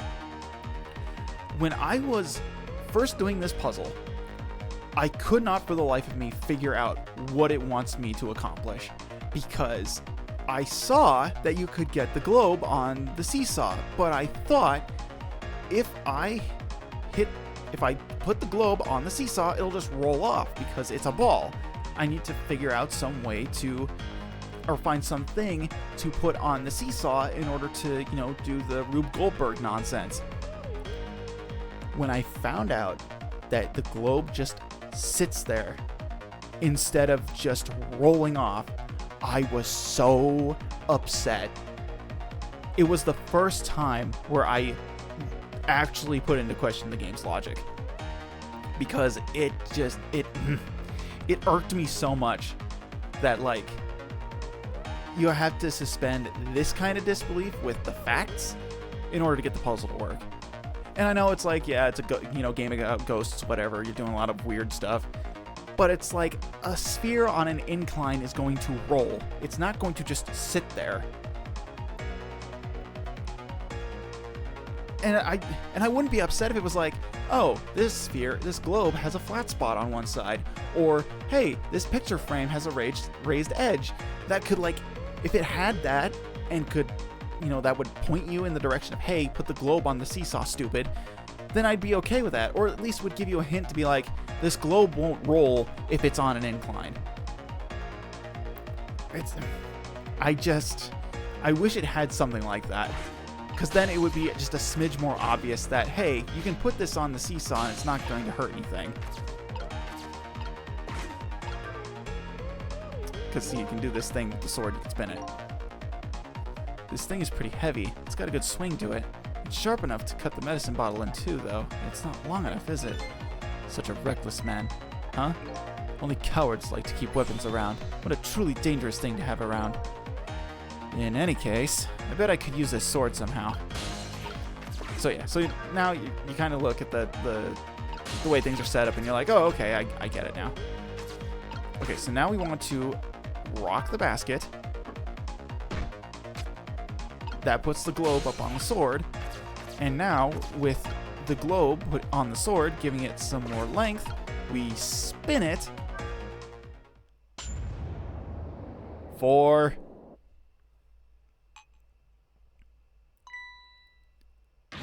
my medicine. Ah! Oh my god, dude. There, the minister finally took his medicine. I think maybe he even took too much medicine. Such a greedy man. He's supposed to take 2 capsules with water. Why doesn't he know that? Cut the guy some slack. There, see?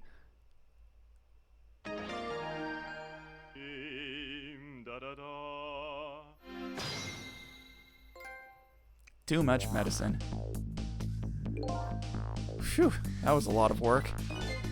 Well, hopefully this taught him a lesson. Huh? He greatly underestimated his dependence on his meds. I hope he learned something from this experience. First, know yourself. That is the key to everything. I think you need to listen to your own advice. Anyway, let's go back to the world of the present. He's going to fucking die. Yeah, because there's a reason why you take your meds in a set prescription, so it doesn't freaking kill you. On top of the thing you're trying to fix. Logic is very important to this game. Yeah, to me it's the logic in the sense of the puzzles, It's very point and click logic, I think, where it's, it's like the solutions are kind of weird and out there, but there's logic to it. You can like suss out the answers if you just give it time. But, sometimes the game is like, moon logic. Put a round object on a seesaw with no way to stop it from rolling. Because the thing is, not to jump ahead too far, but there's literally a puzzle with a seesaw that has handles on it that stops rolling objects. Why couldn't that have been there in this one? They thought of that for a later puzzle, but they didn't put it here. I don't know. It just bothers me. It's like my one sticking point with this game is this one puzzle. And so the Justice Minister is now back to life, and the furrows on his brow are even deeper now. And apparently, our lady detective is the present cause of those furrows. Look, detective, he was sentenced after a fair trial, and the man himself wants to be executed. But there is no evidence! All they had was his own confession. But it was no ordinary confession. It was the confession of an esteemed detective. Stay back! I told you I don't want anybody coming near me. Mr. Minister, please listen to me. I might be able to gather new evidence in that case tonight. What? So please, please, just give me a little more time. I just got a call from the prison. Your death row convict apparently just escaped. Unfortunately, after all this time, it seems he now wants to dodge his punishment. But When he's apprehended, his sentence will be carried out tonight. no. But when the sentence was handed down, you were against enforcing the death penalty. So why did you sign the order all of a sudden? Well, I was simply performing my duty as Justice Minister. That's all there is to it.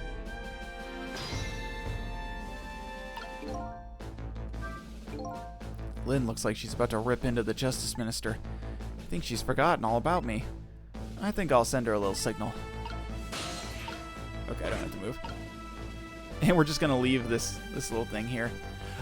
So the thing you can do, or like the things you can do, that like aren't the right thing to do, you can roll the globe onto the other sword on the right.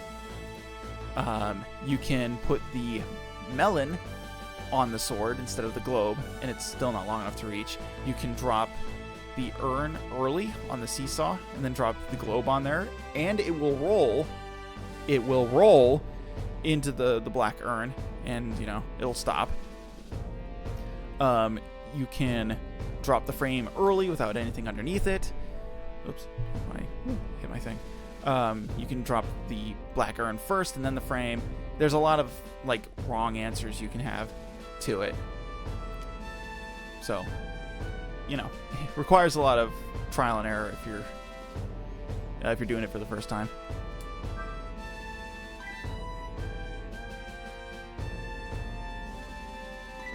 Sissel, there you are. Sounds like the minister is being very stubborn. That's right, he is. Maybe we shouldn't have saved him after all. The minister has to have the execution carried out tonight, and he has a very good reason for it. A good reason? I told Lynn what I had learned about the kidnapping. Kidnapping? They kidnapped the Justice Minister's daughter? Apparently. Oh my goodness.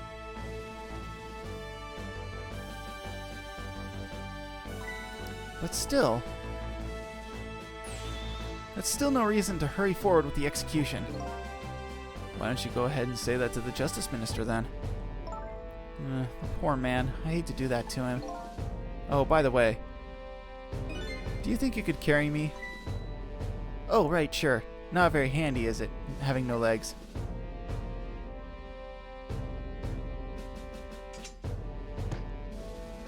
I wonder how heavy that's supposed to be. I thought, like, swords were supposed to be kind of light. Either that or that globe is really heavy. What are you going to do with that globe? Crack me in the head with it? Oh, this? Pay no attention to this. It's kind of hard not to pay attention to it. By the way, and please pardon me if this is a silly question, were you talking to somebody just now?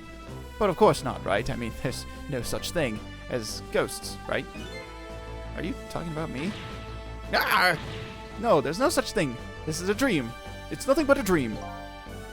Don't you remember me? My dream is talking to me. So now I'm a dream, eh?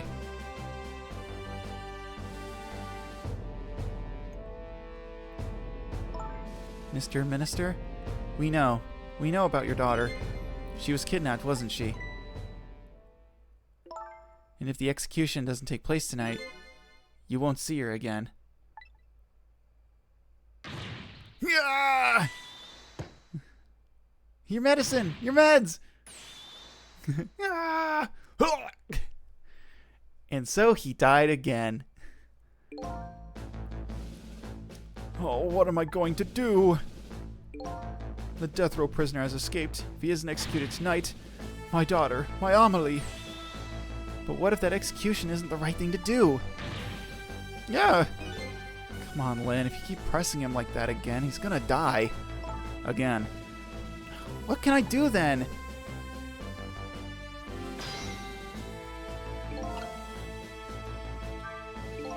We have to do something about that kidnapping. Till we do that, it'll be impossible to get the minister on our side. That's the way I see it. I think I'll start by gathering info on the kidnapping. In the only way I know how. I'll talk to Lynn. Your daughter's been kidnapped and you're being forced into doing this thing that's bound to happen eventually. There's no reason to do it.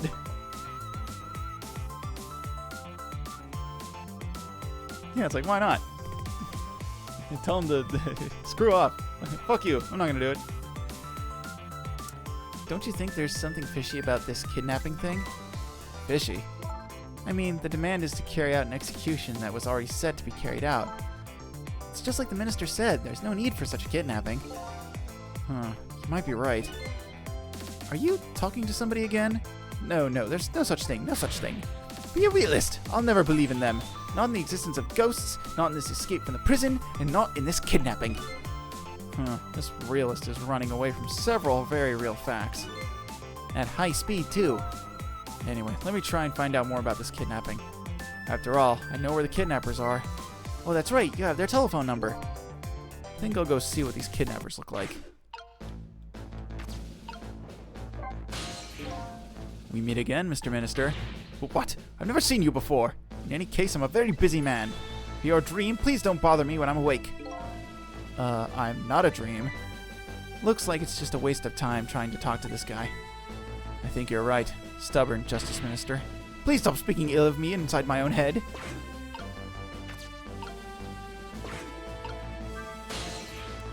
Alright. We just got their phone number. Before we do that, though, why don't we jump over to the junkyard?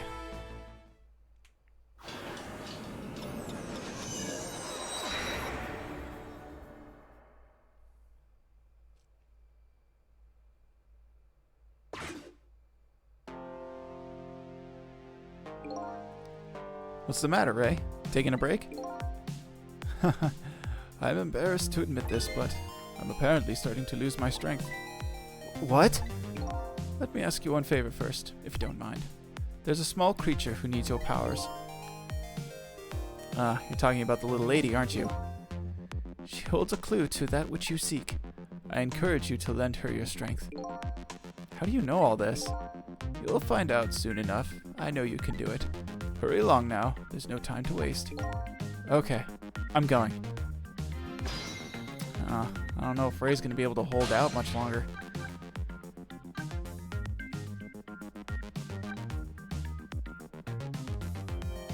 Alright, we're just there.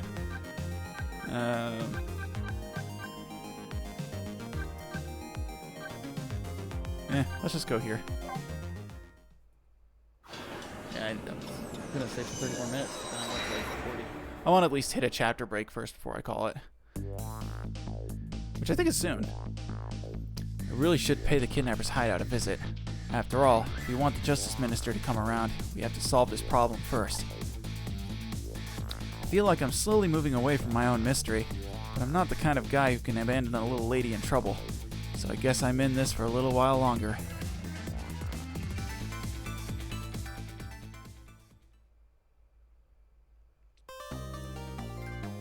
Nice. We got to 12:10 a.m.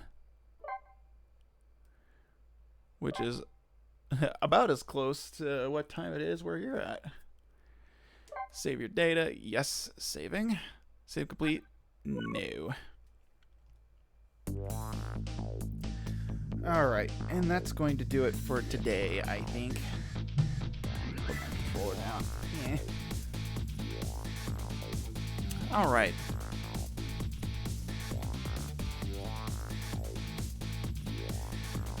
So, that was a fun time, wasn't it? We got Jad out of prison. He had promptly got busted again. We rescued the Justice Minister and Lynn again.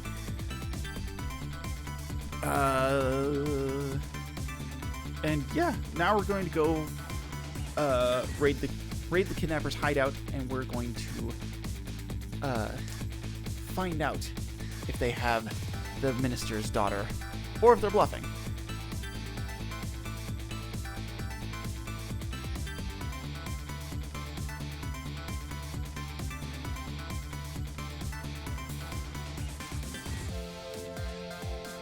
So, looking at my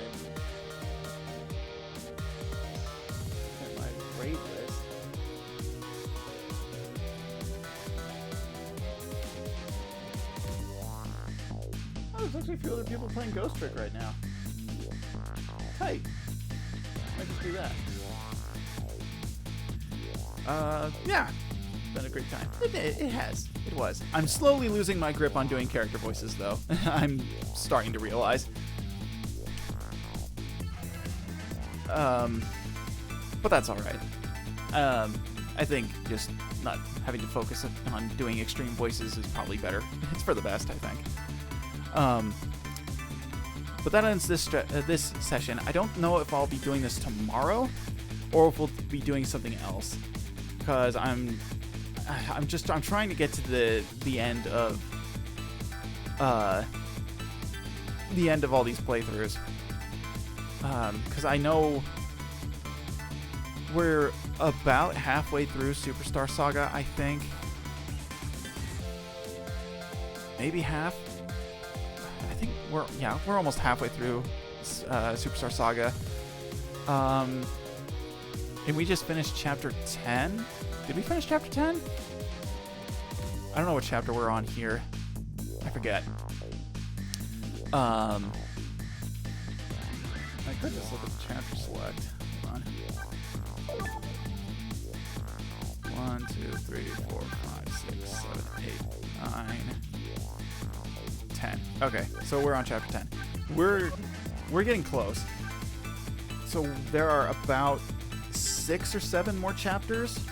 You go weak, old man. Yeah, I know. In my old age, I'm slowly losing my ability to do everything that I hold dear. So,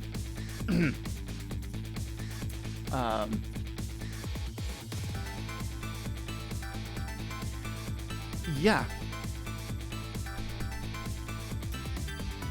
We've got like 6 chapters left to go in this game.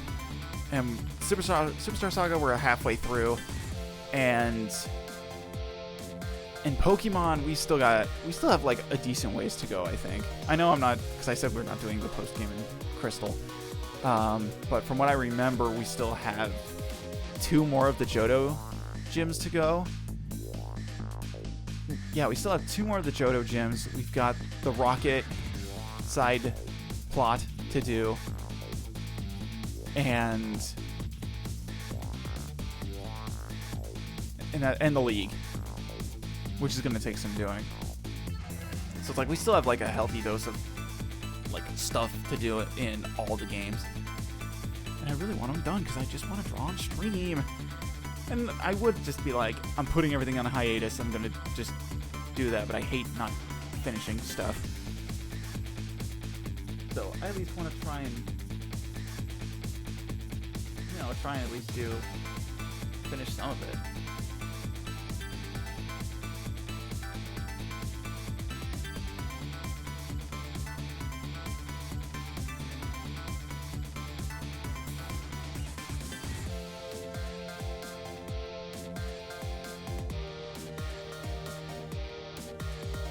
Now I think about it, I don't think I'll jump over to somebody else playing Ghost Trick. I want to avoid spoilers.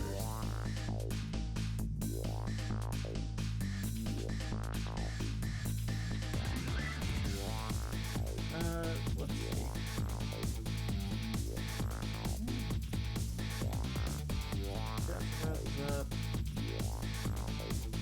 Oh.